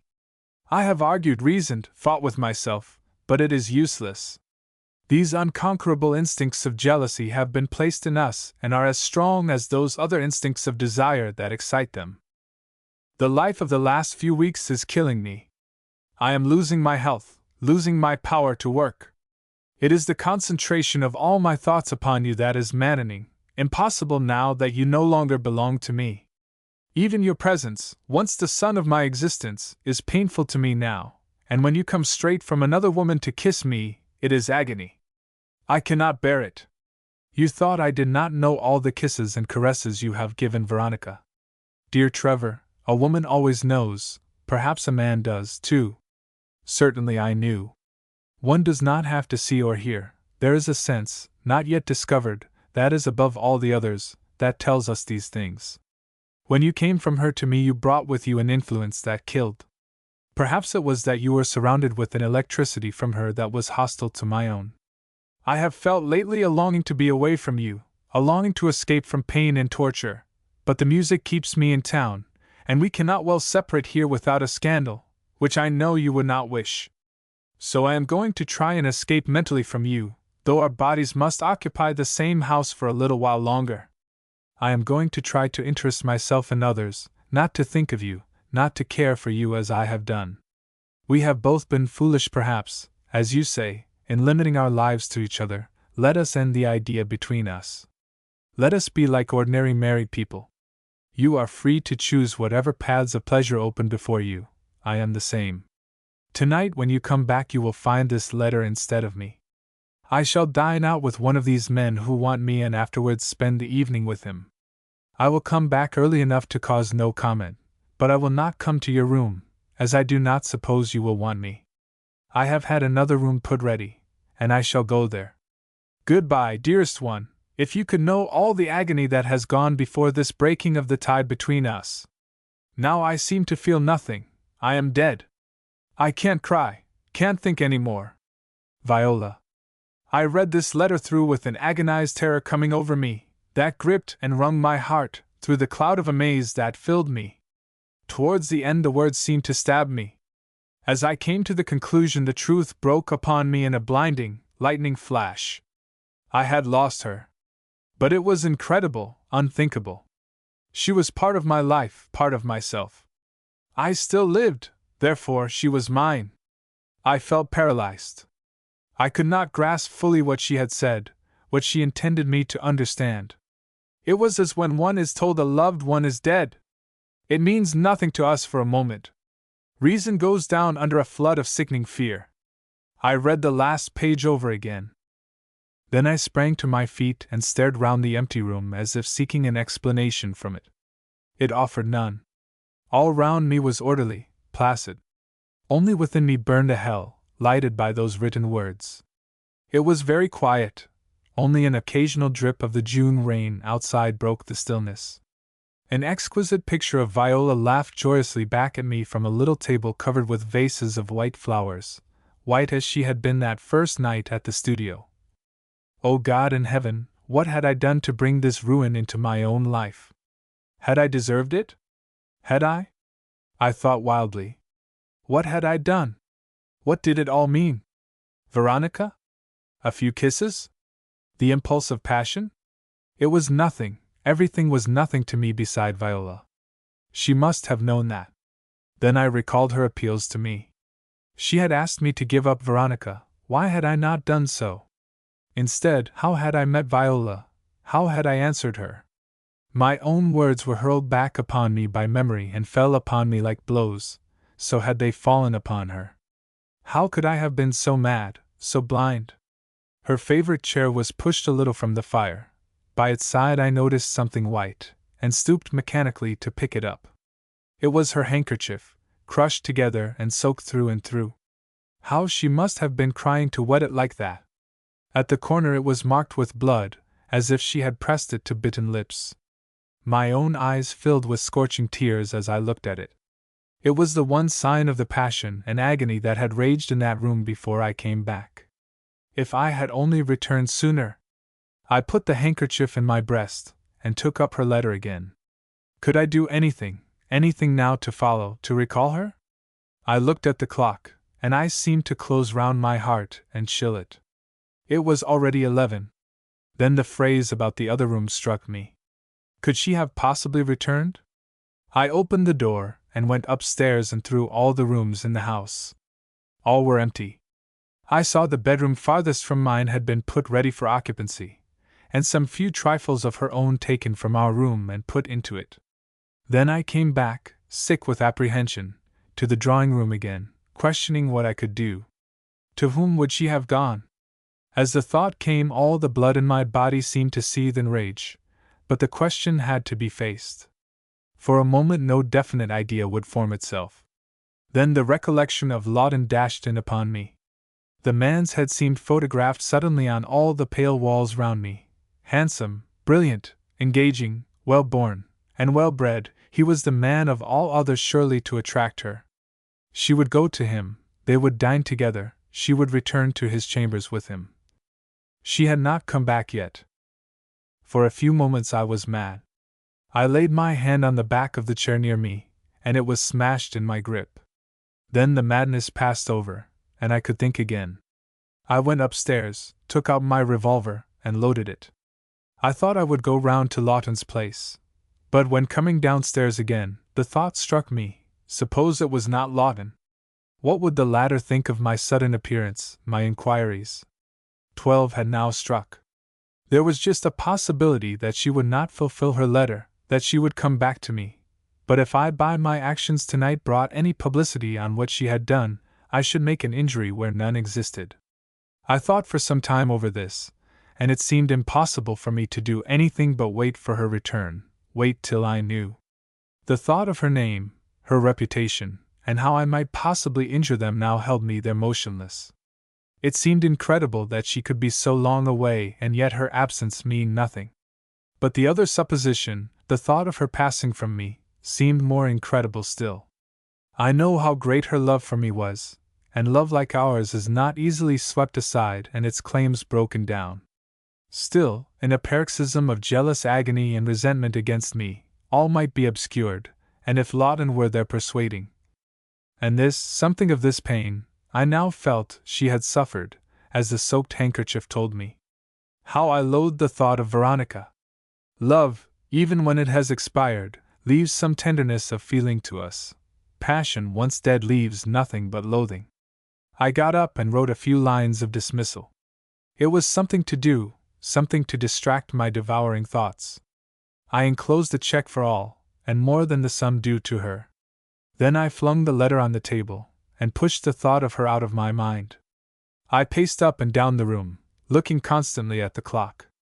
What were these fleeting moments taking from me? My brain seemed on fire and full of light. Picture after picture rose before me, vivid, brilliant, all pictures of Viola and hours passed with her. What a wonderful personality she had, and I alone had possessed it. How utterly and entirely she had given herself to me alone of all the many who coveted her. I had been the first, the only one for her, till my own hand had foolishly cut the ties that bound us together. If I lost her, suppose I gained everything else in the world, would it content me? Could I lose her? Could I let her go? But I had. I glanced at the clock. It was now 1. She had not returned. By this time she had passed from me to another. The pain, the acute pain of this thought seemed to divide my brain like a two-edged sword. What had I done? Why had I not realized that I should feel like this? To have and then to lose while one still desires, this is the most horrible pain in the world. The animals feel it to the point of madness, and they are wise, they do not court it. They will tear their rival, even the female herself, in pieces rather than yield her up. But what had I done? A maid had nestled to my breast, and I had not been wise enough to hold it there. And now I suffered, how I suffered! My brain seemed to writhe in those moments of agony like a body on the rack or in the flames. Each thought was a torture. Sweet recollections came to me like the breath of flowers, only to turn into a fresh agony of despair. There is no pain so absolutely black in its hideous agony as jealousy. The other mental pains of this life may last longer, but there is none that cuts down deeper, that possesses such a ravening tooth, while it lasts, as this. The vision of Lawton's face was like a brand upon my brain. I saw it everywhere, as it had looked when she smiled upon him at dinner. Suddenly, as I paced backwards and forwards, I heard a little noise outside, a light footfall on the stairs or landing. I stood still, my heart seeming to knock about inside my chest as if it wanted to leap out between the ribs. Then I went to the door and threw it wide open. She stood there just outside. The light from within fell upon her, and my eyes ran over her, questioning, devouring, while waves of hope and terror seemed dashing up against my brain like the surf over a rock. She looked collected, mistress of herself. Her dress and hair were perfect in arrangement as when she had started. On her face was a curious look of gladness, of relief, of decision, of triumph. What was its meaning? I took both her hands and drew her over the threshold. She came gladly. She must have seen the agony of fear, of questioning in my face, for after a swift look up at me she said impulsively, "I am so glad to be back with you, Trevor." I could not answer her. I stood silent. The sick fatigue of hours of painful emotion was creeping over me, and the agony of longing to know everything from her lips seemed to paralyze me. "I could not, after all, dearest," she said in a very low tone. "I could not do anything on my side to sever myself from you, so I have come back to you." Her voice seemed to come to me from a long distance, but every word was clear and distinct. The relief of the loosening of the pressure of one hideous idea was intense. I took a chair beside her and put my arm round her shoulders. "Tell me what has happened, then, since you left me." She was drawing off her gloves slowly. The flesh of the fingers and wrist was slightly indented from long pressure of the kid. I saw that her glove had not been removed for several hours. A great tide of pleasure and relief broke slowly over me. "Well, I went straight from here to Lawton's chambers, and he was out, so I sat down in one of his easy chairs by the fire to wait for him. I sat there, looking into the fire, and somehow I forgot all about Lawton and began thinking about you and the pictures and your wonderful voice and all the delightful times we had had together, and then I thought of all I had always tried to do for you, and how you were the very first man I had ever cared for or done anything for, and how I had always belonged to you, and it seemed a pity to spoil it all, if you understand. I felt I could not with my own hands pull down the beautiful fabric of my love for you that I had built up. I felt I could not give myself to anyone else. There seemed something irresistible holding me from it. You must do what you like, be faithful or not to me, but I must be faithful to you."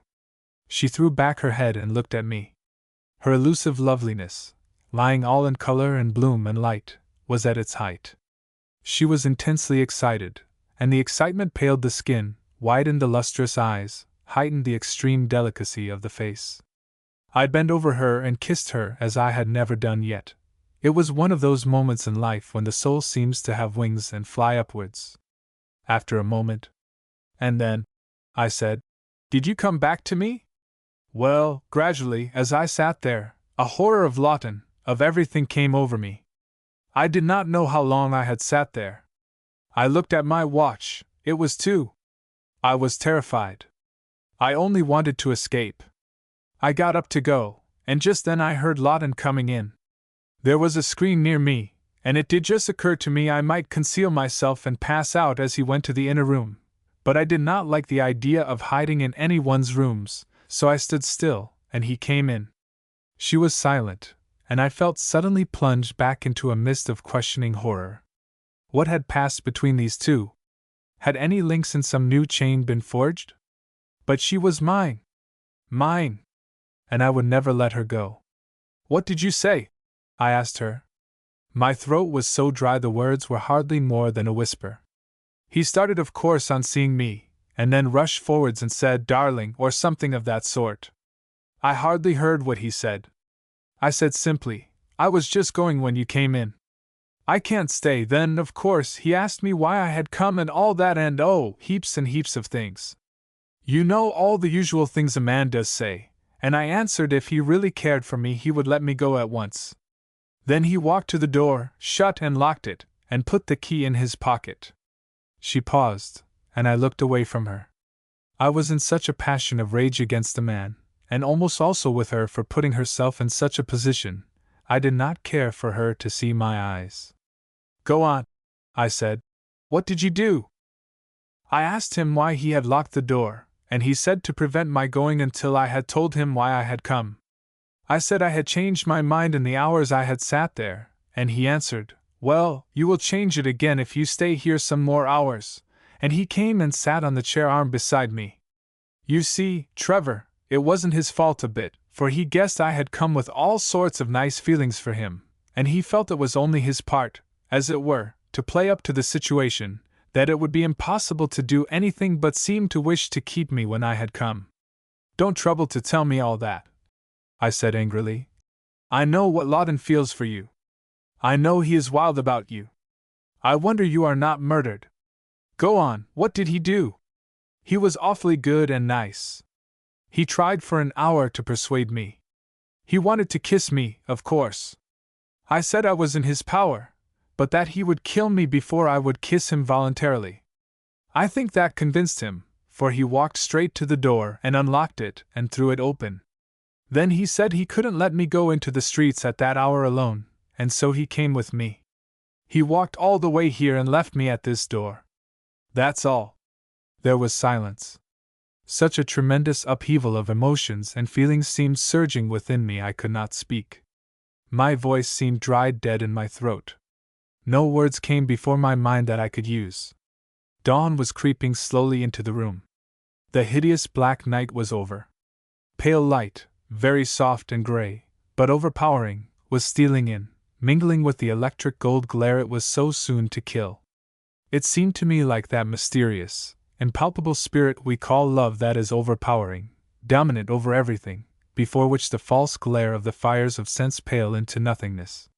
"Trevor," she said at last, breaking the silence of the pale, misty room, "are you glad I decided as I did? You must do just what you like. I only felt I could not do anything against you." I turned and drew her wholly into my arms, and at that warm, living contact my voice came back to me. "You are my life, my soul, and you ask if I am glad you've come back to me? There is nothing in the world for me really but you. Everything else is dust and ashes, that can be swept away by the lightest transient wind. You are the very life in my veins, and you must be mine always, as you have been from the very first." I pressed my lips down on hers with all the force of that fury of triumph which rose within me. I did not want her answer. I merely wanted to force my words between her lips, to drive them home to her heart. She was my regained possession, and the joy of it was like madness. She put her arms round my neck and lay quite still and passive, close pressed against my heart, and our souls seemed to meet and hold communion with each other, and there was no need of any more words. Part 4 The Crimson Night, Chapter 8 Loss. We had left town and come down to the country. Viola had not seemed quite so well in the last 3 months since the night of our reconciliation, and even here in the country she did not seem to regain her color and her usual spirits. She declared, however, there was nothing the matter with her, and we had been intensely happy. One morning when we came down to our rather late breakfast I found a long, thin, curiously addressed letter lying by my plate. Viola took it up laughingly, and then I saw her suddenly turn pale, and she laid it back on the table as if the touch of it hurt her.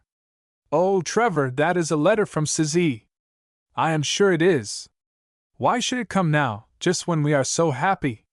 I looked at her in surprise, and took up the letter to cut it open. "What makes you think it comes from her?" I asked. "It is not at all likely." "I know it does," she said simply. "I feel it." I laughed and opened the letter, not in the least believing she would be right. The first line, however, my eye fell upon showed me it was from Suzy. The queer, stiff, upright characters suggested Chinese writing, and the first words could be hers alone. Dear Mr. Trevor, do you remember me? I am in awful trouble. Husband died and also baby. I sent here to be sold for slave to rich Chinamen. Please you buy me. Send my price $500 to Mrs. Hackett, address as per above. Dear Trevor, do come to me. You remember the wood? I am yours, not sold yet. Suzy. I read this through with a feeling of amaze. Suzy had for so long been a forgotten quantity to me, something left in the past of the Alaskan trip, like the stars of the north, that her memory, thrown back suddenly on me like this, startled me. I handed the letter to Viola in silence. She read it through, and then pushed it away from her. I told you so. There is no peace in this world. But it needn't affect us, dearest, I said. Suzy is nothing to me now. I don't want her. There is nothing to distress you. But you'll have to do something about it, I suppose, returned Viola gloomily. She was making the tea, and I saw her hands shook. I believe you would like to go. It would be a new experience for you. You would go if that letter came to you when you were living as a bachelor, wouldn't you? Possibly I might. But then, of course, when one is free it is different. Everything is different. Free, murmured Viola, her eyes filling. I hate to think I am tying you. It is not that, I said gently. One does not want to do the same things, nor care about them. You wanted Veronica and didn't have her on my account. I am not going to prevent you doing this. You must go if you want to. She threw herself into the easy chair with her handkerchief pressed to her mouth. The tears welled up to her eyes and poured down her white face uncontrollably. Dearest, dear little girl, I said, drawing her into my arms, you are upsetting yourself for nothing. I don't want to go, I shan't think of going. I am perfectly happy, you are everything to me. She leant her soft head against me in silence, sobbing for some seconds. Come and have breakfast, I said, stroking her hair gently, and don't let us think anything more about it. If 50 Susys were calling me I should not want to go. Viola dried her eyes and came to the table in silence. We had other letters to open, and we discussed these, and no further reference was made to Suzy then.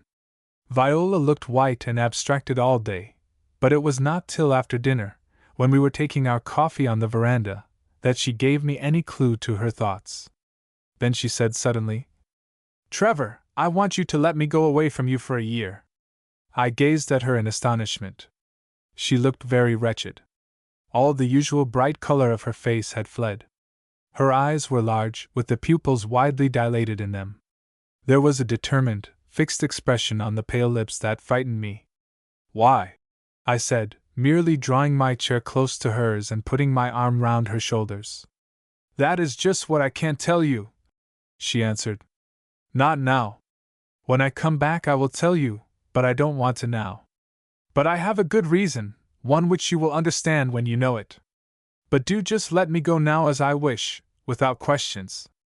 I have thought it over so much, and I am sure I am doing the right thing. You have thought it over? I repeated in surprise. Since when? Since this morning, do you mean? No, long before that. Suzy's letter has only decided me to speak now. I have been meaning to ask you to let me go for some time, only I put it off because I thought you would dislike it so and would feel dull without me.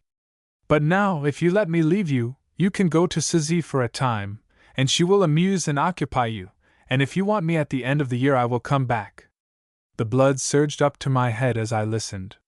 How could she deliberately suggest such things? Did she really care for me or value our love at all? In any case, for no reason on earth would I let her go. No, I shall not, certainly not, consent to anything so foolish, I said coldly. I can't think how you can suggest or think such a thing is possible. Viola was silent for a moment. Then she said, When I come back I would tell you everything, and you would see I was right. I don't know that you ever would come back, I said, with sudden irrepressible anger. If you go away, I might want you to stay away. You talk as if our emotions and passions were mere blocks of wood we could take up and lay down as we pleased, put away in a box for a time, and then bring them out again to play with. It's absurd. You talk of going away and driving me to another woman, and then my coming back to you, as if it was just a simple matter of our own will. Once we separate and allow our lives to become entangled with other lives, we cannot say what will happen. We might never come together again. Viola inclined her head. I know, she said in a low tone. I have thought of all that. But if I stay, there will be a separation all the same, and perhaps something worse. What do you mean by a separation? I demanded hotly. Well, I cannot respond to you any more as I used. I must have rest for a time, she answered in a low tone. I looked at her closely, and it struck me again how delicate she looked. She was thinner, too, than she had been. Her delicate, almost transparent hand shook as it rested on the chair arm. The color rushed burning to my face as I leant over her. But, darling girl, if you want more rest, you have only to say so. Perhaps I have been thoughtless and selfish. If so, we must alter things. But there is no need to separate, to go away from me for that. No, I know, returned Viola in a very tender tone. I should not for that alone. You are always most good. It is not that only.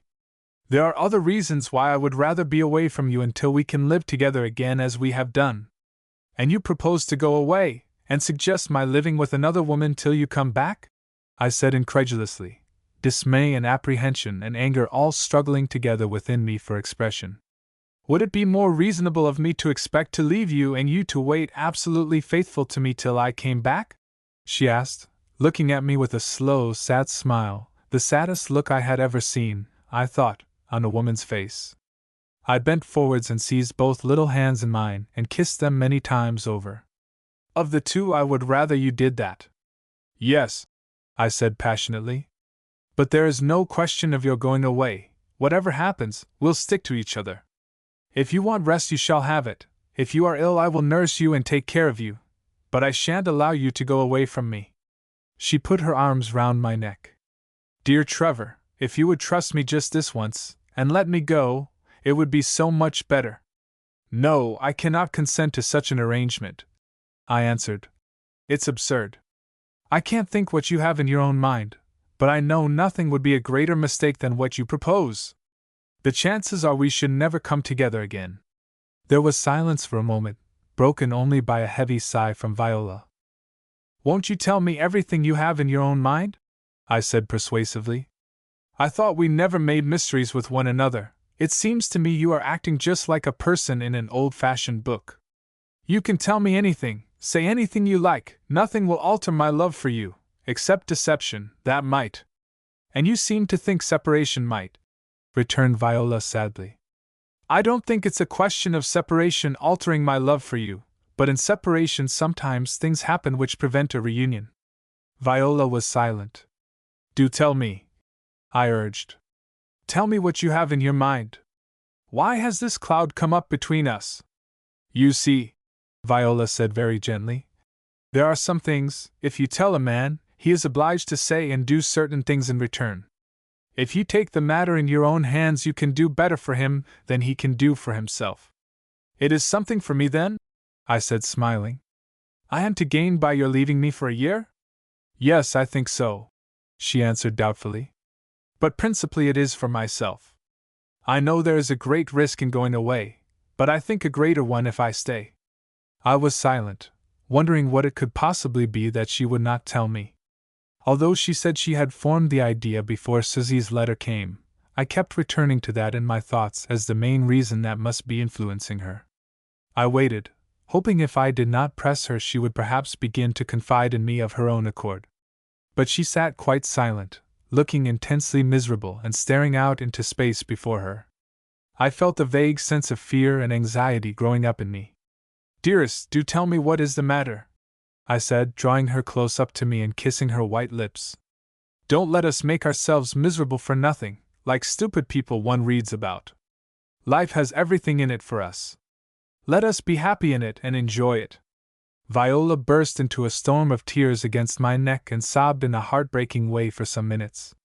Is it that you have ceased to love me, that you feel your own passion is over? I asked gently. No, certainly not that. Is it that you think I want to, or ought to be free from you? No, not that. Well, tell me what it is. I can't. I think we shall be happy again, after the year, if you let me come back to you. I felt my anger grow up again. I am not going to let you leave me. I absolutely forbid it. Don't let us talk about it any more or speak of it again unless you are ready to tell me your reason. There was a long silence, broken only by her sobs. Viola. Yes. Did you hear what I said? Yes. Well, do not worry any more. You can't go, so it is settled. Nothing can hurt us while we remain together. Viola did not say anything, but she ceased to cry and kissed me and lay still in my arms. There was some minutes' silence, then I said, Let's go up to bed. Sleep will do you good. You look tired and exhausted to the last degree. We went upstairs, and that night she seemed to fall asleep in my arms quickly and easily. I lay awake, as hour after hour passed, wondering what this strange fancy could be that was torturing her. At last, between 3 and 4 in the morning, I fell asleep and did not wake again till the clock struck 9 on the little table beside me. The sun was streaming into the room, and I sat up wide awake. The place beside me was empty. I looked round the room. I was quite alone. Remembering our conversation of last night, and Viola's strange manner, a vague apprehension came over me, and my heart beat nervously. It was very unusual for Viola to be up first. She generally lay in bed till the last moment, and always dissuaded me from getting up till I insisted on doing so. I sprang up now and went over to the toilet table. On the back of her brushes lay a note addressed to me in her handwriting. Before I took it up I felt instinctively she had left me. For a moment I could not open it. My heart beat so violently that it seemed impossible to breathe. A thick mist came over my eyes. I took up the note and paced up and down the room for a few minutes before I could open it. A suffocating feeling of anger against her raged through me. The sight of the bed where she had so lately lain beside me filled me with a resentful agony. She had gone from me while I slept. To me, in those first blind moments of rage, it seemed like the most cruel treachery. After a minute I grew calm enough to tear open the note and read it. My very dearest one, forgive me. This is the first time I have disobeyed you in anything in all the time we have been together, and now, Greek, Bino. To gar kren mau ti kai thean kradii. I must go from you, and you yourself will see in the future the necessity that is ruling me now. Do not try to find me or follow me, as I cannot return to you yet. Do believe in me and trust me and let me return to you at the end of this miserable year which stretches before me now a desert of ashes and which seems as if it would never pass over, as if it would stretch into eternity. But my reason tells me that it will pass, and then I shall come back to you and all my joy in life, for there is no joy anywhere in this world for me except with you, if you will let me come back. No one will know where I am. I shall see no one we know. Say what you wish about me to the world. Don't think I do not know how you will suffer at first, but you would have suffered more if I had stayed. While I am away from you, think of your life as entirely your own. Do not hesitate to go to Sizzi if you wish. I feel somehow that fate has designed you for me, not for her, and that she will not hold you for long, but that, whatever happens, you will always remember. Viola. I crushed this letter in my hand in a fury of rage when I had read it, and threw it from me. Anger against her, red anger in which I could have killed her, if I could in those moments have followed and found her, swept over me. I looked round the room mechanically. She had dressed in the clothes she had been wearing yesterday apparently, and taken one small handbag, for I missed that from where it had stood on a chest of drawers. Her other luggage was there undisturbed. I saw her evening and other dresses hanging in the half-open wardrobe opposite me. The only thing that had gone from the toilet table was the little frame with my photo in it. A sickening sense of loss, of despair came over me, mingling with the savage anger and hatred surging within me. After a time I rose from my chair and began to dress. I had made up my mind as to my own actions. To stay here without Viola, where the whole place spoke to me of her, was impossible. As soon as I could get everything packed, I would go up to London and stay at my club. She would not come back. No, it was no use my waiting with that hope. Her mad scheme, whatever it was, I felt was planted deeply, her resolve fixed. It was true that 3 months before, after just such a cruel letter, she had come suddenly back to me, having failed in her resolution. I remembered that, and paused suddenly at the recollection. But then that was different. Then, infidelity to me had been in the question. Now I knew that wherever she was going it was not to another lover. Whatever her foolish idea was, some benefit to me was mixed up with it in her mind. And then, suddenly, in a tender rush of passionate reminiscence that would not be denied, the knowledge came home to me that, whatever her faults might be, however foolish and maddening her actions, no one had ever loved me as she had done, as unselfishly, with the same abandonment of self. The hot tears came scalding up under my lids. I picked up the little crumpled sheet of paper I had so savagely crushed, smoothed it out, folded it, and put it in my breast pocket. Then I turned to my packing. We had only taken rooms here. By paying I was free to leave at any moment. Her things? What should I do with them? Keep them with me or send them away to her bankers? I thought the latter, and turned to gather up her clothes and put them in her portmanteau. My brain seemed bursting with a wild agony of resentment as I took up first one thing and then another. The touch of them seemed to burn me. Then, when I was halfway through a trunk, I stopped short. Was I wise to accept the situation at all? Perhaps I could follow her and find out, after all, what this mystery meant. We were in a small country place, but there was a fairly good service of trains to town. One I knew left in the morning at 7, she might have taken that. I could go to the station and find out. Filled suddenly with that heart-rending longing for the sight and touch of the loved one again that is so unendurable in the first hours of separation, I thought I would do that, and I left the half-filled trunk and went downstairs to the hall. The 2 maids were standing there waiting, and they stared at me as I passed and put on my hat. "Please, sir, are you ready for breakfast? It's gone 10:30. "No," I said shortly. "I am going out first." "Will Mrs. Lonsdale be coming down, sir?" I stopped short. "No, Mrs. Lonsdale has gone out already," I answered, and went on through the door. I didn't care what they thought. When one is in great pain, physical or mental, nothing seems to matter except that pain. I walked fast to the station, about a mile distant, and made inquiries as discreetly as I could. "No," was the unanimous answer. Mrs. Lonsdale had certainly not left there by any train that morning, nor been there at all, nor hired a fly from there. They were all quite sure of that. She was well known at the station, so it seemed improbable she could have been there unobserved. There was another station up the line 6 miles distant. She might easily have walked to that to avoid notice. I took a fly, and drove to the other station, but here Viola was not known personally, and though I described her, and was assured she had not been seen there, it was indefinite and uncertain information that settled nothing. She might have gone from there to town by an early train unnoticed, or she might have gone down the line to another country place to elude me. I could tell nothing. Feeling sick and dispirited, I drove back to the station and then walked on to the house. When I went upstairs, the room was in disorder just as I had left it. As I entered, the bed caught my eye, the pillow her head had so lately crushed, and there beside it the delicate garment she had been wearing a few hours ago. An immense, a devastating sense of loss came over me. A feeling of suffering so intense and so vast, it seemed to crush me beneath it physically as well as mentally. I sank down in the armchair, laid my head back and closed my eyes. I ceased to think any more. I was unconscious of anything except that sense of intense suffering.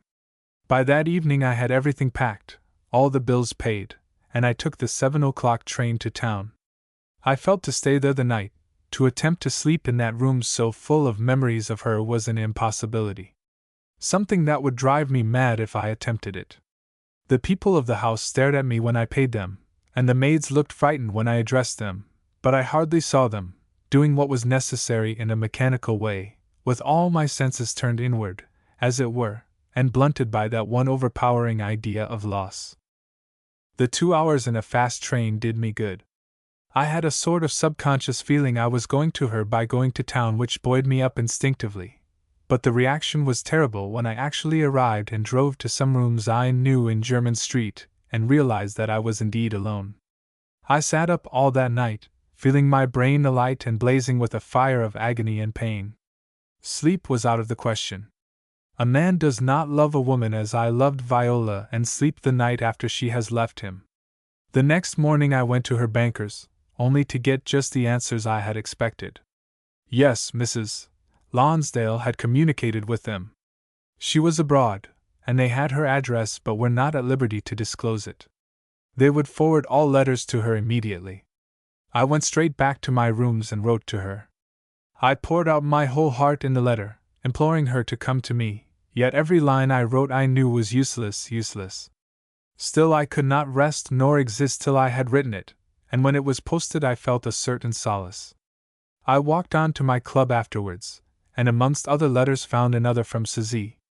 I could not imagine how she had obtained my club address at all, unless it was in that night when she came to my cabin. She would be quite capable of searching for anything she wanted and taking away some of my letters to obtain and keep my address. I did not open it at once. I felt a sort of anger with Suzy as being partly responsible for all I was going through. Whatever Viola might say, Suzy's letter had seemed to bring her mad resolve to a climax. I took some lunch at the club, and a man I knew came up and spoke to me. "Up in town again, I see," he began, to which I assented. "How's Mrs. Lonsdale?" "Quite well, thank you," I replied. "Is she up with you?" "No." "Coming up soon, I suppose?" "I don't know." My friend looked at me once or twice, and then after a few vacuous remarks went away.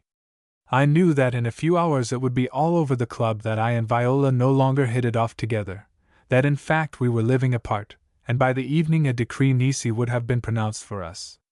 But I didn't care what they said. Nothing mattered. No one could hurt me more than I was hurt already. The worst had happened. As I sat there I saw Lawton, who also belonged to the club, cross the end of the dining room. He, too, would come up and speak to me if he caught sight of me. I felt I did not wish to speak to the man who had always loved Viola, who had always envied me her possession, and to whom once I had nearly lost her.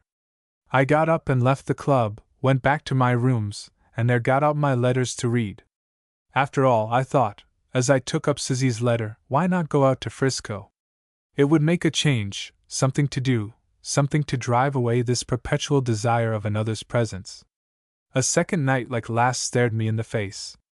What was the use of continuing to feel in this wretched, angry, burning, hungry way? I broke the seal and read Suzy's second appeal to me, more passionate, more urgent than the last.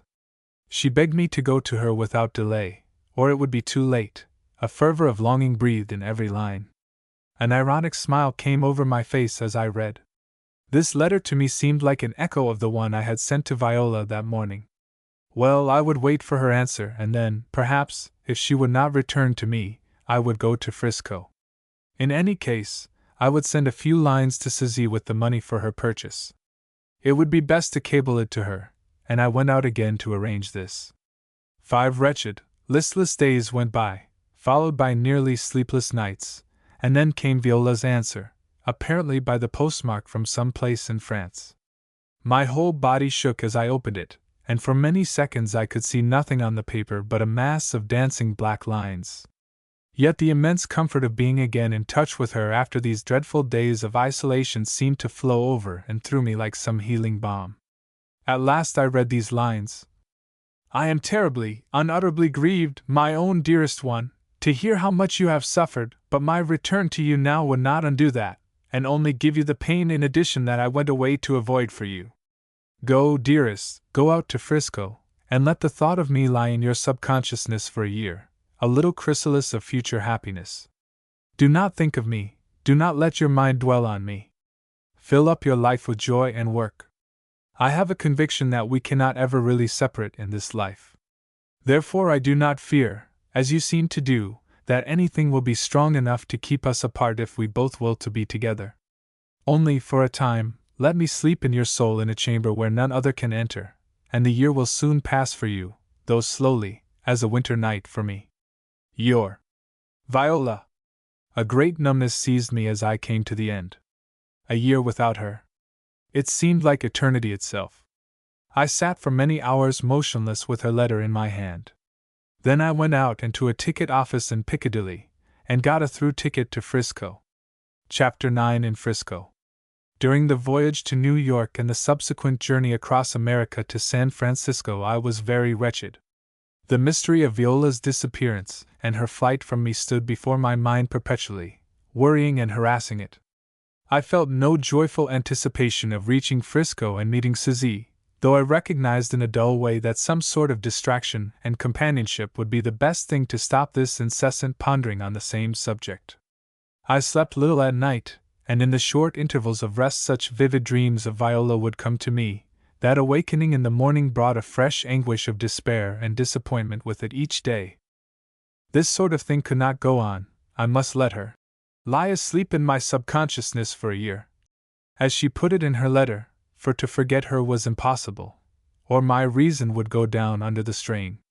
When I arrived in San Francisco, it was one of those strange days when the sea fog comes in to visit the town.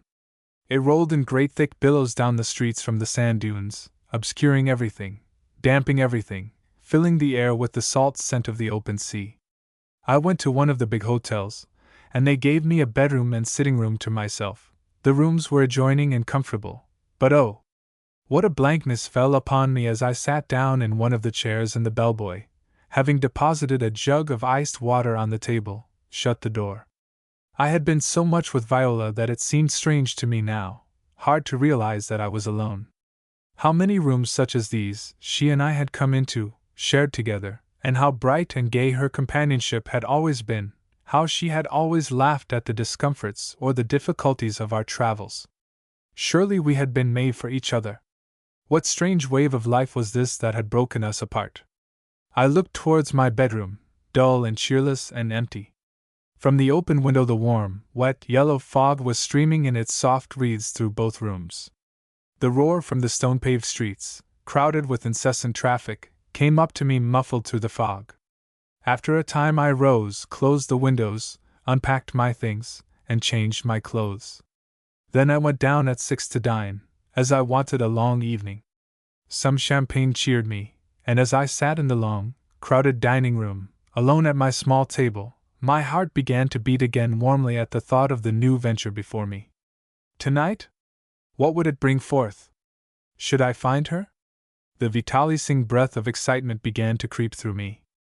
I finished my dinner hurriedly, swallowed my black coffee at a draught, and made my way down the room and out to the hall, putting on my hat and coat as I went. I found the guide I had asked for when I first arrived at the hotel waiting for me. He asked me mysteriously if I had put away my watch and divested myself of all jewelry, and I told him impatiently I had and showed him a small revolver I always carried. When he was somewhat reassured, I took the paper that Suzy had sent me out of my pocket and showed it to him. "That's where I want to go," I said, "and if you know every hole and cranny of the place as I was told, I suppose you know that one." The guide grinned as he read the name. "It's the worst place in the whole town," he remarked with a sort of admiring unction. I evidently went up in his estimation as he recognized the acumen I had shewed in my choice. I was a visitor worthy of his guidance, and he was put upon his mettle. "The police don't dare to go there, but they'll let me in day or night." We had reached the door now and stepped into the street. The fog had had its frolic downtown, it seemed, and had almost disappeared, rolling off to the sand dunes and the sea whence it had come. The night was dark and fresh with the damp saltness of the shore. A few stars shone above. The shops were still open, and their huge plate-glass windows blazed with light. We walked rapidly through these streets towards the Chinese quarter where the noise and light ceased. The streets were quiet and empty and seemed very clean. The shops here were closed. The lights few. There was a fever of impatience in my veins. I felt as when one is drawing near to an unknown combat, a conflict the nature of which and ultimate result one does not know. My rather shambling guide seemed amused at the pace at which I walked and giggled immoderately between remarks of his own which seemed to him to be appropriate to the occasion. I hardly heard him. At one moment I was lost in a bitter reflection of how many excursions and similar wanderings Viola had shared with me. At another, my mind seemed leaping eagerly forward, to seize this new joy in front of me. "That's a joss house, and that's a tea house, and that's a silk merchant," remarked my guide at intervals, indicating different buildings as we passed. Some were frame houses with signs hanging out, painted in Chinese characters and with wonderful red doorposts. Some had latticed windows with lights burning behind. But for the most part, from this outer point of view, Chinatown was clean, orderly, and dark. We stopped at last before an open doorway through which we stepped and crossed the yard, hemmed in by the crowded frame buildings round it, but open to the sky. By the light of the stars we found a ladder at the farther side and ascended this as it leant against the crooked wall of a rickety and tumble-down-looking house. The ladder went as far as the second story, where there was an open square of blackness, either window or door, through which we scrambled from the swaying rungs and then found ourselves in a passage. It was very low, apparently, for I struck my head whenever I held it upright, and so narrow that our shoulders brushed the sides. It was in fact a little tunnel, reminding one of the rounded runways a rabbit makes in thick undergrowth. It was quite dark, and my guide put himself in front and took one of my hands, pulling me along after him down steps and round corners, along different twisted, corkscrew turnings, till at last a passage a little broader than the others opened before us, where a lamp was burning. He drew back against the wall, pushing me forwards, and whispering some directions in my ear. I passed along, as I was bid, went down 2 small steps, and knocked at the door I found before me. The door seemed a very stout one, securely fastened, and had a small aperture, at the height of one's face from the ground. It was only about 5 inches square and set with thick vertical iron bars. Behind these was an iron flap now closed. I knocked and waited. Presently the iron flap behind the bars was cautiously opened, and I saw a face peering through at me. Before I could speak the iron flap was shut to with a clank. "That's because Nanine sees you're a stranger," whispered my guide. "They're a real bad lot here, and they're precious afraid of any text getting in. Just let me pass, sir." I drew back, and he went up and gave the most extraordinary squawk that I ever heard. It was a pretty good password to have, for I should think no stranger could imitate it. The flap flew open again, and then some conversation ensued through the bars. "It's all right now, sir," said the guide after a minute. "You walk right in." The door was now ajar. I went forwards and pushed it. It gave way easily. I stepped inside, and it swung to behind me. Inside the light was red, scarlet. A lamp was standing somewhere at the side of the room, behind thin, red curtains. As I entered, another door at the end of the room swung to on a retreating form. Someone had gone out. The room seemed empty. It was very small, and an enormous bed took up nearly the whole of it. There seemed no window at all anywhere. The low ceiling almost touched my head. I stopped still. A very slight movement somewhere near me seemed to speak of another's presence. "Sizzy," I said under my breath. At the sound of my voice there was a delighted cry, and the next moment a little form in scarlet drapery threw itself at my feet. "Trevor, Trevor," came in Sizzy's voice, and I bent over the little scarlet bundle, lifted her up, and pressed my lips on her hair. It smelt of roses, just as it had done in the tea shop at Sitka, and carried me back there on the wings of its fragrance, as sense alone can do. She clung to me in a wild fervor of emotion. I felt her little hands touch me desperately. She kissed my arm and wrist passionately, seeming not to dare to lift her face to mine. This wild abandonment, this frenzy of hungered, starving love, what a sharp contrast to the cool, slow surrender of Viola, if surrender it could be called, that lending of the beautiful body, with total reserve of the spirit. Even in that moment of this wild lavishing of love from another, as the little breast leapt wildly against my own, a fierce pulse of jealous longing went through me as I thought of that unconquered something that she had never yielded to me. Sizzy hardly seemed to expect my caresses in return, she only seemed to wish to pour her own upon me in the wildest, most lavish excess. At last, when she grew a little calmer, I held her at arm's length from me and looked at her. Now, Suzy, I want you to tell me what you are doing in this awful place. How did you get here, to begin with? Oh, Mr. Trevor, I have had such trouble, such awful trouble, you will never believe. But when I came to Mrs. Hackett, she was very good to me, only she wanted to sell me for $250 to Chinaman. I said no, I belong to rich Englishmen. He send you more if you wait. He send you 300, and I wrote you remember? Yes, I answered. Did you get the money all right that I cabled to you? Oh yes, Trevor, thank you, and Nanine had it, and so she was willing to keep me. But what have you been doing while you have been here? I said, glancing round. The whole place, with its hidden entrance, secret passages, and barred doors seemed to speak of the lowest and worst forms of vice. Oh, Trevor, I have been very good, so good. I would not have any visitors at all. I was so afraid you would find out and not have me if you knew, and besides, I loved you too much. But this was evidently an afterthought, and I noted it as such. Her true reason was given first. And I knew Nanine would take all my money, whatever I got. She is good to the girls here, but she takes all their money, all, they never have any. So I said to myself, what is the use? Besides, he will come soon and take you away. And to Nanine I said, Englishmen will be so angry with you and with me, perhaps he will kill you or tell the police if you do not keep me for him. And when the money came, Nanine was quite pleased and said perhaps you would pay more when you came, so she did not worry me with Chinamen or anyone, and I've had this room all to myself since I've been here. And I was very much afraid of you, Trevor, if I did anything at all. So I really have not. I kept my eyes fixed on hers all the time she was speaking, and I felt as the words came eagerly from her lips that they were the truth. Her exquisite, untouched beauty, her ardor of passionate welcome to me helped to illustrate it. I smiled at her. Well, I am quite satisfied, I said. I believe you have been good, as you call it, because you were afraid to be otherwise. I want to hear a lot more about your husband and how you came here. But I think we had better get out of this place as soon as we can. Have you any things you want to take with you? Only this, she said, pointing to an odd, little, hide-covered trunk beside her. That has my silk clothes in it and my jewelry. If you want me to come away, I can come now. I sat silent for a moment, thinking. Where should I take her? Back to my own hotel perhaps for this one night. It might be managed.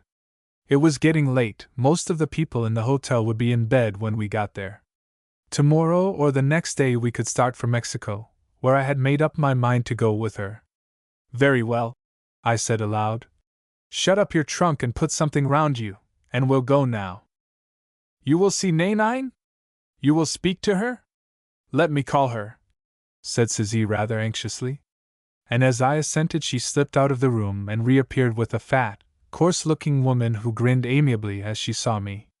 She agreed to let Suzy go with me then and there for another $100, and said her little trunk should be sent downstairs and put on a cab which the guide could get for us. While this was being done, she chatted to me, thanked me for the money I had cabled over, and hoped I was satisfied with Suzy, her appearance, and the treatment she had received. I said I was, and asked how it was the girl had come to her at all. She seemed a little confused at that, and began to explain volubly that she had had nothing to do with it.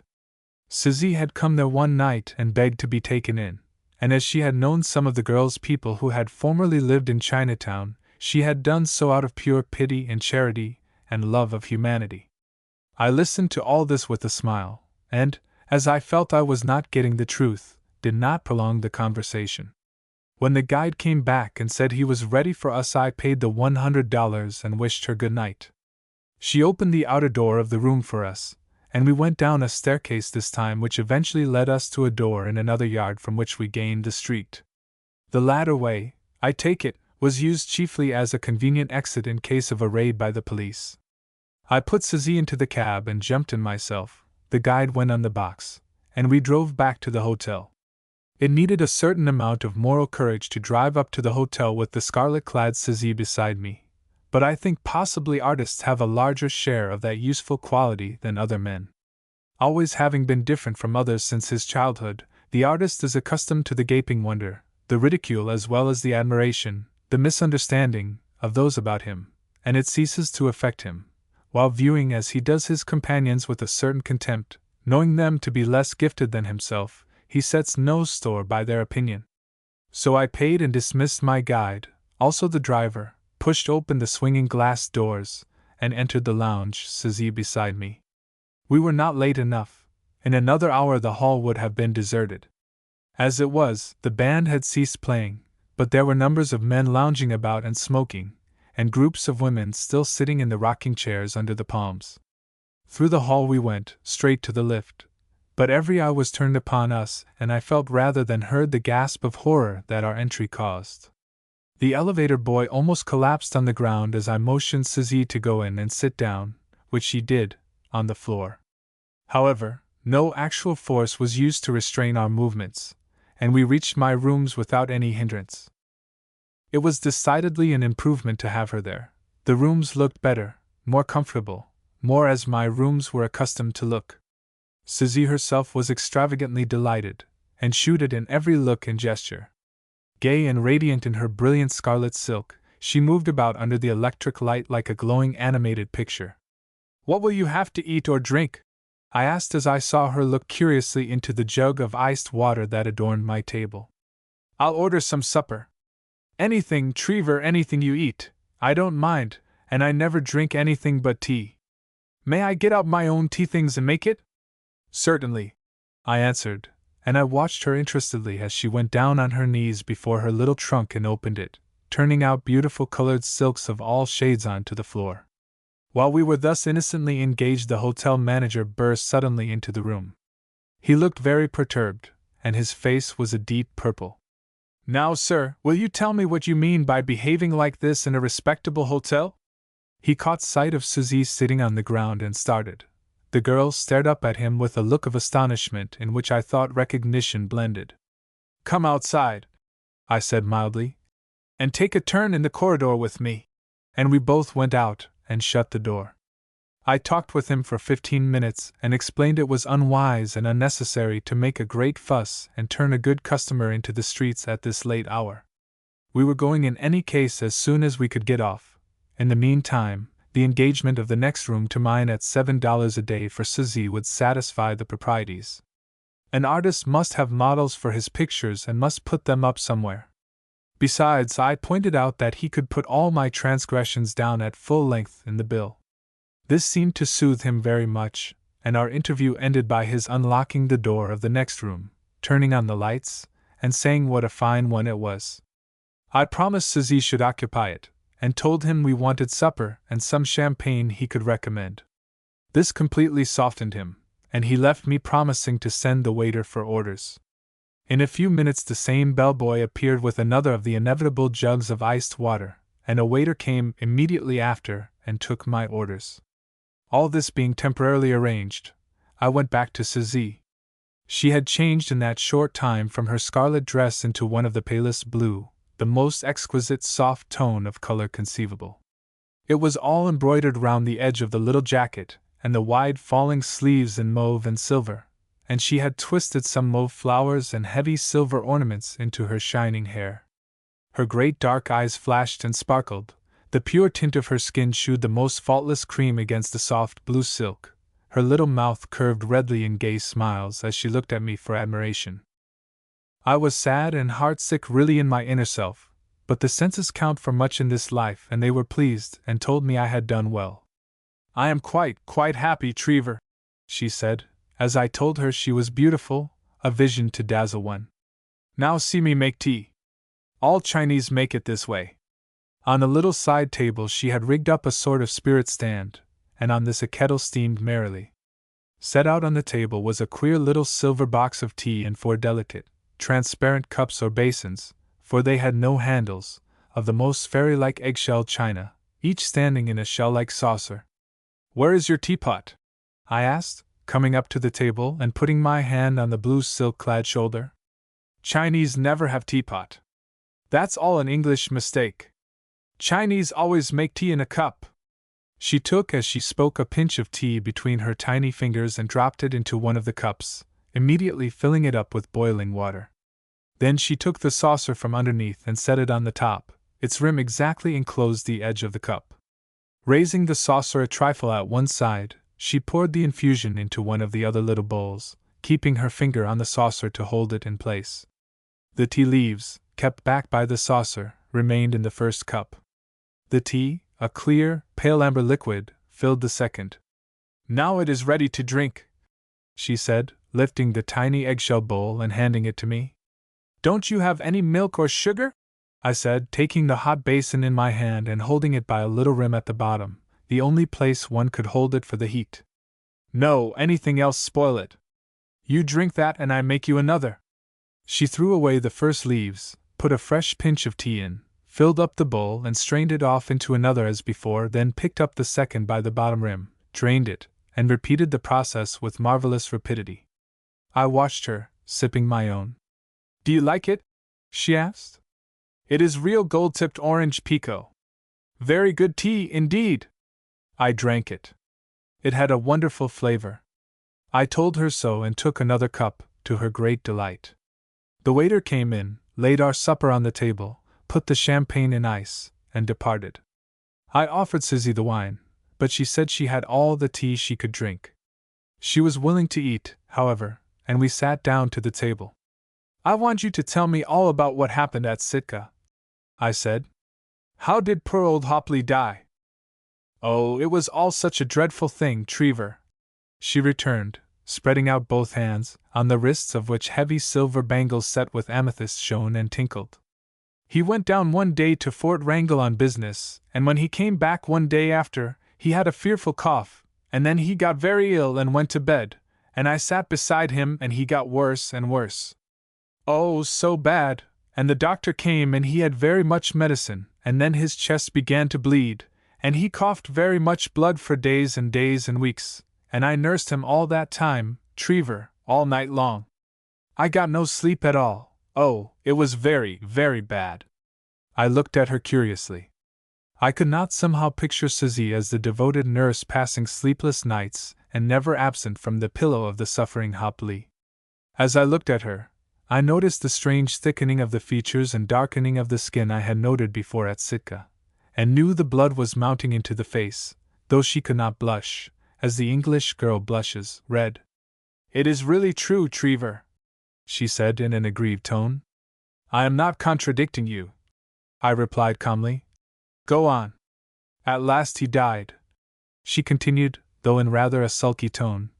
And doctor said I might die too. I had made myself so ill, so thin with waiting on him. My bones stuck out so. She put her hands edgeways to her sides to indicate how her ribs, now remarkably well covered, had stood out from her sufferings. But remembering the fictitious blows she had recounted to me when I first met her, I was not so much stirred by her recital as I might otherwise have been. And what about the child? I asked. The boy? Old Trevor, he died very soon after. He caught cold from his father, I think.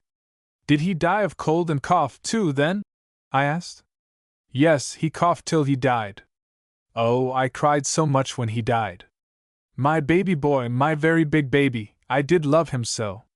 She blinked her glorious eyes very much as if they were full of tears at the recollection, but I did not see any fall, and she pursued her supper without any interruption of appetite.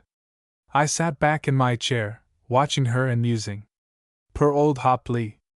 I wondered what his last moments had been like, and whether those dainty fingers had really been employed smoothing his brow, or counting his effects at the last? And then what came after? I asked. How did it come that you were to be sold, as you said? We were very poor when he died, so poor, and we owed a lot, and his brother came up from Juneau and took over the tea shop and everything. Then he said he had offer from big Chinaman who would buy me, and he said my husband owe him lot of money, he sell me, get it back, and he sent me down to Nanine in Frisco to give to big Chinaman. But I told Nanine you would give more, so Nanine kept me for you. But how will your husband's brother get the money for you in that case? I said. What a lot of questions you do ask, Trevor, she returned sulkily. I don't know how he will get the money. He will make Nanine give him some, I suppose. Let us forget it all. I don't want to think of that any more. I laughed. Very well. If you have finished your supper, come over here and sit on my knee and we will forget it all, as you say. She rose willingly and came over to me, a lovely, shimmering, oriental vision, dainty and perfect. I must paint you, Suzy, some day just as you appear now and call you the beauty of China, or something like that. You seem the joy of the East incarnate. Suzy frowned and then smiled. I do not like such long words. I do not understand you when you talk like that, but I love you, Trevor, so much. The misty light of dawn was rolling over Frisco when I shewed Suzy her own room, where, according to the pact with the manager, she was to sleep. She shivered as we went into it. Oh, Trevor, what a great big room, she said. I am frightened at it. Won't you stay with me? Or let me be in yours? I said you should sleep here, I answered. So you must. Jump into bed quick and go to sleep. You will soon forget the size of the room. I am dead tired now. I must go and get some sleep myself. Good night, dear. I kissed her and went back to the sitting room. The morning light struggling with the artificial fell on the table with its scattered plates and glasses, and on her little trunk and the unpacked silken clothes. I turned out the lights and drew up the blinds, and stood looking out. The waves of soft white fog filled the empty streets. All was quiet, white, in the dawn. I had said I was tired, yet now sleep seemed far from my eyes, and my mind flew out over intervening space to Viola, longing to find her, wherever she was. Where would she be? I could imagine her waking with this same dawn in her calm, innocent bed, and gazing, too, into this white light, and longing for me. Surely she would be that? The words of her letter came back to me. The time would pass slowly as a winter night to me, your Viola. She was right. Nothing could divide us permanently, really. Perhaps even death would be powerless to do that. I had a dissatisfied feeling with myself. Would it have been better, I asked myself, to have waited through this year alone, since nothing could really satisfy or delight me in her absence? What was the good, after all, of chasing the mere shadow of the joy I had with her? But strangely enough, I felt that Viola had no wish that I should pass this mysterious year of separation she had imposed upon us, alone. She had confessed her inability to share my love with any other. The incident of Veronica had made that clear. But now that she chose to deny herself to me, she seemed rather to wish than otherwise that I should seek adventures, experiences elsewhere. And I felt indefinitely, yet strongly, that the more I could crush into this year of life and of artistic inspiration, especially the latter, the happier she would feel when we met. Perhaps she wished to tire me with lesser loves, certain that her own must prevail against them. Perhaps she had even left me solely for this, with this idea. Knowing herself unable to bear the pain of infidelity to her when she was present, yet, accepting it as tending to some ultimate psychological end, she had withdrawn herself from me. I remembered she had said once to me, I would so much rather be a man's last love, the crowning love of his life, the one whose image would be with him as he passed from this world, than his first, poor little toy of his youth, forgotten, unheeded, effaced by the passions of his life at the zenith. Perhaps, but what was the use of speculation when it might all be wrong? Some reason was there, guiding that subtle mystery of her brain, and I, if I fulfilled her expressed wishes, was doing the utmost to carry out that plan of hers which I could not yet understand. A feeling of excessive weariness invaded me, mental and physical, and as the light grew stronger, breaking into day, I went to my own room to sleep. As soon as I woke, I got up and went to look at my new possession. To my surprise, the room seemed empty. I looked round. No Suzy. I went up to the bed. It had apparently not been slept in, but 2 of the blankets had been pulled off and disappeared. As I stood by the bedside, wondering what had become of her, I felt a soft kiss on my ankles and, looking down, there she was, creeping out from under the bed with one of the blankets round her. Her hair was a lovely undisarranged mass, but the rosebuds in it were dead, and it was dusty. Her face looked like white silk in its youthful pallor. She smiled up delightedly at me and crawled out farther from the bed valance. "What are you doing down there?" I asked. "Wasn't the bed comfortable?" "Oh yes, Trevor, underneath I was very comfortable and warm. You see, I have always been accustomed to something over my head, and in this room the ceiling is such a long way off." She got up and stood before me, her rounded shoulders and sweetly molded arms showing above the blanket. "You don't mind, do you?" she added, with a note of quick anxiety.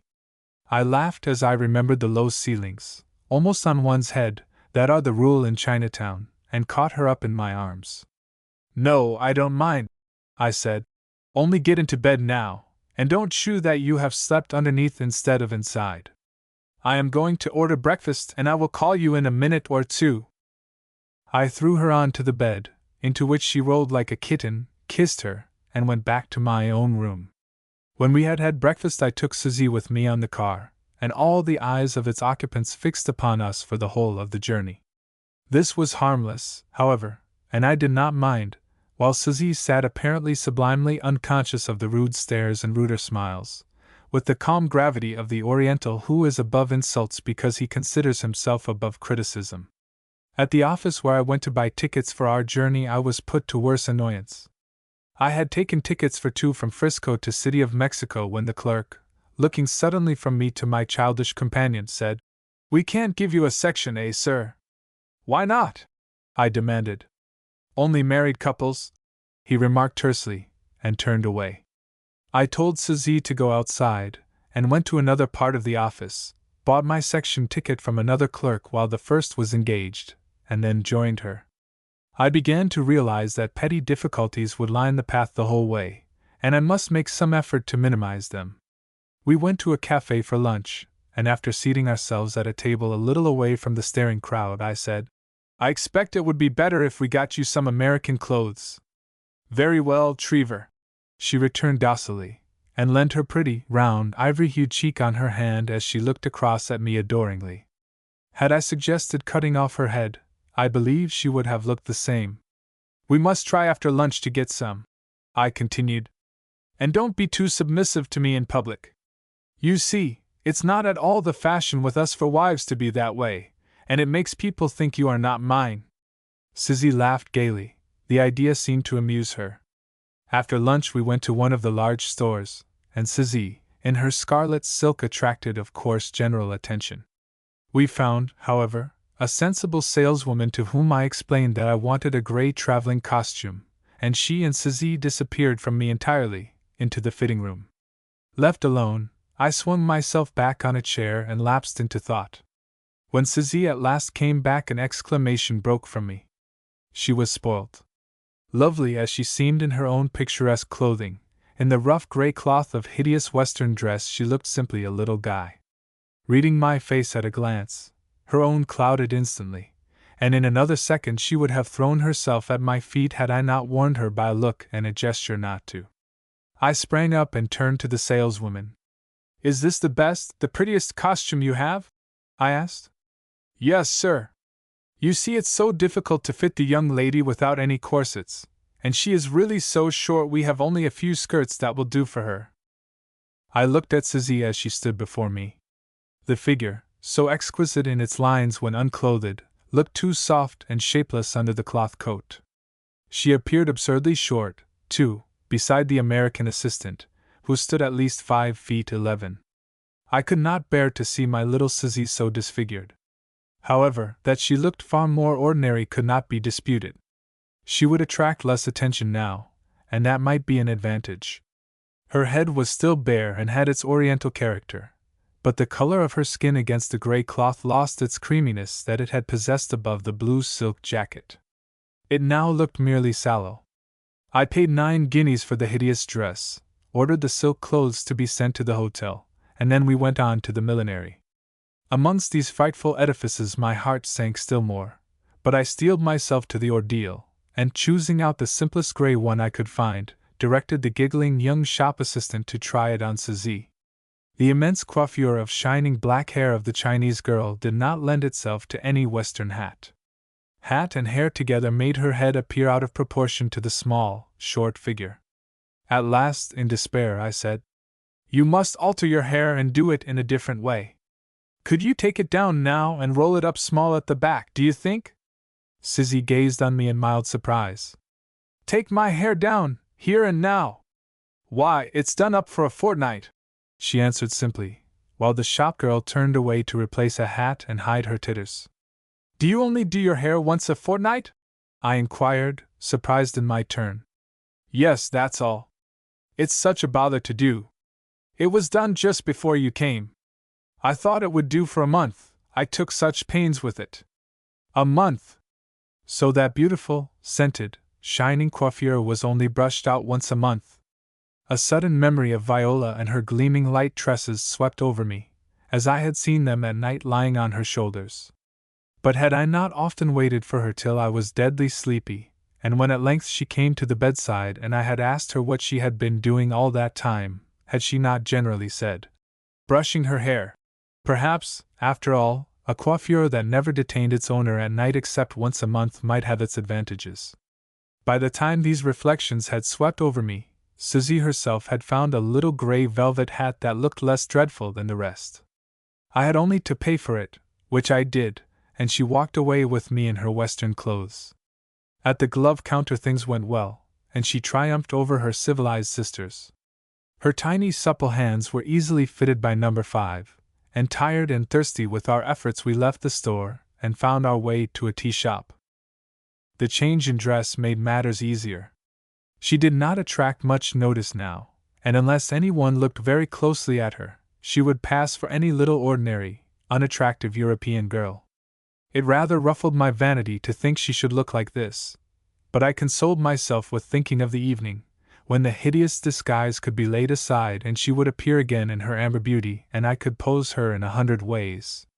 We had several cups of tea apiece. Very good I found it, though Susie somewhat disdainfully remarked it was not like China tea, and then returned to the hotel.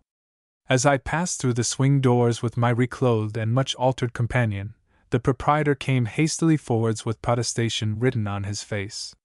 He evidently thought I had erred again, and this was another investment.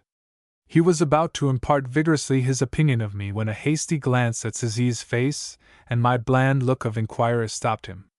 Instead of addressing us, he wheeled round discomfited and disappeared into his bureau. "Why does that man always look so crossly at you?" inquired Susie, as we were walking down the passage to our rooms. "He does not approve of my wickedness in having you here," I answered, laughing. "He thinks a man must never be with any woman but his wife." "And has he a wife?"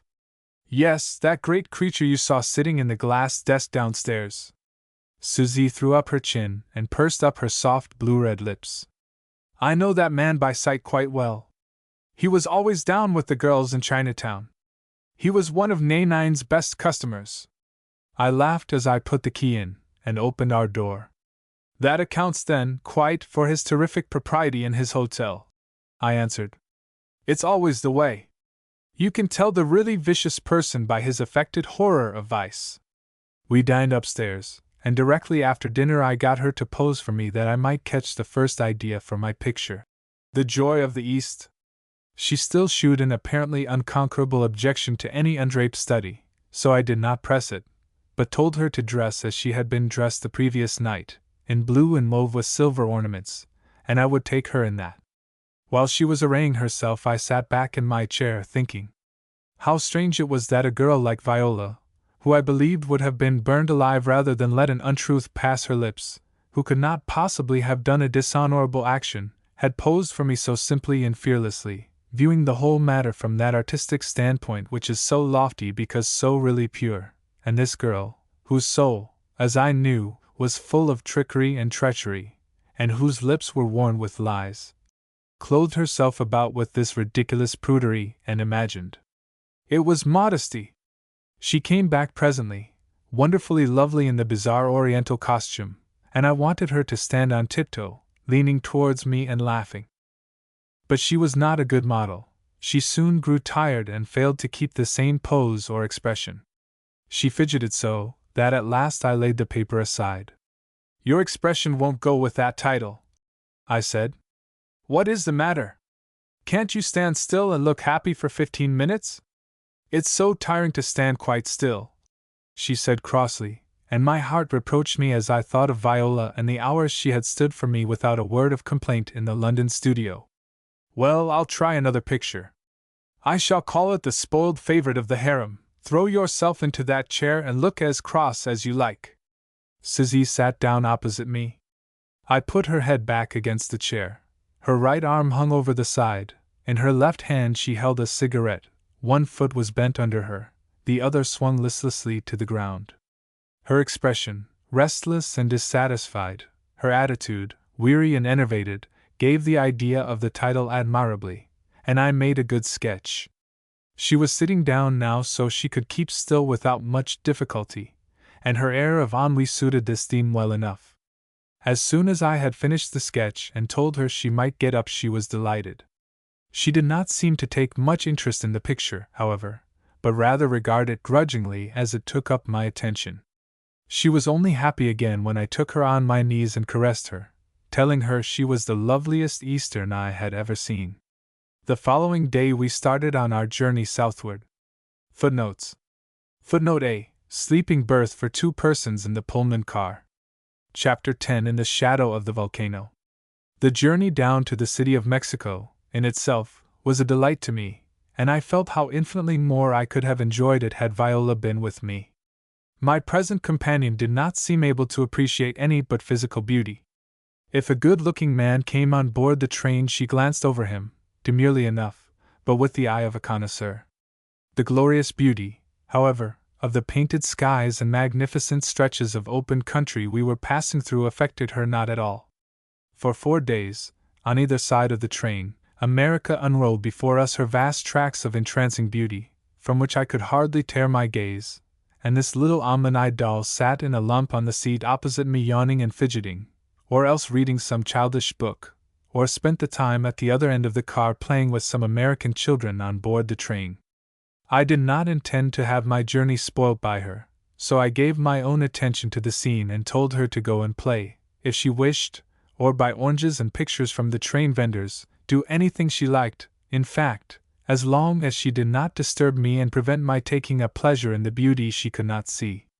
Sizzy, annoyed at my admiration of something she could not appreciate, was mostly sulky and pettish through the day, regaining her good temper at night when we retired into our section. As a toy to caress, to fondle, she was enchanting. Nature had apparently made her for that and for nothing else. Her extreme youth, her beauty, her joy in love, made her irresistible at such moments. And as I was young, at the height of youth's powers and desires, our relations in that way held a great deal of pleasure for us both. But that was the limit. Beyond this there was nothing. That exquisite mental companionship, that sharing of every thought and idea, that constant conversation on all sorts of subjects that interested us both, all this which I had had with Viola, and which filled so perfectly those intervals when the tired senses ask for, and can give, no more pleasure, was completely absent here. That delight in beauty which is to an artist as much a part of his life as another man's delight in food or wine, Viola had shared with me in an intense degree. And sharing any of the delights of life with one we love enhances them enormously. One can easily imagine a gourmand being dissatisfied with his wife if she resolutely refused to share any of his meals. Now, as I gazed through the windows of the slow-moving train and saw the long blue lines of the level-topped hills, the deep purple edges of the vast tablelands rising against the amber or the blood-red evening skies, I longed for Viola with that inward longing of the soul which nothing but the presence of its own companion can satisfy. One evening, as I gazed out, the whole prairie was bathed in rose-colored light that appeared to ripple over it in pink waves.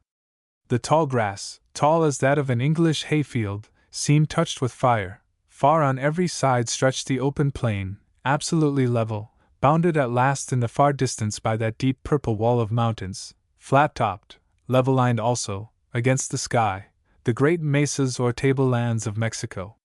And in this vast expanse of waving grasses and low-flowering shrubs, in the pink glow of the evening, stood out 2 graceful forms, a pair of coyotes, distinct against the sunset behind them. Only these 2 were visible in all that great lonely plain, and they stood together watching the train go by, their sinuous bodies and low sweeping tails touched and tipped with fire in the ruby light. How delighted Viola would have been with that scene, I thought regretfully, as the train carried us through it. When we arrived at the City of Mexico, we drove to the Hotel Iturbide and took a room high up on the 3rd floor, to be well lifted out of the suffocating atmosphere of the streets.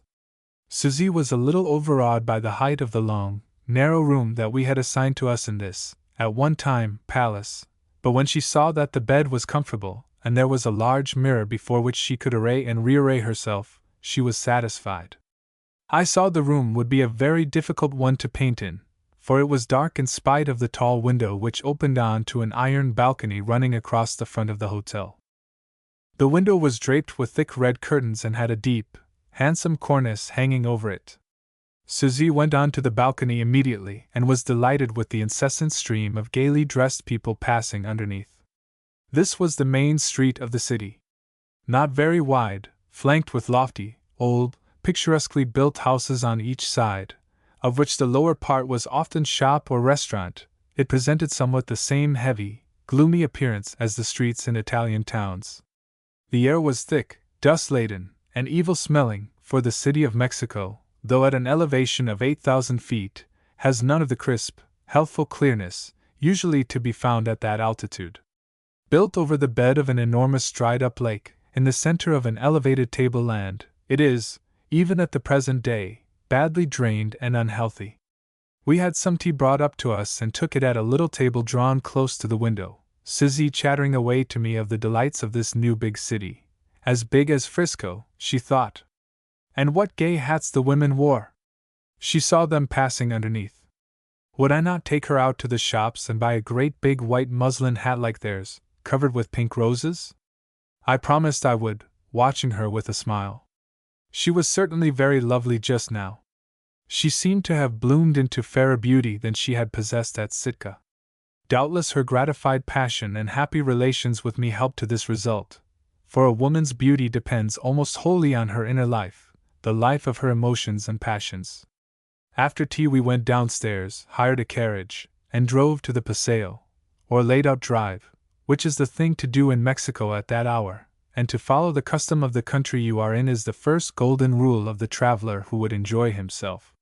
It was about 6 o'clock, and darkness was closing in on the thick, dust-filled air as we drove with the stream of other vehicles of all descriptions, from the poorest hired carriage to the most splendidly appointed barouche, into the Paseo, a wide, sweeping drive, lined each side with trees and lighted with rows of electric arc-light lamps, some of which glowed pinkly or sputtered out blue rays in the dusk. It has never seemed to me a very cheerful matter, this drive between the lights and the formal Paseo, this great string of carriages drawn mostly by poor unhappy horses and filled with dressed-up women who stare rudely at each other as they pass and repass, solemn and silent ghosts in a world of grey shadow. But the fashion amongst the Mexican women of painting and powdering to an inordinate degree perhaps accounts for their love of this hour between the lights, when they imagine the falseness of their complexion cannot be detected. After about an hour's drive we came back, the great arc lights now sending their uncertain, shifting glare across the road and serving to show the heavy dust through which we moved. Seen sideways, the ray of light looked solid, so thick was the atmosphere. When we came back we dined, and then sat outside our window on the iron balcony, looking down at the gay scene below. The street was fully lighted now by powerful lamps of electricity, some belonging to the roadway, others hung out over restaurants and shops. The latter were all open, having been closed through the middle of the day. The cafes and restaurants were in full swing, half the populace seemed in the street, either walking or driving. "We will go to a theater as soon as they open," I said. "I don't think any of them begin till 9:30 or 10. Susie clapped her hands. "That will be nice, Trevor," she said. "I did like the theater in Chinatown. I went with Nanine sometimes." So at 9:30 we drove to a theater. The performance began at 10 o'clock and continued till 1 in the morning, with a break in the middle for supper. It was a light musical farce, well acted and sung, and I enjoyed it. Susie looked on profoundly silent, and seemed to be quite wide awake all through it. Just before 1 o'clock she leant to me and whispered, When does the killing begin? Killing? I returned. I don't think there'll be any. What do you mean? Oh, she said. In Chinese theaters there is always very much killing. Everyone's head comes off at the end. I laughed. You little monster, I whispered. Is that what you came to see? Sizzy nodded. All Chinese plays like that, she answered. We waited till the curtain fell, but there was no killing and all the heads were left on at the end. Susie looked quite disappointed, and explained to me as we were driving away that that was no play at all. The next morning we were up very late, and after breakfast in our room there was only time to drive out to the shops and buy for Susie one of the hats she coveted before luncheon. All Orientals have a wonderful, artistic instinct for fabrics and colors, and always, when left alone, clothe themselves with exquisite taste. But this instinct seems to desert them when brought amongst European manufactures and into the sphere of European tints. Susie now chose an enormous white hat wreathed round with poppies and cornflowers that I certainly should not have chosen for her. However, it pleased and satisfied her, and she was in great good humor in consequence. I found some letters for me at the hotel, forwarded from the club. My heart sank as I saw there was none from Viola. I thought she might have written again. There was one from a friend of mine who was attached to the embassy here, and he asked me to go and dine with him that evening, or name some other, if I were engaged that day. I looked up at Susie. I have an invitation here to go out to dinner, I said to her. Do you think you can amuse yourself without me this evening? Susie looked sulky. You are going out all the evening without me? Can I come too? I am afraid not, I answered. Why? Is it a woman you are going to? No, it is not, I answered a little sharply.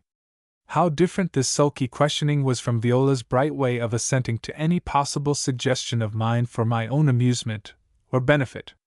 How different from this her quick, "Oh yes, do go, Trevor, do not think about me, I shall be quite happy looking forward to your coming back." Susie pushed out her lips. How long will you be? She asked. I shall go just before 7 and return about 10, I answered. You must get accustomed to amusing yourself. I can't always be with you. I can amuse myself, returned Susie sulkily. All the same, I believe it's a woman you are going to. The blood rushed over my face with anger and annoyance, but I restrained myself and made no answer. She was so much of a child, it seemed absurd to enter into argument or to get angry with her. I went back to reading my other letters and occupied myself with answering them till luncheon. That evening about 7 I was dressing for dinner, Susie standing by me or playing with my things and somewhat impeding me, as usual. She seemed to have recovered from her ill temper, and was all smiles and gay prattle. Before I took up my hat and coat to leave I bent over her and kissed her. You understand, I don't want you to leave this room till I come back. They will bring up your dinner here, and you can sit on the balcony and smoke, and you have lots of picture books to amuse you. I shall be back at 10.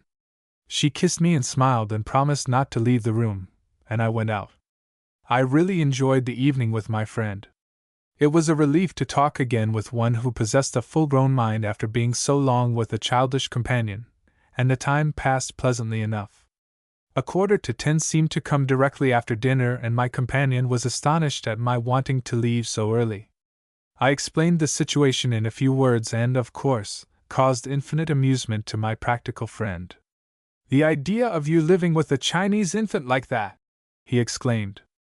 I shall hear of your being fascinated with a Hottentot next, I suppose? Maybe, I answered, putting on my hat. Anyway, I must go now. Thanks all the same for wishing me to stay. I left him and walked rapidly back in the direction of the Iturbide. Some of the shops were still open, and as I passed down the main street the brilliant display in a jeweler's window, under the electric light, attracted my attention. I paused and looked in. I thought I would buy and take back some little thing to Susie. It had been a dull evening for her. I went in and chose a necklet of Mexican opals. These, though not so lovely as the sister stone we generally buy in England, have a rich red color and fire all their own. I had not enough money with me to pay for it, but with that delightful confidence in an Englishman, often unfortunately misplaced, one finds in some distant countries. The shopman insisted on my taking it, and said he would send to the hotel in the morning for the money. I slipped the case in my pocket, and went on to the Iterbide. After all, I thought, as I neared home, with all her faults she was a very attractive and dear little companion to be going back to. Full of pleasure at the thought of bestowing the gift, and the joy it would give her, I ran up the stone stairs without waiting for the lift, and pushed open the door of our room. I entered softly, thinking she might be curled up asleep, but as I crossed the threshold I heard the sound of laughter. The next moment I saw there were two figures standing at the end of the long room in front of the window. Suzy had her back to me and a man was standing beside her. Just as I came in I saw her raise her face, and the man put his arm round her and kiss her. 2 or 3 steps carried me across the room and I struck them apart with a blow on the side of the man's head that sent him reeling into a corner. It was the young Mexican waiter that had hitherto brought us all our meals. The table was still covered with the dinner things, a bottle of wine stood on it, and 2 half-filled glasses. My impression, gathered in that first furious glance, was that he had brought up her dinner, and she had invited him to stay and share at least the wine and cigarettes. Some of these lay on the table, and the room was full of smoke. Suzy gave a scream of terror and then crouched down on a chair, looking at me. The waiter picked himself up, and catching hold of his iron stove-fitted basket in which he had brought up the dinner, slunk out of the room. I was left alone with Suzy, and I looked at her, with an immense sense of disgust and repulsion swelling up in me. "So you can't even be trusted an hour or two, it seems," I said contemptuously, throwing myself into a chair opposite her. Suzy began to sob. Tears were her invariable refuge under all circumstances. "Trevor, you were so long. I was all alone, and I was sure you were with another woman. If you would learn to believe what I say and not fancy everyone tells lies, as I suppose you do," I answered hotly, "it would be a great deal better for you. I went to dine with a bachelor friend this evening, as I told you, and what made me later than I otherwise should have been was that I stopped to buy a present for you on my way back." Suzy's tears dried instantly. "A present? Oh, what is it, Trevor?" she said eagerly. "Do show it me. Where is it?" I drew the case out of my pocket and opened it. The electric light flashed on the opals, and they blazed with orange and tawny fires on the white velvet. Suzy gave a little cry of wonder and delight, and then sat staring at them breathlessly. "I don't feel at all inclined to give them to you now," I remarked coldly. "Oh, yes, Trevor, do let me have them. It was all the man's fault. I did not want him. I could not help it. I heard you laughing as I came in," I returned, more than ever disgusted by her lies and her throwing all the blame on her companion. "It's no use lying to me, Suzy, you found that out at Sitka. What I want to make clear to you is this: if I find you doing this sort of thing again I shall send you away from me altogether, because I won't have it." Suzy looked terror-stricken. "Send me away? But what could I do? Where could I go?" "Where you pleased. You would not live any more with me." "Well, Trevor, I will not do it any more," she answered, her eyes fixed on the jewels. "Do let me have the necklace. May I put it on?" And she stretched out her hand to grasp it from the table where I had laid it. Her avarice, her lack of any real deep feeling about the matter, filled me with irrepressible anger. I sprang to my feet and snatched the necklet up, case and all, and flung it through the window. "No, you shall certainly not have it!" I exclaimed. Suzy gave a shriek of pain and dismay as she saw the beloved jewels flash through the air and disappear in the darkness, and rushed to the window as if she would jump after them.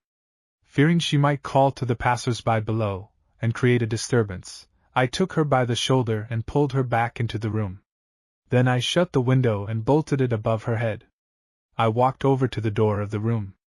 "You had better go to bed," I said. "Do not wait for me, I shall sleep elsewhere." Then I went out and locked the door behind me, putting the key in my pocket. I went down the passage slowly. My heart was beating fast and I felt angry, but the anger was not that deep fierce agony of emotion I had felt at times when Viola angered or grieved me. It was more a superficial sensation of disgust and repulsion that filled me, and, after a few minutes, I grew calm and recovered my self-possession. What could I expect from a girl like this? I asked myself. What could I expect but lies and deceit and trickery and infidelity? She had shown me all these at Sitka when I first met her. I had been willing enough to profit by them, but even then they had disgusted me. Now I was in the position of Hop Lee, and as she had treated him so would she treat me. It was true she professed to love me, and did so in her way. But it was the way of the woman who is bought and sold. And why should I feel specially repelled because I had found her with a servant? Had she not come from a tea shop in Sitka, where she herself was serving? The Mexican boy was handsome enough. Doubtless he presented a temptation to her. It was all my own fault, everything that had happened or would happen, for choosing such an unsuitable companion. The light loves of an hour with painted butterflies such as Suzy are well enough, but for life together one must seek and find one's equal, one who sees with the same eyes, who has the same standard as one's own of the fitness of things, in whose veins runs blood of the same quality as one's own. Why had Viola left me? The thought came with a pang of anguish as my heart called out for her. The corridor was a lofty one of stone. It was quite empty now and unlighted. I walked on slowly in the dark till I came to a large window on my right hand. This window overlooked a wide expanse of lead roofs belonging to the lower stories of the hotel, and these commanded a magnificent view of the whole city. I stepped out over the low sill and stood on the leads. The night was soft and cool. The sky, full of the light of a rising moon, shewed beautifully, against its luminous violet, the outlines of dome and minaret and spire, and far out beyond the crowded city's confines, the two incomparable mountains, Popocatépetl and Ixtaccíhuatl, the huge volcanoes, shrouded in eternal snow, rising as sheer 10,000 feet from the level plain, standing like sentinels guarding the city. It was a magnificent panorama that surrounded me, a view to remember for all time. Dome upon dome, rising one behind the other, of all sizes and shapes, their beautiful tiles gleaming here and there as the light from the rising moon touched them, delicate spires, pointing upwards, tipped with silver light, low roof of the commoner's dwelling and pillared facade of old and stately palace intervening, and far away, those cold white, solitary peaks overtopping all else, rising into the region of the stars, made up a grand, impressive scene. As I looked, all sense of petty annoyance dropped from me. I walked forwards with a grateful sense of relief and took my seat on a projecting ledge of one of the roofs and let my eyes wander over the maze of dim outlines and shapes below me. How strange it was to think of the past history of the city. Far back in the dim ages, a clear and glorious lake had lain here where now the city reared itself so majestically. In the center of this vast tableland, 8,000 feet above the sea, the blue waters rested tranquilly, reflecting in their surface the fires and the flames of those now silent, burned-out volcanoes. The lake was inhabited by the lake dwellers, quaint little people living in their curious structures built on poles sunk in the water.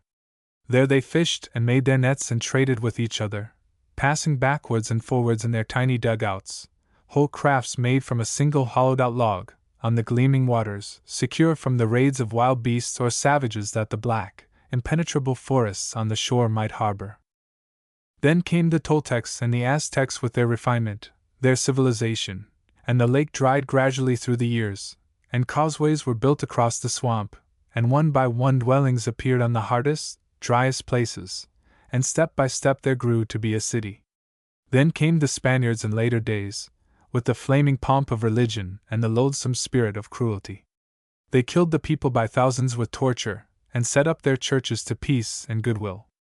They overthrew the temples with murder and slaughter, and reared altars to the Most High on the blood-soaked earth. And this city, as we see it today, with its countless beautiful churches, its exquisite tiled domes flashing in the sun, is the work of the Spaniards. And each church stands there to commemorate their awful crimes. I sat on, as the hours passed, and watched the moon rise till it poured its flood of silver light all over the city, sat thinking on the horror of man, and wondering what strange law has fashioned him to be the devil he is. Towards sunrise the wind blew cold off the marshes round the city, and I went in and down to the lower floor of the hotel. Its world was fast asleep. In the hall I saw 2 Mexican porters in their thin white clothes, curled up on the door mat, without covering or pillow, fast asleep.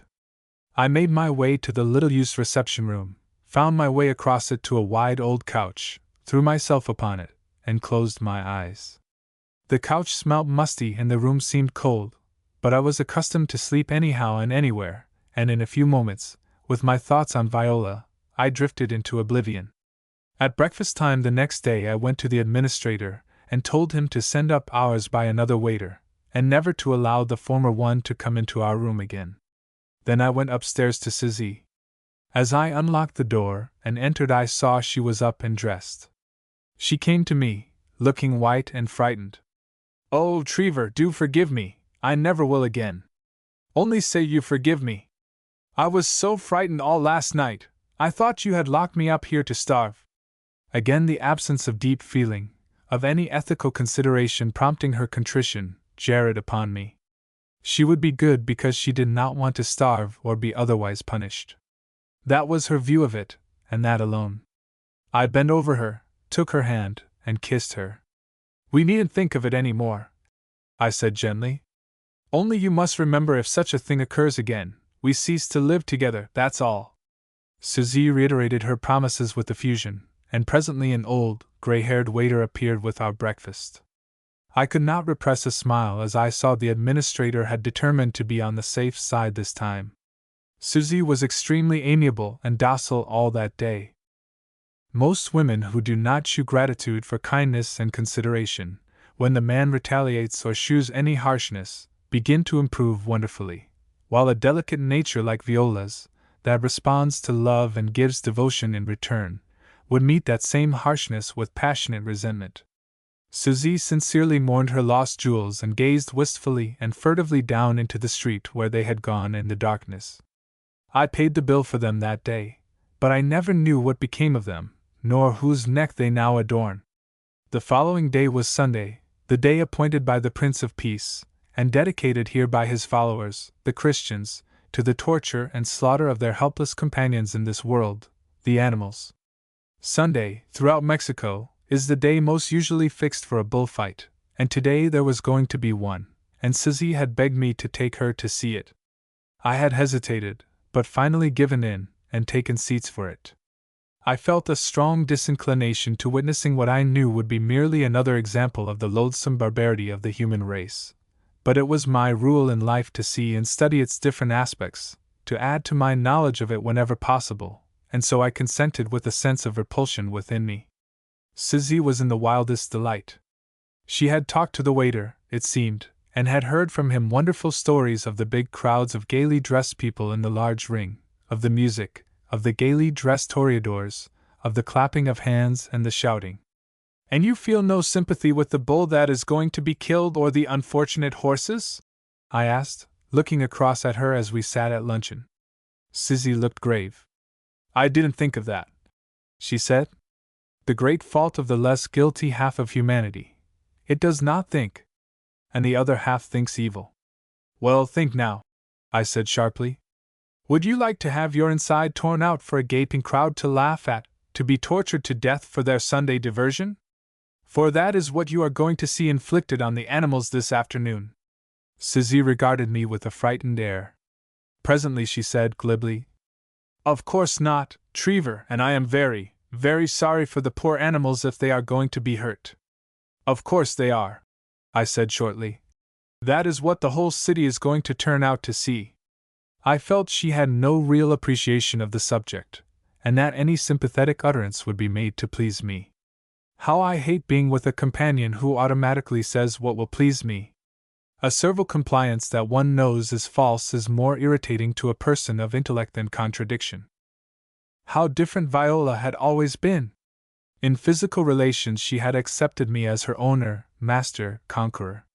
She had never sought to deny or evade or resent the physical domination nature has given the male over the female. But her mind had been always her own. And what a glorious strength and independence it possessed! Not even to me would she ever have said what she did not believe. Like the old martyrs, she would have given herself to the rack or the flames rather than let her lips frame words her brain did not approve. Her mind and her opinions were her own, not to be bought from her at any price whatever, and, as such, they were worth something. The assent or dissent of the fool who agrees or disagrees from fear or love is worth nothing when you've got it. We finished our luncheon and then, in a hired carriage, drove to the Plaza de Toros. I, with a feeling of cold depression, Suzy, gaily dressed and in the highest spirits. All the city was streaming out in splendid carriage or miserable shay. Rich and cultured, poor and illiterate, human beings are all alike in their love of butchery and blood.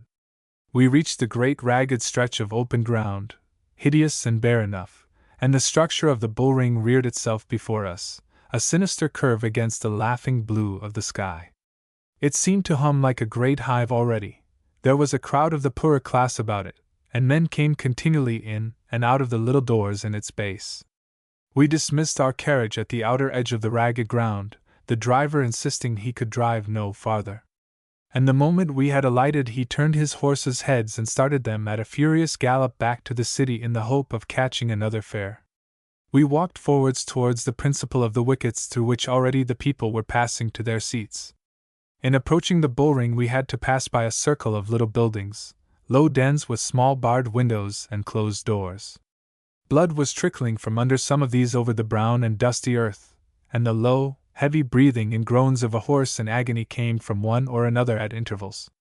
I looked through the grated slit of one, as I passed, and saw two men, or rather, fiends in the shape of men, crouched on the floor of the dark and noisome den. Between them lay outstretched the body of a horse, old and thin, worn to the last gasp in the cruel service of the streets. On its flank was a long open wound. One of the men, bending over it, had a red-hot iron glowing in his hand. What they were going to do I could not tell, and I did not wait to see. The horse was one, doubtless, which unhappily had survived last Sunday's bullfight, and was being horribly patched up, terribly stimulated by agony to expend its last spark of vitality in this. In these loathsome little dens this fiendish work goes on. The poor mangled brutes are brought out from the ring, their gaping wounds are plugged with straw, or anything that is at hand, and then they are thrust back on to the horns of the bull. More than ever filled with loathing of my kind, I passed on in silence towards the ring. It was no use speaking to Suzy. She could not understand what I felt. I thought of Viola. If she had been here, what would she have suffered? Of all women I had met, I had never known one who had the same exquisite compassion, the same marvelous sympathy for all living things as she had.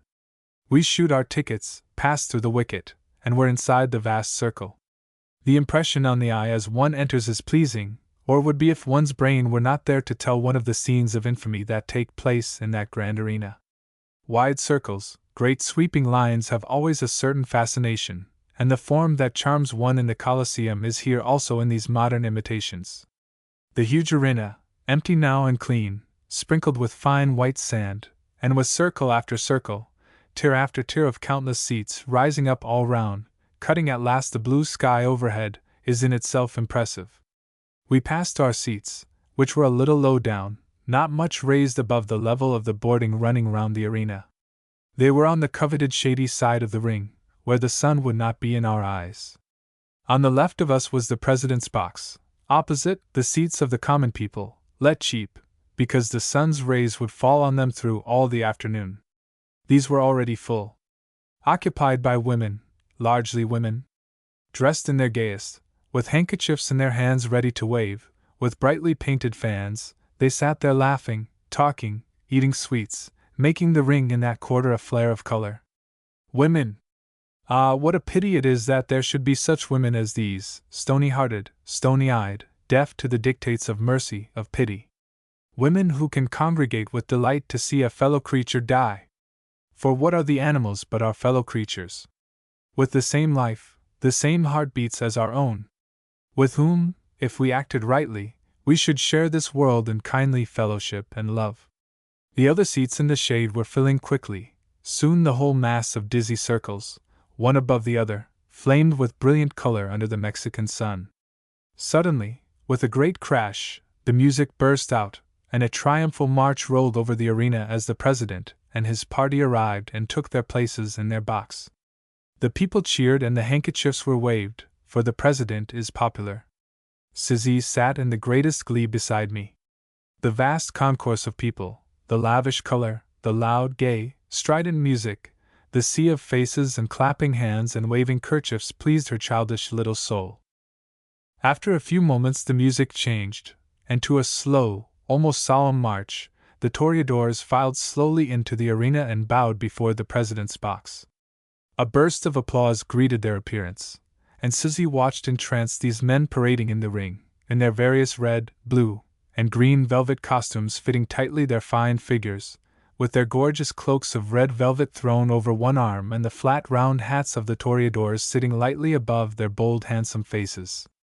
They disappeared, there was a pause in the music, the great arena stood empty, the vast audience were silent, a few moments of waiting expectancy, then one of the low doors opposite us in the inner circle flew open, shewing a long black tunnel leading into darkness. From this came confused roarings and bellowings, and then with his head flung high, and his great eyes starting with pain and rage from the goadings he had received, a glorious black Andalusian bull charged into the arena. The people, delighted at his size and strength and apparent ferocity, cheered and applauded loudly while, still further excited by the sudden glare of light and the deafening noise, the creature galloped round the sandy ring.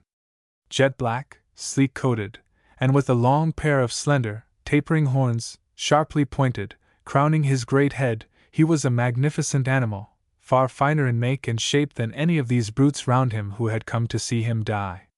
As he galloped round the ring, I saw that he was looking wildly, eagerly, for somewhere to escape. The animals have no innate savagery, as man has. They do not love inflicting pain, torture, and death upon others. That vile instinct has been given to man alone. They kill for food. They fight for their mates. But no animal fights or kills for the love of blood as we do. And now this great monarch of the hills and plains, in all the pride and glory of his strength, had no wish to attack or kill.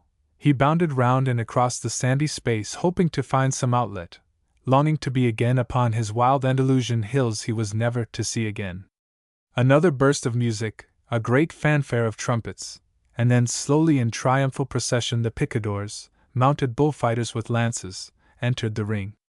Theoretically, when these men enter, the savage beast they are supposed to be encountering immediately makes a terrible charge upon them. But, as a matter of fact, the bull never wishes to fight or attack anyone, and does not, until his brutal captors absolutely force him into doing so. That is why a bullfight, as well as being hideously degrading and cruel, is also dull and tedious. If one were watching the grand natural passion of an animal fighting for his life on the prairie, against another, with an equal fortune of war for both, there would be excitement in it. But in this case one sees an unwilling animal tortured into a fight, which it neither seeks nor understands, and which it has from the start no chance of winning. In this case, as in all I have seen, the beautiful Andalusian, having made his gallop round the ring and finding no chance of escape, had subsided into a quiet trot, and when the picadors entered he stood still, demurely regarding them from the opposite side of the arena. The sunlight fell full upon him, on his glossy sides and grand head, from which the noble, lustrous brown eyes looked out with benign and gentle dignity on the great multitude, the sandy space, and the picadors who were stealing slowly up to him.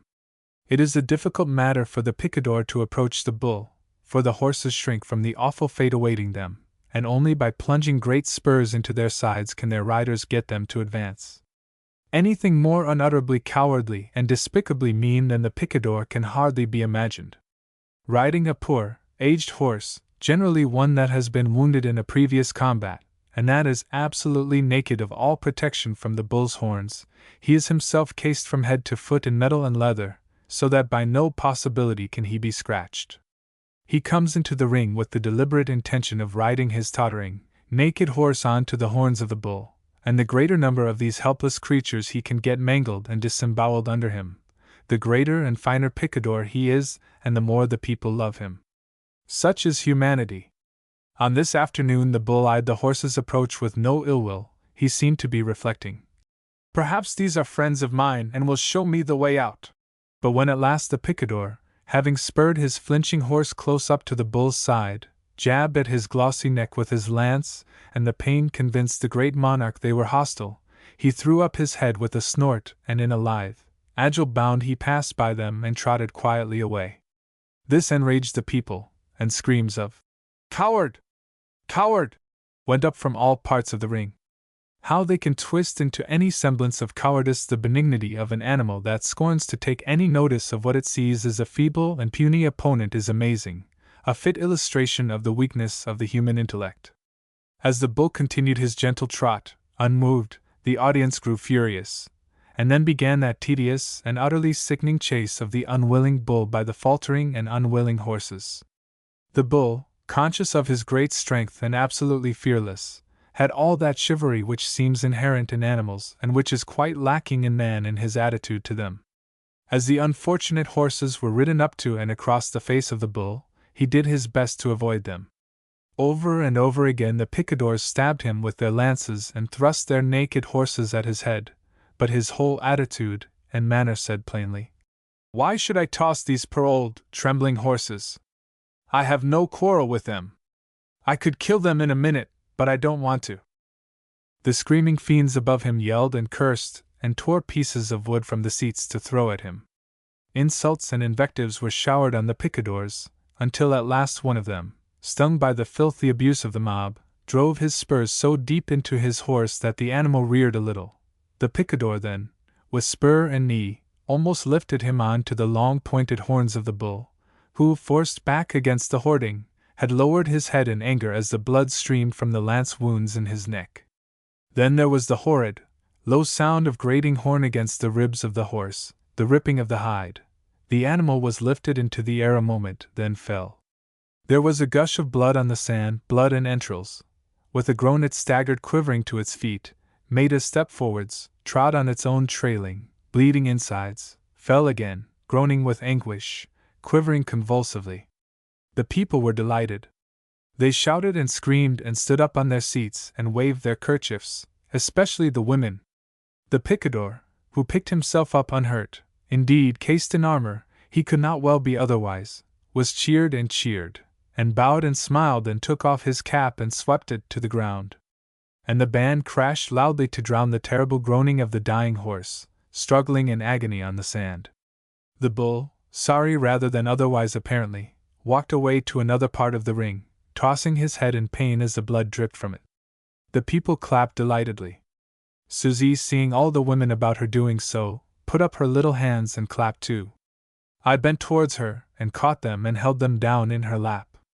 "Be quiet," I said. "I won't have you clap such a disgusting sight." She stopped at once. A Mexican woman, on my other hand, looked daggers at me for an instant, divining my words, but she was too eager to see all the blood and the anguish in the arena, not to miss a throw of the dying horse, to turn her eyes away for more than a moment. So, after a scowl at me, she directed them again, bulging with satisfaction, on the scene before her. From then on, for about an hour, the same hideous thing went on. Horse after horse was brought forward, pushed on the horns of the bull, torn and mangled beneath its cowardly rider, and then, if completely ripped open, dragged dead or dying from the ring. If its wound was not large enough to cause instant death, stuff or straw was thrust into it by the attendants, and the dying animal kicked, lashed, and dragged to its feet to be thrown again on to the sharp horns amidst the shouts and laughs of the delighted crowd. Once, in a general melee, when the bull and several picadors were in a tangled mass at one side of the ring, I saw one of these horses, terribly wounded, with its life pouring from it, emerge from the conflict and stagger unnoticed to the hoarding. It came close to the wall of the ring and looked over. Its glazed, anguished eyes gazed from side to side as if asking, "Is there no escape, no mercy anywhere?" A spectator on the audience side of the hoarding raised his hand and struck it between the eyes. It tottered, staggered, and sank within the ring. 8 horses had now been rendered useless. The arena was black and red with blood, in spite of the assiduous sprinkling of fresh sand, and there was a pause in the entertainment. The picadors had had their turn, the banderilleros were ready to appear, but the people were thoroughly enjoying themselves now, and they stamped and roared caballos till they were hoarse. That horrid cry for more and more horses to be produced that alarms the administrator, or manager, of the bullfight. In vain the attendants lashed and goaded the dying horses in the arena. They could not get them to their feet again. There is a limit to man's sway, the tortured life at last escapes him. The bodies were dragged away, more sand, and then the administrator himself, pale as ashes, stepped out before the audience howling for more blood. "Señors," he commenced, "it is impossible to supply more than 8 horses for one bull. There are 5 more bulls to be dispatched. They are more savage than this one. I must keep horses for them. Let the señors be reasonable and allow the show to continue." At this promise of 5 more bulls there was general applause. The band rolled out fresh music. There was a thunder of drums and the banderilleros came on, gorgeous in velvet, glittering in spangle and tinsel. The bull is weary now and has lost much of his blood. As from the first, he only longs to escape from this ring, and the mad monkeys who are jibing and gibbering at him in it. They came forward with their fresh weapons, shafts and arrows of iron decked up with colored ribbons, which they throw at him and which stick on his shoulders and in his sides, drawing streams of blood wherever they strike him. Maddened by those, he rushes at the flaming coats the men trail before his eyes, but the cruel little, dancing, monkey-like man with the cloak darts away before he can be touched, and at last, after repeated rushes and repeated failures, the grand creature stands still, wearied and disdainful, his head erect, the blood flowing from his wounds in which the darts move, swaying to and fro each time he stirs, causing him an agony he cannot understand. So he faces the great crowded ring contemptuously, and the people shout at him, and call him a coward and scream for the espada to come and dispatch him. The banderilleros retire. They have weakened the bull so that there is now no danger for the puny little 2-legged creature who struts next with a sword, and who is greeted with plaudits and triumphal music. Flowers are thrown him, bouquets, the men call him hero, the women throw kisses to him. He bows to the president, then turns towards the bull who stands erect still, though the loss of blood must be telling upon him, stands with that same air of deadly ennui, of weary scorn of all this folly which he has possessed from the first. Dusty and blood-stained his glossy coat, bloodshot his great lustrous eyes. As he looks round the circle already growing dim to them, does he long for his green Andalusian pastures? Does he see again those pleasant streams by which his herd is wandering? The little mannikin sidles up and jabs him behind the shoulder with his sword. The bull turns upon him, and he runs for his life. But the bull does not deign to follow. With a great show of precaution where there is really no danger, the little man with the sword approaches again. Amidst cheers from the onlookers he plunges his sword between the shoulders of the dying monarch, and then rushes backwards. The great beast sways, shivers in mortal anguish for a moment, and then without a sound sinks, for the first time in this cruel and unequal combat, to his knees. Sinks, full of a superb dignity to the end, and one asks oneself, what can the scheme of creation be that gives a creature so clean-souled, so grand, into the power of such a miserable mass of vile lusts as man? A moment more and the head crowned with its tapering crescent horns sinks forwards. A gush of blood from the nostrils on the sand, and it is over. The glossy form is still, at peace. With ridiculous maneuvers the little man comes up again to the great beast, obviously dead and harmless, and withdraws his sword which he waves triumphantly before the applauding populace. While he capers about before his delighted admirers, the attendants come in and draw away with some difficulty the magnificent form of the slaughtered bull. The music broke into a loud march. There was an interval of relaxation for the audience, to move, look about, chatter, and take refreshments. "This is the end," I said to Suzy. "Let us go now." "Oh, but Trevor, that man said he had 5 more bulls. Look, nobody is going yet," she returned, having evidently followed in her own sharp way the sense of the Spanish speech of the administrator. "Do you want to see any more?" I asked. "I think it is dull and tedious, as well as horrible. The killing is not nice," she said, in deference to my opinions, I suppose. "But the music and the people are fun, I think. Do let us stay for one more fight. You won't want to bring me again." "No, I certainly shan't," I answered. "Then do let me stay now, Trevor, just one more time." I shrugged my shoulders and sat back in my seat, and after a second the little door opposite opened and another bull, this time apparently mad with pain, dashed into the ring. The people applauded him, and the shouts and clappings increased his excitement. He bounded at full gallop across the sandy space and charged the hoarding that hemmed him in. The audience were delighted, but the toreadors entered the ring and stood together at one side, looking anxious, and some of the attendants came up and received orders from them. From the first the animal was unmanageable, out of all control. The goading and the enraging that goes on in the dens behind the arena had been overdone apparently, for the bull, wild with rage and pain, galloped madly round, taking no notice of the pallid group of toreadors. At last one or two came forward with their cloaks of scarlet. The bull made a dash at them, scattering them on either side, then bounded on and with one tremendous leap cleared the hoarding that separates spectators from the rings, and landed bellowing in the corridor that ran round it just below our seats. It was full of onlookers drawn nearer than usual to the hoarding by the excitement, and they scattered and fled in all directions, while shriek upon shriek went up from the women all round us as they saw the bull clear the hoarding and come down amongst them. With one accord they stood up. Like a great wave breaking, they rushed upwards to the highest part of the ring, shrieks and screams on every side telling of the trampled children and injured women in the frantic panic. Susie rose with the rest, livid and trembling, and would have rushed after that seething mass behind us, if I had not seized her arm and forced her back to her seat. "Sit down, stay where you are," I said. "The bull will do you less harm than that trampling horde." We were left there alone. Groans and cries came from the panic-stricken, struggling mass of people behind us. Just beneath us in the emptied corridor stood the bull, snorting with lowered head, pawing the ground. In the arena, the administrator, green with terror and anxiety, shouted commands to the pallid and trembling attendants. I sat still, holding Susie. The bull paused for a moment in front of us, then with his head lowered almost to the ground, made a terrific rush forwards, shattering the woodwork of the platform at our feet to atoms with his horns. Susie gave a piercing shriek and fell across me, unconscious.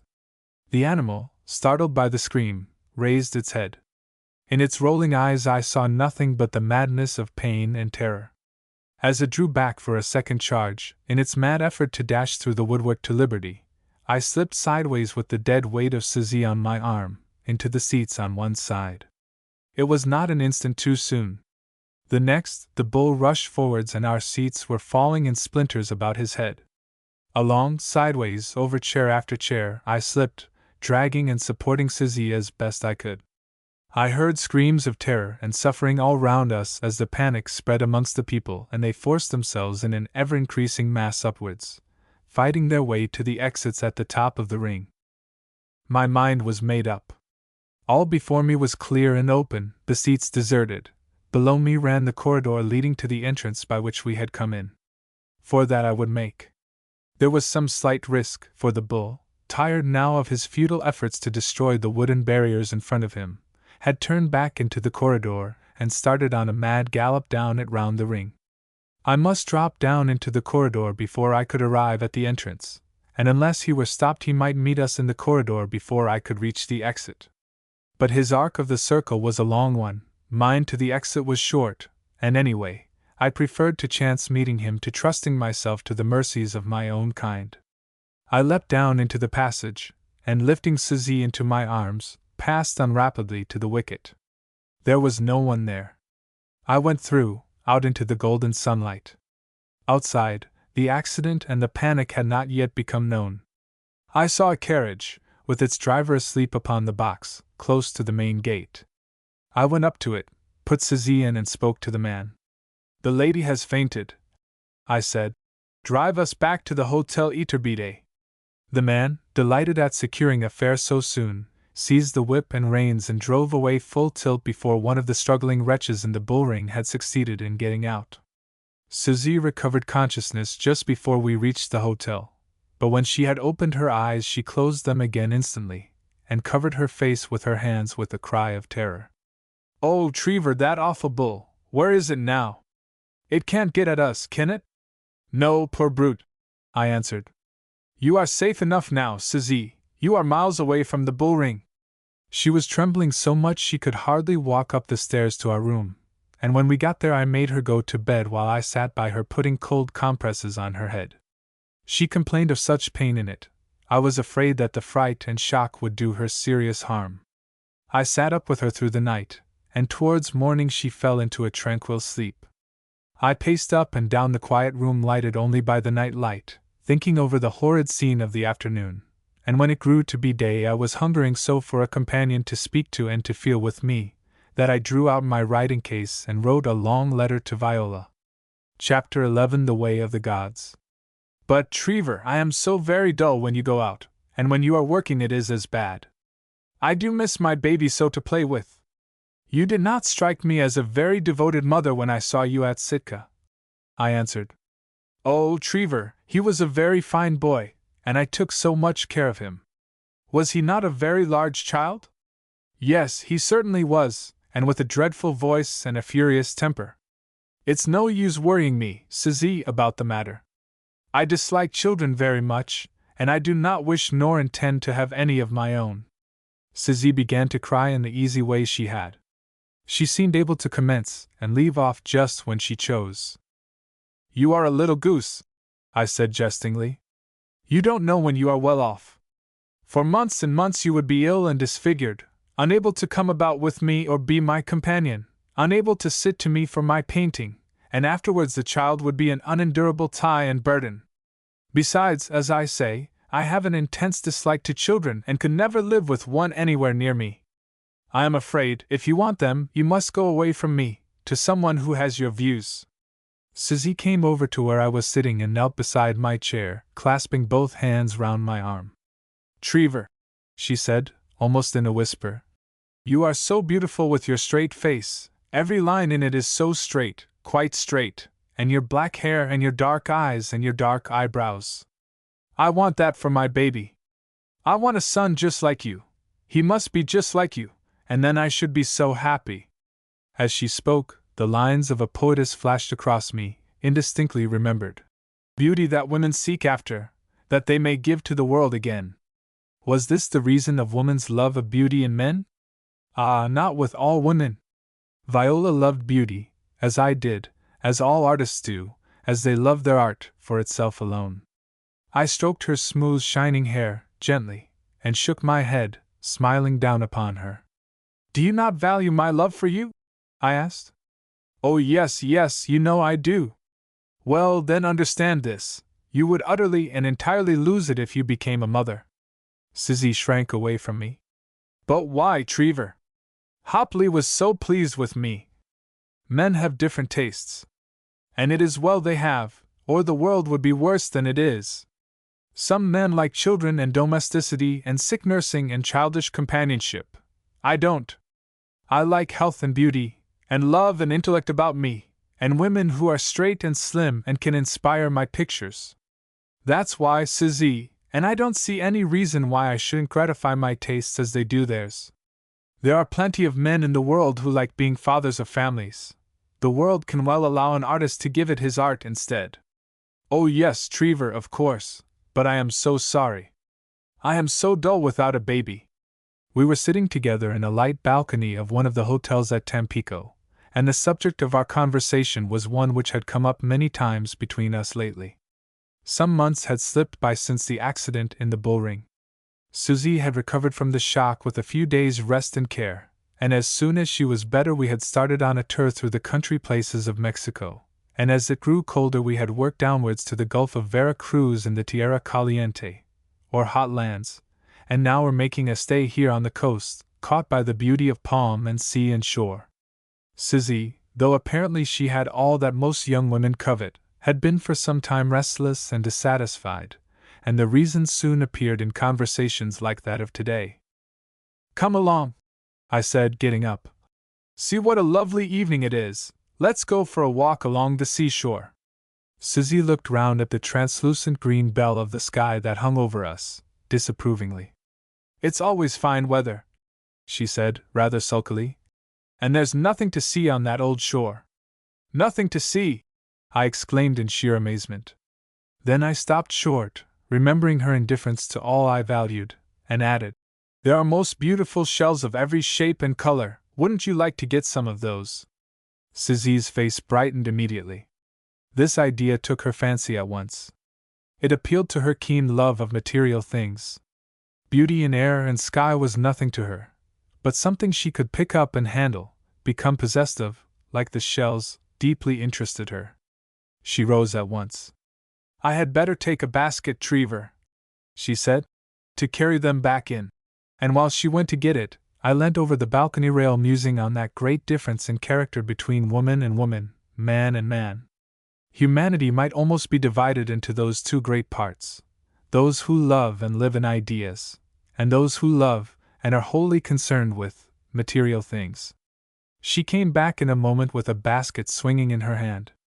It had not seemed so necessary here in Mexico that she should dress in Western clothes, so she had gradually relapsed into her gaily colored silks and embroidered muslins and zoe jackets. This style of dressing suited the tropical climate, and the convenances of Europe and America were too far off for anything to matter much here. It gave her constant occupation, too, the making of her costumes, for she was marvelously quick and dexterous with her needle, and if I gave her the silks she fancied, she made them into dainty forms and embroidered them with the greatest skill. As she came back now with her basket, the light fell softly on her lilac silk, all worked with gold thread, and on her pretty bare head with its block of black shining hair. We started for the shore, Susie all animation now and chattering on the possibility of sewing seashells into gold tissue or muslin. The sky all round and overhead was palest green and strangely luminous. The sea before us stretched to the far horizon in tones of gentlest mauve and violet. Beneath our feet was the firm brown sand for miles and miles unrolled like a glossy, sepia carpet. On one side broke the tiny waves in undulating lines of white, on the other, the wild sand dunes, grown over with rough grass and waving coconut palms, came down towards the sea. We walked on, both contented. I, in the strange coloring and the warm salt breath in the air, that stirred the palm leaves till they tossed joyfully in it; she, in the absorbing pursuit of the shells which lay along the sand, positively studding it, like jewels, with color. The tide had recently gone down over the shore where we walked and left them radiant, gleaming with moisture in the low light of the sun, pink and scarlet, deepest purple and gold. She ran ahead of me, picking them up and filling her basket rapidly. I walked on slowly, thinking, while my eyes wandered over that shining, palpitating, gently heaving violet sea. She had given herself to me entirely, and what beauty she had to give! And yet she had failed to chain me to her in any way, greatly though she pleased my senses. It is, after all, something in the soul of a woman, in her inner self, that has the power of throwing an anchor into our soul and holding it captive. Mere beauty throws its anchor into the flesh, and after a time the flesh gives way. In a little while Susie came running back to me. Her basket was full to overflowing. She was quite happy. "Take me up in your arms and kiss me," she said. "Look, Trevor, we are all alone. What a great, great beach it is here, with not another soul to see anywhere." As she said, the firm brown plain of glistening sand stretched behind us and before us with not another footfall to disturb its silence. The wide white sand dunes were deserted. The palms tossed their greeting to the sea through the glory of calm evening light. "Let us lie under those palms now, I am tired," she said as I kissed her. And we went together and lay down under the palms on a ragged tussock of grass, and the light fell and grew deeper in tone round us, and the amethystine sea, flushed with color, swayed and heaved, murmuring its low eternal song by our side. A great vulture flapped heavily by and perched on a sand hill not far from us, eyeing us somewhat askance, and some seagulls circled over us. Otherwise we were undisturbed. The following day we planned to come down the river to Misai, which flows out at Tampico.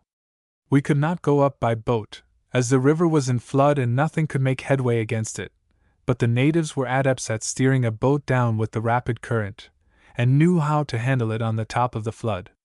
We took the train some distance up the line, and alighted at a place where the river flowed by between high banks, and where boats could be had from the villagers. It was a perfect, cloudless day, and we reached our destination in the sweet, fresh, early hours of the morning. A walk through the tiny Mexican village brought us to the bank of the river where the Tamisai flowed by, heavily, grandly, in all the majesty of its flood. The waters were brown and discolored, but the sun glinting on its ripples turned them into gold, and the tamarisk on the bank drooped over it, letting its long strands float on the gliding water. A little way down the bank, moored to the side, rocked a boat, of which the outline delighted me, and, to Susie's annoyance, I stood still and drew out my notebook to make a sketch of it. It appeared to be the larger half of one immense tree of which the inside had all been hollowed out, both ends were raised and pointed, and in the center, four bent bamboo poles, inclined together, supported a finely plated wickerwork screen, which shielded a patch about 2 yards square in the boat from the burning rays of the sun. I finished the sketch in a few minutes, and we went on towards the boat. Its owners, 2 Mexican Indians, were sitting on the bank engaged in mending one of their paddles. They were quite naked except for their loincloths, and their bare, brown crouching figures gave the last touch of suggested savagery to the scene. The red, earthy banks of the river stretched before us desolate and sunburnt. The swollen, muddy river itself rolled swiftly and heavily along, silent, impressive. The dugout, looking like a craft of primeval times, rocked and swayed noiselessly on the flood. The naked savages crouched over their broken paddle beneath the waving tamarisk. The sunlight fell torrid, blighting in its scorching heat, over all. The scene, with its rough, fresh, vigorous barbarism, delighted me. I slackened my pace and stood still again before disturbing or interrupting the men.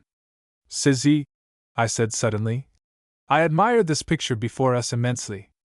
I should like to see it in the Academy to cheer up jaded Londoners next season. I should be glad to stop here today to paint it. We can go down the river tomorrow." Susie stared at me in dismay. "Oh, Trevor, you don't want to stay here all day, do you? It's so hot, and there's nothing to do, and we shall miss the fair at Tampico tonight. You promised we should see it." I sighed. It was true, I had said something about the fair, but I had forgotten it. Susie, however, never forgot things of this sort, and she radically objected to any change being made in a program. She did not adapt herself quickly and easily to changed moods or circumstances. Had Viola been with me, she would have said at once, "Would you like to stay here instead of going on? Do let's stay then. We can go down the river any time." And had I suggested there would be nothing for her to do, she would have answered, "Oh yes, I shall enjoy sitting watching you." Her interest had always lain in me, in her companion.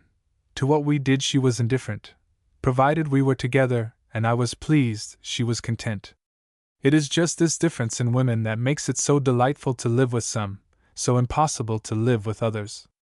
There are some, very few, of whom Viola was one, who delight in the society of the man they love, who drink in pleasure for themselves from his enjoyment. There are others, like Susie, the majority, who are always at conflict with his wishes in little things, striving after some independent aim or project. And they wonder why, after a time, their companionship grows irksome and they are deserted. They also wonder why sometimes the other woman is adored and worshipped and grows into the inner life of a man till he cannot exist without her. I felt then an extraordinary longing to be free from Susie, to be alone. Here was a picture, set ready to my hand.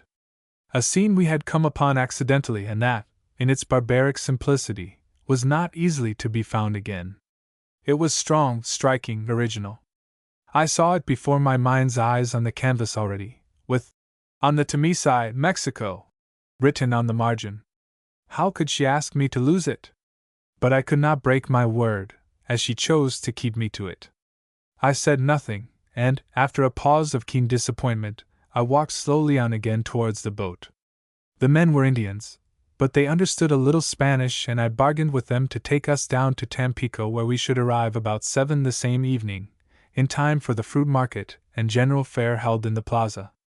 They were glad enough to take us as they were going down in any case with a load of bananas, and our fares would pay them well for the extra space we took up in the boat.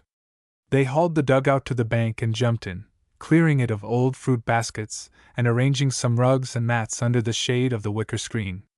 Behind that, to the stem, the boat was filled with the rich yellow of the bananas, the ruddy pink of the plantains, and mellow, translucent orange of the mangoes.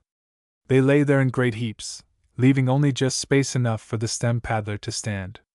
The men motioned us to get in, which we did, and took our seats cross-legged in the center on the mats, beneath the awning, glad of its shade, for the sun's rays grew fiercer every moment. I put my unused sketch-pad behind me, gazing back regretfully over the yellow flood. The men pushed the boat out onto the waters and sprang in themselves, each armed with a long paddle, one taking his stand in front of us, one at the stern, and directed our little craft to the center of the huge and sullen stream. It rolled from side to side as it shot out over the surface, but as soon as the men got their paddles to work, evenly with long alternate strokes, the flood bore us along, swiftly, smoothly, the dugout floating steadily without rocking. The men stood, alert and watchful, on the lookout for submerged trees and floating debris, for at the swift rate we were now floating, any collision would have brought great danger. I leant back, watching the banks pass swiftly by, mile upon mile of red earth and waving tamarisk under the scorching blue. Susie seemed more interested in the stalwart figure of our forward boatman, and the play of his fine muscles under the smooth brown skin of his shoulders where the sun struck them. Had I loved her more, I should have been angry. As it was, I was only amused, and glad of anything that occupied her attention and relieved me of the necessity of listening and replying to her childish chatter. How fast the boat sped on over the surface of the whirling stream that rushed by those red banks, swift as the flash of life, hurrying on to lose itself in the ocean as life hurries on to lose itself in the infinite. The banks were getting flatter, here and there the stream widened, the wild tamarisk, child of the desert, disappeared and gave way to cultivated fields and wide tracts of the maguey plant, dear and valuable to the Mexican as the date palm to the East Indian. Rough yellow adobe huts stood here and there, their crude coloring of unbaked mud turned into gold by that great painter, the tropical sun, and sometimes a palm stood by a hut, cutting the fierce light blue of the sky with its delicate, fine, curved, drooping branches. Sometimes the dark, glossy green of the organ cactus rose like jade pillars beside it. All these sped by us quickly, though at times the scene was so engaging I could have held it with my eyes. But ruthlessly we were whirled forward and the scenes on the bank kept slipping behind us, just as our dearest scenes and incidents in life keep slipping past, swallowed up by the ever-pursuing distance. Our red banks had been growing flatter and flatter, and now they seemed to disappear, and the river instantly broadened itself out and spread into a lake, as if glad of the expansion. Over each bank, far on either side, it rolled itself out in great shining flats of water, glittering and dazzling, impossible to look at in this hour of noon, and as if tranquility had come to it with its greater freedom, the river flowed more slowly and gently. Our boatmen stood at ease at their paddles, pushing quietly along, and I looked round with interest. We were in the center of a great lake in which here and there submerged trees and bushes made green islands. An endless lake it seemed, a great waste of gleaming water. We floated along gently like this for some time, and then almost suddenly when I looked ahead I saw the end of the lake was closing in. There were woods and forests now upon its margin. A few more strokes of the paddle and we were in shade, heavy, cool shade, where the water gleamed with a bronze shimmer. Narrower still the lake end became, the margins drew together, and with a swift push forwards, like the bolt of a rabbit to its hole, our boat shot forwards into a little tunnel of darkness before us over which the interlacing boughs of the trees made a perfect arch. We were in the forest, and it was dark and cool as it had been brilliant, dazzling with light and heat, on the lake. A dim, green twilight reigned here, and the river went with a swift, dark rush past the roots of the overhanging trees. How they stooped over the water, swinging down, interlacing boughs from which vine and flowering creeper trailed. The standing figure of the boatman had to bend down and sway from side to side to avoid the clinging reeds or mossy boughs and be wary with his paddle to escape the snags projecting from the banks. How grand the great spanning arches of the trees were, above our heads! Finer than any cathedral roof wrought by man. How soft the luminous green twilight seemed in the long aisle! And constantly from bough to bough twined a great scarlet-flowered creeper, glowing redly in all this mystery of shade.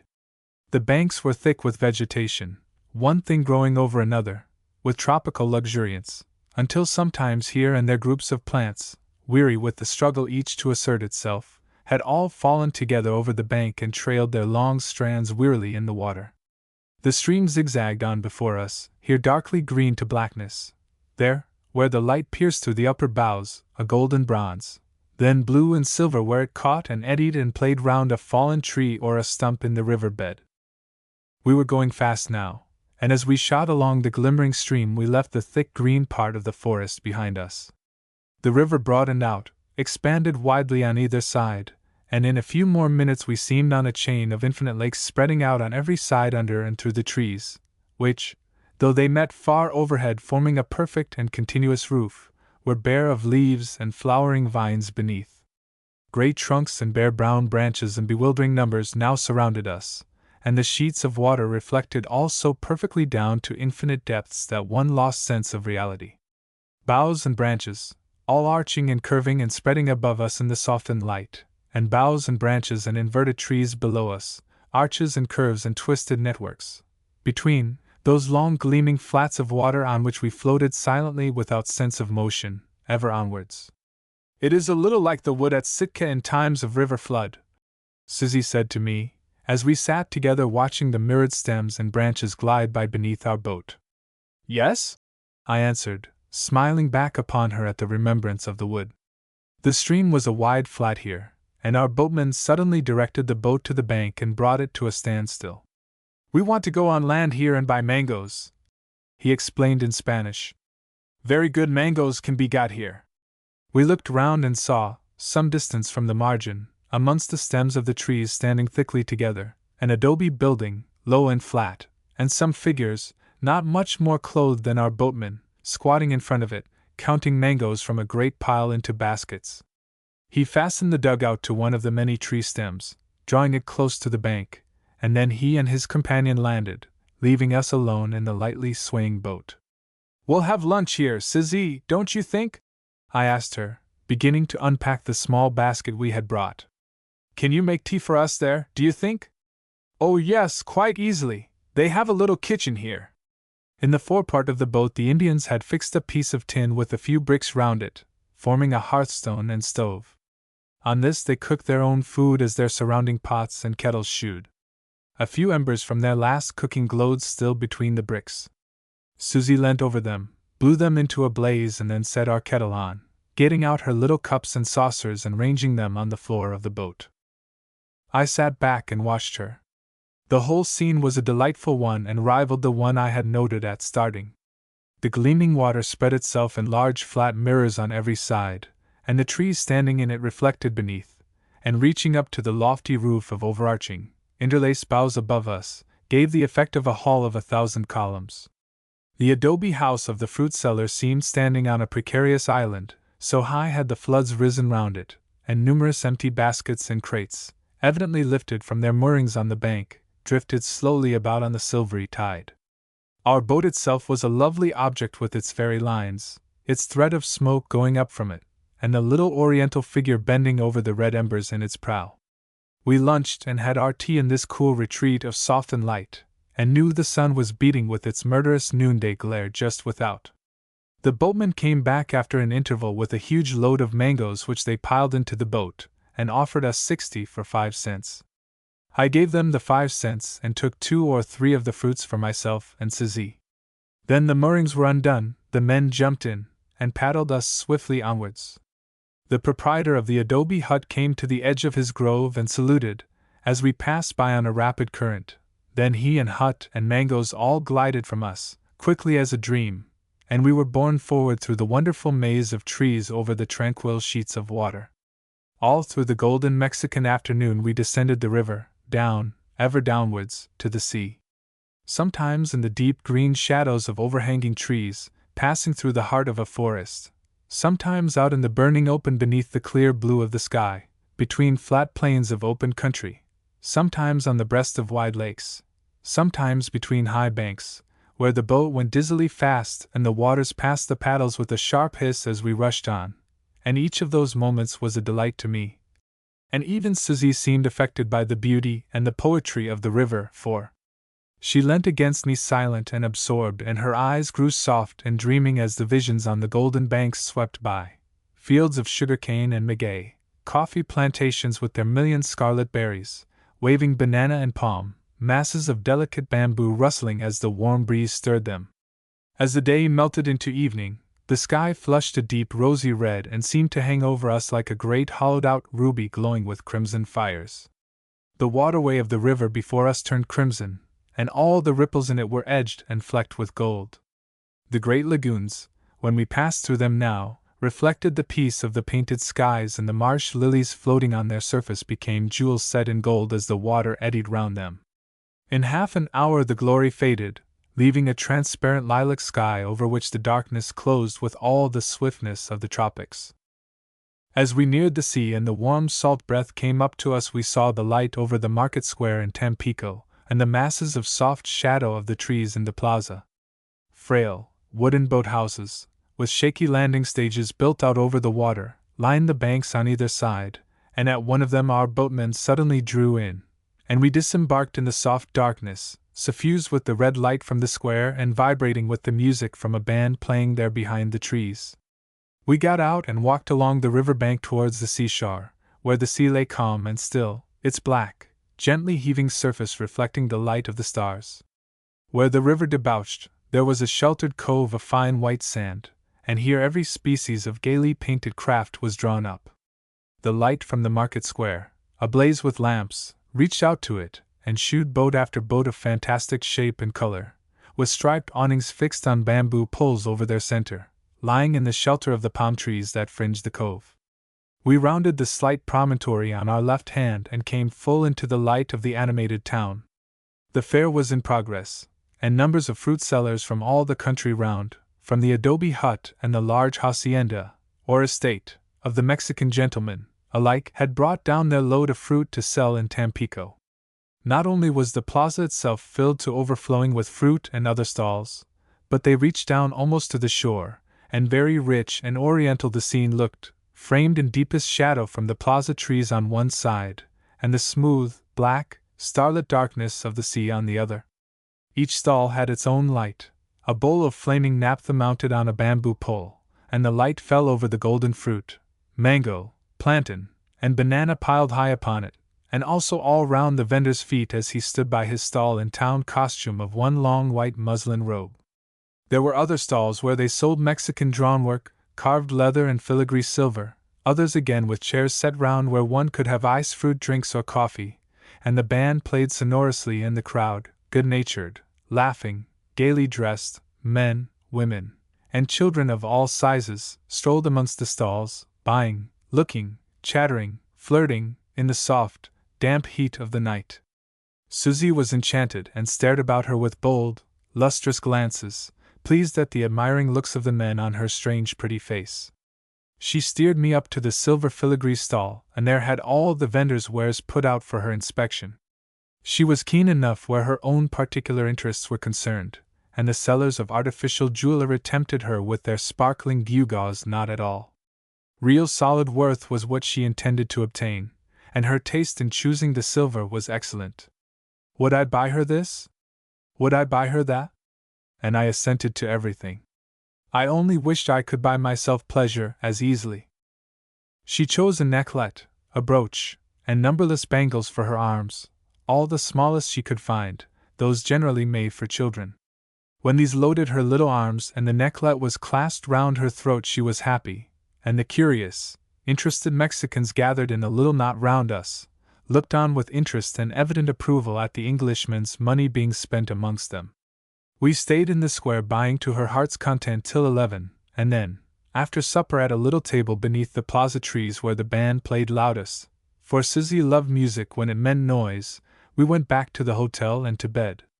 The next day I went by train to the place where we had embarked for our voyage down the Tamisai, fully equipped with my materials for a sketch, and alone. Susie, adhering to her idea that it would be dull and hot on the river bank, had preferred to stay in the hotel playing with some of the treasures bought yesterday at the fair. Alone and undisturbed I sat all day sketching, till the fires were lighted in the west and warned me I must turn homewards. I had a good picture, and I packed up my traps with that deep sense of satisfaction that accomplished work alone can give and walked slowly to the station. As my thoughts slipped on to Suzy, a sense of anxiety came over me. Time was going on. The year would soon be over. What did I intend to do? Once the year was past, it would be impossible for me to continue living with her, even for a day. And now I felt so often I would rather be alone than with her. How would she feel over our separation? How could I provide for her happiness when I took back my freedom? Satiety was beginning to creep over the passion I had for her, and that was still farther checked now that I knew she looked upon it more as a means to an end, the child, rather than enjoyed it for itself.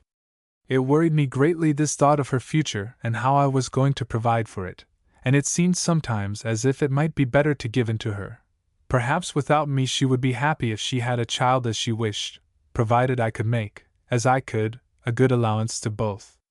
But then even with a child I could not imagine Suzy would want to remain alone, and what would be the fate of a child if other lovers came, or a husband? While I did not think that Suzy loved me deeply, deep emotion not being within her range of powers, it was difficult to see how I could find for her an existence as pleasant as she led with me. All these things worried me greatly, and as fate willed it, needlessly. How often in this life a way is suddenly opened out through circumstances where we least expect it. The Greeks said, "For these unknown matters a god shall find out the way." And often indeed it happens that fate steps in, and in some way our wildest dreams have never pictured turns all our life to another hue suddenly before our eyes. One night when I had been making a little head of Suzy in her prettiest mood on my canvas, she came and sat on my knee and begged me to give her, as a reward for her sitting, a narrow band of gold I always wore on my left arm above the elbow. I refused, for Viola had given it to me and locked it on my arm. She had the key and I, even had I wished, could only have had it taken off by means of another key or melting the gold. At my refusal there was a storm of tears as usual, but it soon passed over on my kissing her, and promising we would go to a jeweller's on the morrow and have one something like it put on her own arm. She soon fell asleep after peace was restored, but I lay awake for hours watching the tracery of palm shadows on the wall opposite, thrown there by the light of the square. At midnight the lamp was put out, the room grew black, without a ray of light, and after a time I, too, fell asleep. I was awakened by a curious sense of a presence in the room. My eyelids flew open, my ears strained. The room was one solid block of blackness, there was no ray of light anywhere. I could see and hear nothing for a moment, though I was certain another living thing had entered the room. Then at the same instant there was a violent vibration of the bed beneath me and a piercing scream from Suzy, a blind, wild cry to me for protection. Instinctively I threw my arms out to her. Her body was struggling, writhing. I felt it as my hands shot out and gripped fiercely, in the thick darkness, round two hard hairy arms, tense, rigid, as they held her down. Suzy's voice broke out suddenly as my grip possibly loosened the pressure of those other hands upon her throat, and she was speaking in Chinese. A hot breath came on my eyes, some face must have been close to mine in the blackness. Under my arms, on Suzy's wildly heaving body, I felt something moving, warm and slow and soft, and knew that it was blood. "Suzy," I called to her across her clamor of terrified entreaty. "Get a light if you can." The hot breath came nearer. "Devil! Devil! This is your promise, your English word." The sound came to me like the hiss of steam close to my ear, but I knew the voice of Hop Lee buried in Sitka, thousands of miles away. The arms in my clutch struggled furiously. In their spasm of muscular effort they tore me upwards from the bed, as the lock of my fingers would not give way. Suzy's voice clamored in passionate entreaty, unintelligible to me. Then suddenly came a terrific twist, which wrenched away one of the arms, and a lightning stab, a deep burning in my shoulder, and simultaneously a blaze of light. Over me hung the bent old form of Hop Lee, his right arm, lifted up, held a long knife raised for its second stab. His face was alight with fury. Scarlet was already running in bright ribbons over the whiteness of the bed, Suzy's blood and my own. I threw up my left arm and caught his wrist and turned the hand and knife upwards till it pointed to the ceiling, my own arm stretched to the fullest length upright. Suzy gave one horrible cry of terror, animal terror, and then there was silence beside me. "She has fainted," My brain muttered in itself. A sickening fear came into it as silence fell after that one awful cry. I had my revolver under my pillow. If I could reach it! I looked up to the small red eyeballs of the Chinaman. They were insane, glaring, full of the wild, unreasoning lust to kill. Some instinct moved me to speak. You were dead, I heard. I never had your wife while you were alive. Liar! Liar! You shall pay me in blood. His hand with the knife in it twisted itself round in my grip. I felt my uplifted arm losing its force. What was draining my strength? That stream coming softly from my shoulder. I lifted myself, trying to throw him backwards. My arm suddenly bent at the elbow and his hand with the knife in it zigzagged downwards very near to my throat. Age and feebleness had disappeared from him. He was strong now with the strength of insanity, and of that blind leaping fury that glared out of his distorted face. There was a sudden struggle as he dropped on my chest, then with my hand still locked on his wrist we rolled together onto the floor. A moment, and we were up on our feet, and he had forced me backwards to the bed. I felt my strength was going, but I still clung with a steel-like clutch to his wrist and kept the pointed knife at bay. As he bent me backwards onto the bed near the pillow, I took my right hand from his arm, snatched the revolver from under the pillow, thrust it into his face between the eyes, and fired. He fell forwards, a great hole torn in his forehead, from which a river of blood poured, joining the bright ribbons and with them making a sea of crimson. I looked across him to where Sizzy lay motionless. Sizzy, I said, my breath almost dying in my throat. She stirred slightly. I was beside her in a moment. Her eyelids opened slowly. Then her eyes filled with terror. Where is he? She muttered. Dead. He cannot hurt you any more. You are safe now. No, Trevor, I am dying. It pains me so here. She laid one hand on her breast, and I saw the blood well up between two fingers. I tore aside the muslin veils on her bosom and found the wound. It was not large, just one clean stab, turning purple at the edges. It is deep, Trevor, so deep. And it bleeds inside me. It is drinking my life. I have only a few minutes to tell you. Hold up my head. I can't breathe. I slipped my arm beneath her little neck. My heart seemed breaking with distress. Black tides of resentment, of rage went through me, that she should be torn from me.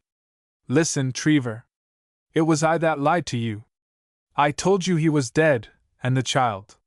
They were not. I ran away. I left them at Sitka. I came to Frisco and took refuge with that woman. Then I wrote to you. A sudden horror of her seemed to enfold me as I heard how she had lied and deceived me, and forced me to break my word. Because I wanted you so much, and I knew you would never have me if you thought he was still alive. Your stupid promise. What are promises when one loves? I wanted you, Trevor, so much. So much. Some of the old fire flashed out of the dying eyes, a hungry, despairing look. Kiss me, Trevor. Say you forgive me. But I could not. For the moment I was so stunned, so overwhelmed by this sudden revelation of her deception. A deathly physical faintness was creeping over me, a sensation like the beginning of long-denied sleep which rolls at last like an unconquerable tide, obliterating everything, through the exhausted frame, was invading my whole body. I clasped one hand mechanically round the bed rail to support myself. The ground seemed to lift and sway beneath my feet. I looked down on the little oval face that had lived so near to me through the last year. How pale it was now, framed in the crimson mist that stretched across the bed. At the slight, exquisite body so often held in my arms. Was I to lose them now for all time? I did it all for you, because I wanted you so much. Do kiss me and say you forgive. I shall not rest through 1,000 years if you will not. Gray shadows were collecting in her face. Some unseen hand seemed drawing the eternal veil between us. To me, life, with all its doings, was far away. I myself was standing in the uncertain mists of death. Wide, limitless, and gray, the great plains of the hereafter seemed opening before me, dim, silent, and mysterious. Life, with its glare of color, its triumphant music, its crash of sound, was far behind me, almost forgotten. Like clouds of indefinable tint, piled up on some distant horizon, rose the memories of its loves, its woes, its crimes. Her weak voice calling on me to forgive seemed to have little meaning to me now. I leant forward, clasping her dying body to me, and kissed her lips, murmuring some words of consolation. Then the gray mists rose up over my eyes, sealing them, and I sank slowly into the perfect darkness. Part 5 The White Night, Chapter 12 The Flames of Life's Furnace. A large room with open windows showing a great square of hot blue sky and a palm branch that swayed in front of them, bright gold in the vivid light, was before my eyes as I lay alone, stretched out on my bed, the mosquito curtains draped round me, and raised on the side next the windows. How many weary days and nights had gone slowly by since that night which hung veiled in crimson mists in my memory! Horrible night of anger, of struggle, of death, of blood! Would its remembrance always cling to me like this? Hopley thought I had broken my promise to him. That was the poison thorn that rankled and twisted and festered within me. No wonder he had cursed me and wanted to kill me. And Suzie, how well she had deceived me! I remembered her as she had sat trying to weep at the supper table in San Francisco, telling me of the last moments of Hopley, her own devotion to him, and the child in their dying sufferings. Husband and child that she had deserted so gladly. A dull anger burnt within me at the thought of that deception, and most fiercely at the knowledge that she had forced me to break my word. Yet that anger, strongly though it flamed against her, could not wholly dry the tears that came between my lids as I thought of her. She had loved me in her own selfish, childish way, and had risked her own life as well as mine to come to me. After all, was it not I who had been in the wrong from the first? I had known she was married.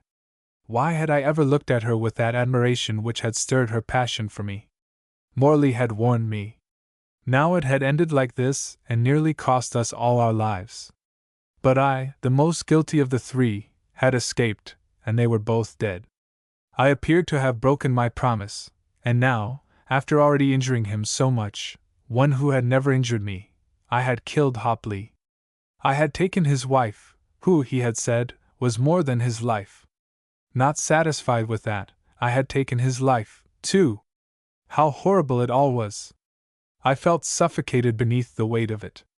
But surely it was Suzie who had thrown this burden on me? Yes, but I had begun the evil far back in the sunny days at Sitka.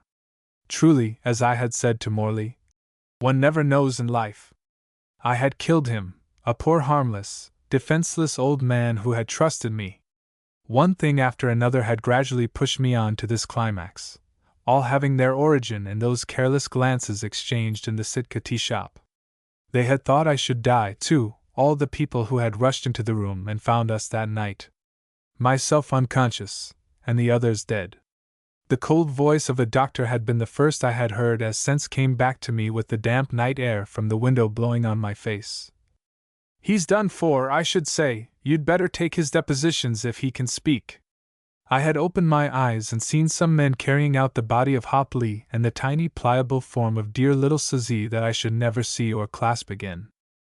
The landlord had come up ashy pale and shaking, with a notebook in his hand, and had questioned and re-questioned me, and I had answered until I fainted again.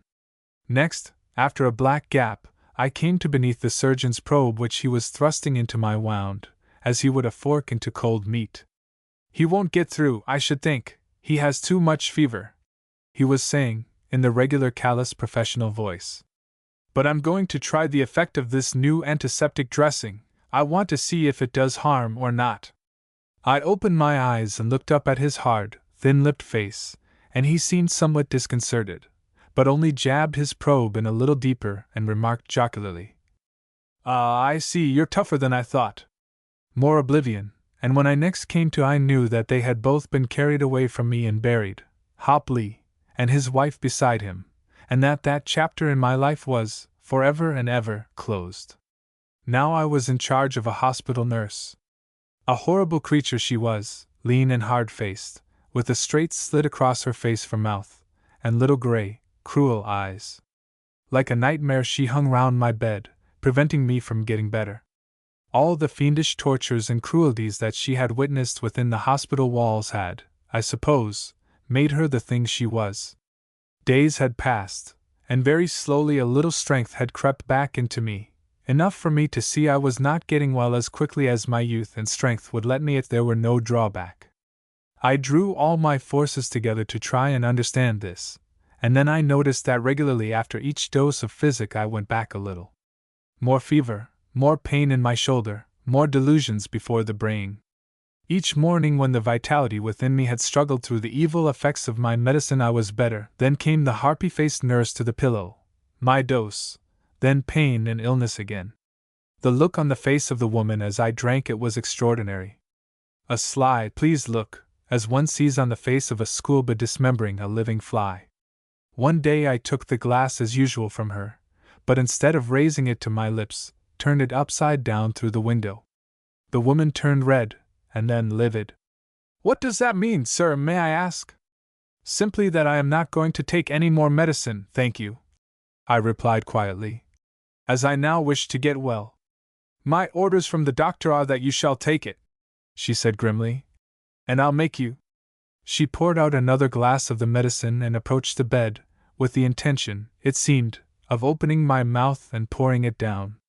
But I had had no weakening, sense-destroying drug that morning, and nature was rapidly curing me. She forgot that. As she came up, I sprang from the bed, put my hand on her shoulder, and forced her to the door. She shrieked and protested, but she could not resist. I put her outside and locked the door. Then I sank down trembling with exhaustion, for I was very weak. But I rejoiced to know my strength had come back even that much. I crossed to the window after a moment and looked out. In the distance glimmered the sea, blue and joyous and beautiful. How I longed to be out near it, in its warm salt breeze. Beside my window grew the companion of my weary hours, the waving palm. Beneath there was a little flagged court, shut in by small buildings belonging to the hotel. There was a well there and a banana tree, and a man sitting down plucking alive a struggling fowl. I called to him in Spanish, "Send the administrator to me," and he looked up. A frightened look came into his face as he saw who it was that called him. Then he nodded, and carrying the unhappy bird by its feet, head downwards, disappeared into the hotel. People and things moved slowly with the Spaniards.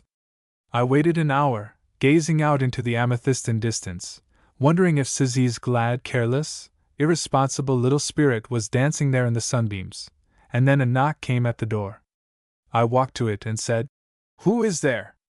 I recognized the voice of the administrator in his answer, and unlocked the door and bid him come in.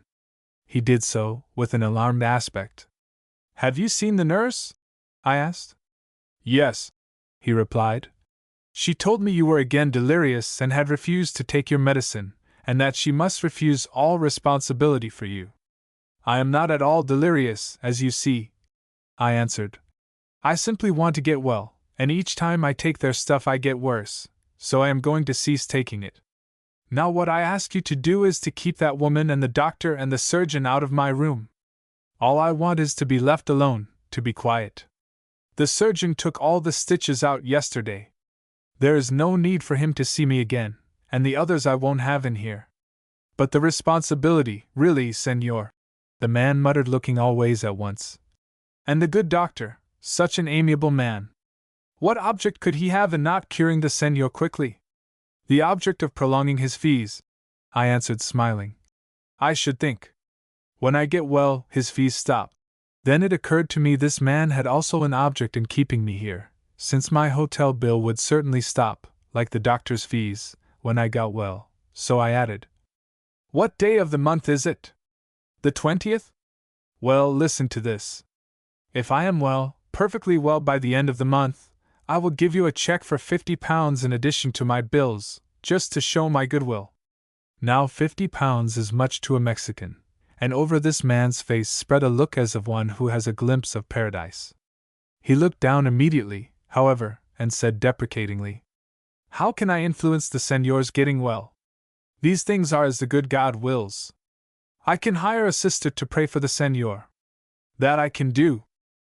"Thank you," I said. But if you will keep the doctor and nurse out of my room and send me good food and water, I shall get well, and the £50 is yours. Do you understand? If they come into this room again, you lose it. I only wish to be alone." The man bowed and bowed.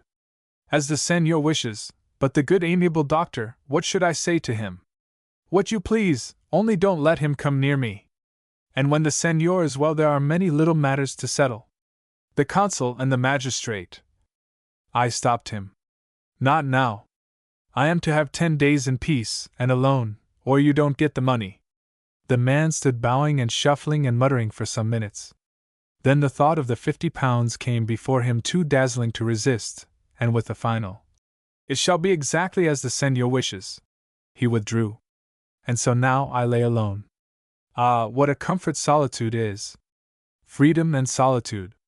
Are these not two sweet sisters of mercy? How few of all worldly ills and sorrows can they not either cure or assuage?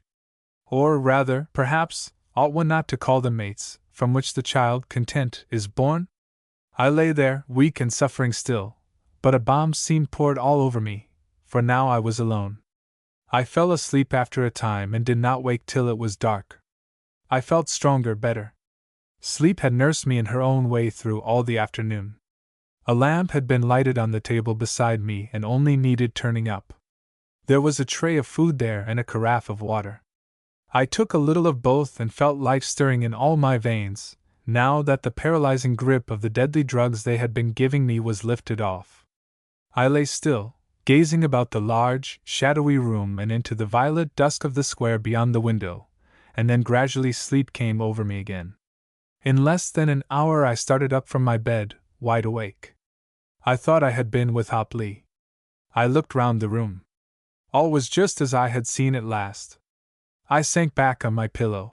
It was only a vivid dream, I said to myself, and then fell to wondering what the dream had been. I could not remember.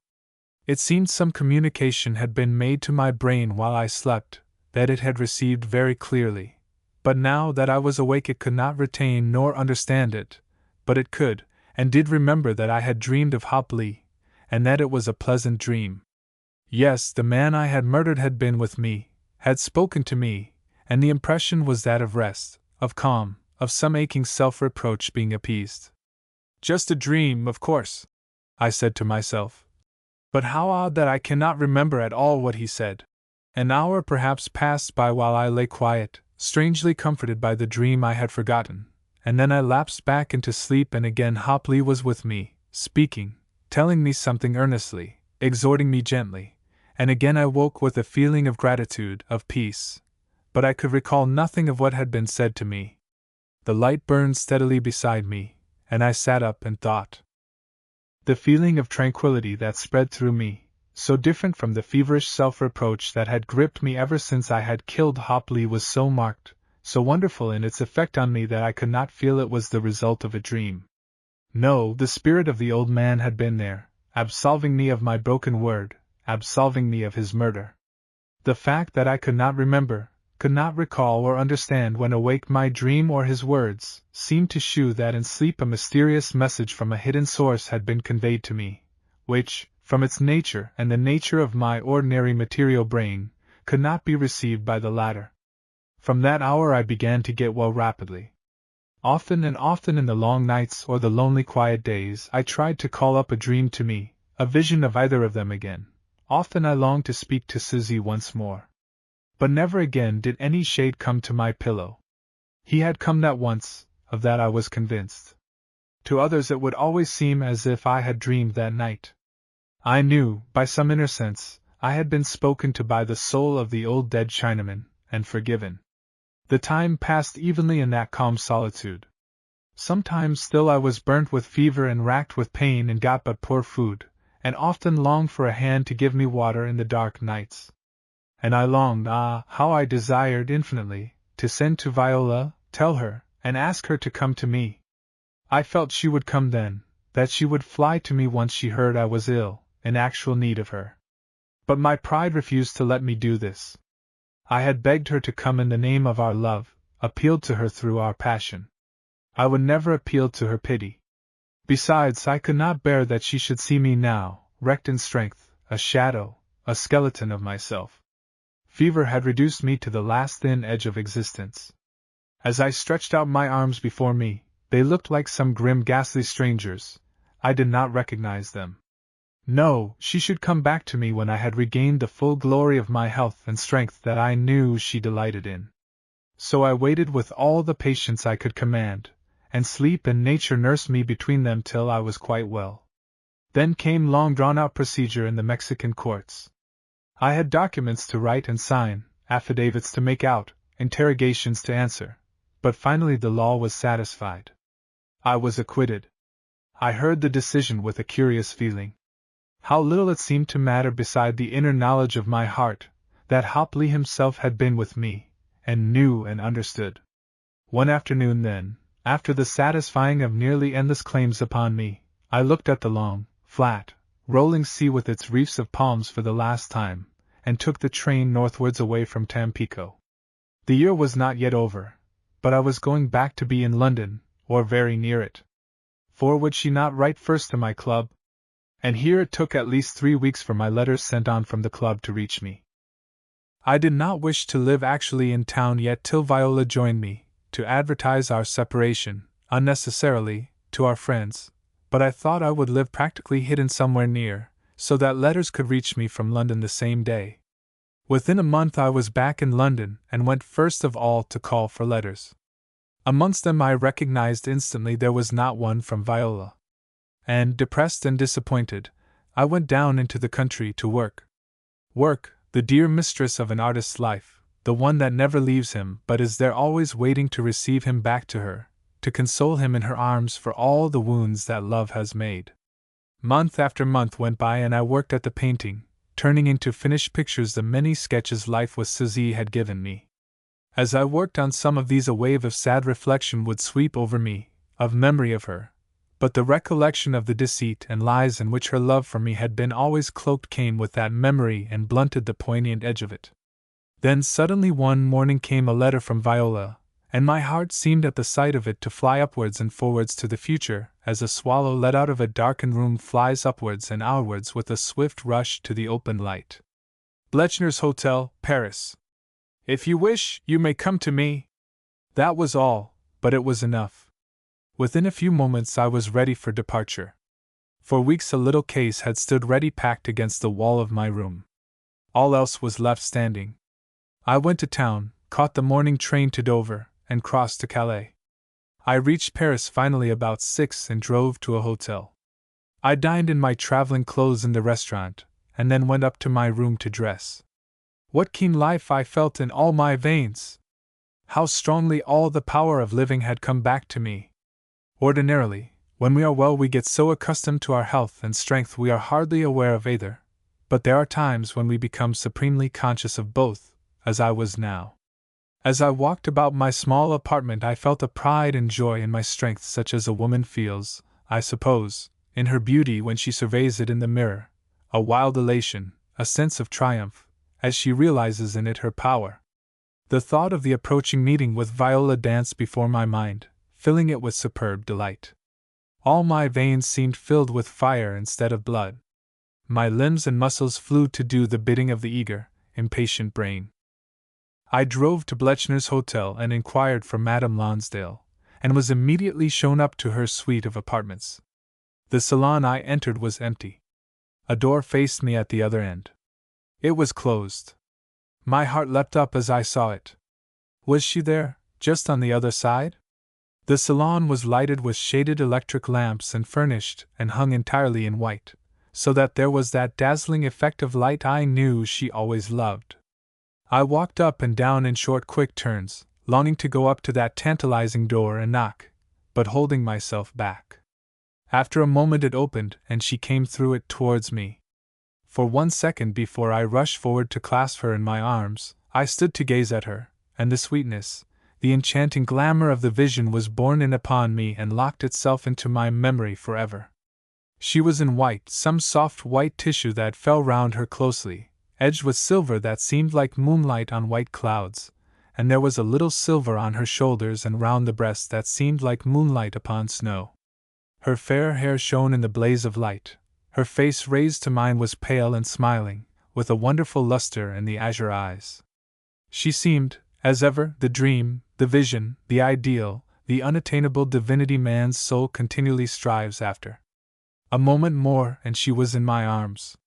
Her physical semblance was mine, in which her spirit walked and moved, and I was the owner and conqueror of that at least. "Trevor dear, be gentle," she murmured in laughing remonstrance, but her white arms did not unlock from my neck nor her soft lips move far from mine. "How happy I am now," she said, sinking into my embrace. "And how well you look, Trevor, how splendid!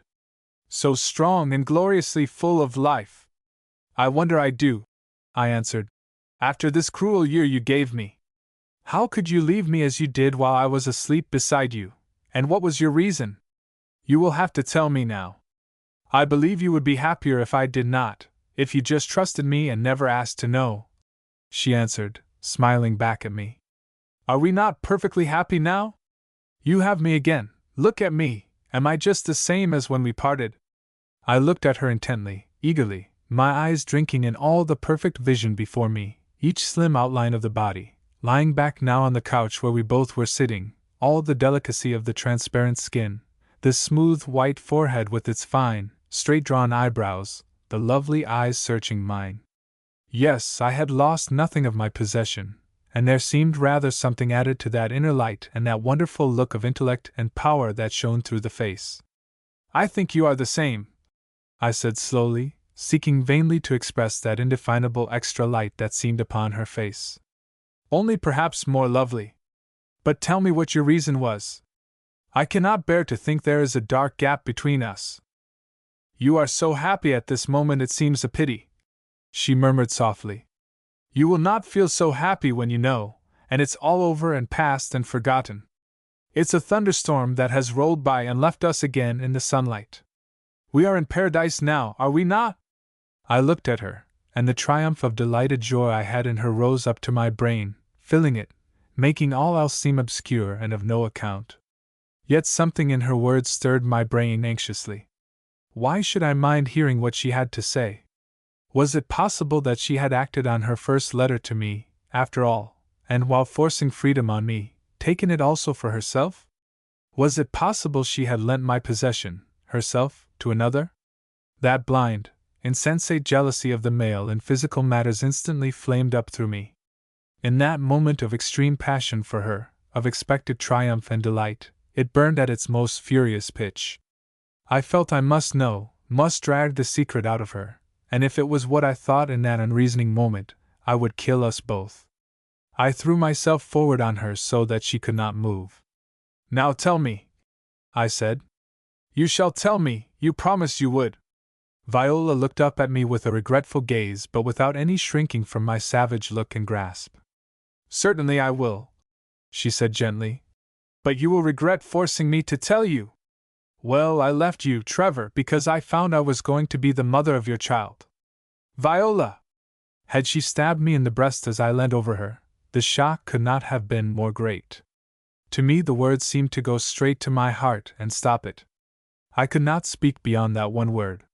For the moment I was absolutely stunned, paralyzed. I took my hands from her arms which I had been holding, rose from the couch mechanically, and walked away from her, trying to realize, to understand what she had said and its meaning. This was the fact that stood out most clearly before my disordered mental vision. Knowing she was going to be in danger, to suffer, she had fled from me to bear the burden of it alone.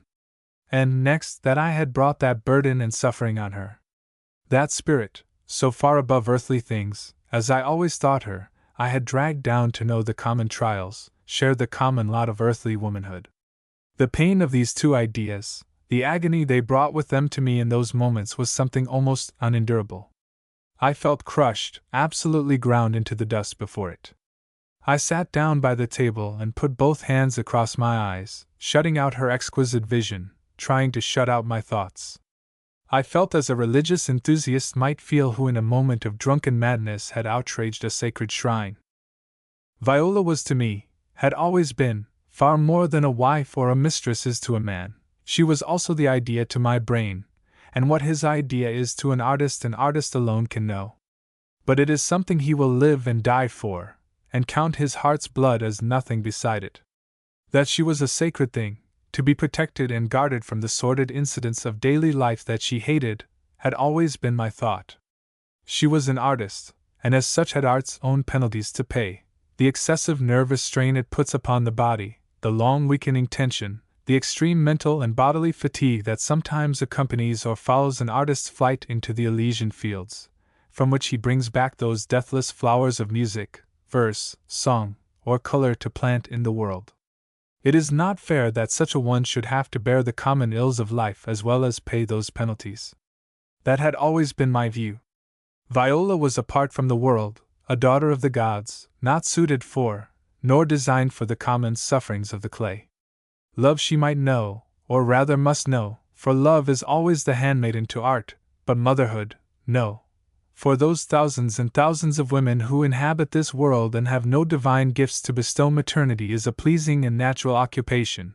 For the one amongst those thousands who has heard the divine whisper and walked and conversed with the gods, and who can repeat those whispers to mortals, it is a waste of divine energy. A sacrilege. For genius is not handed down. It is given to one alone. It is not hereditary. For genius accumulated through heredity would at last produce a god. And that the jealous gods will not allow. Therefore the child of a genius is rarely a genius itself.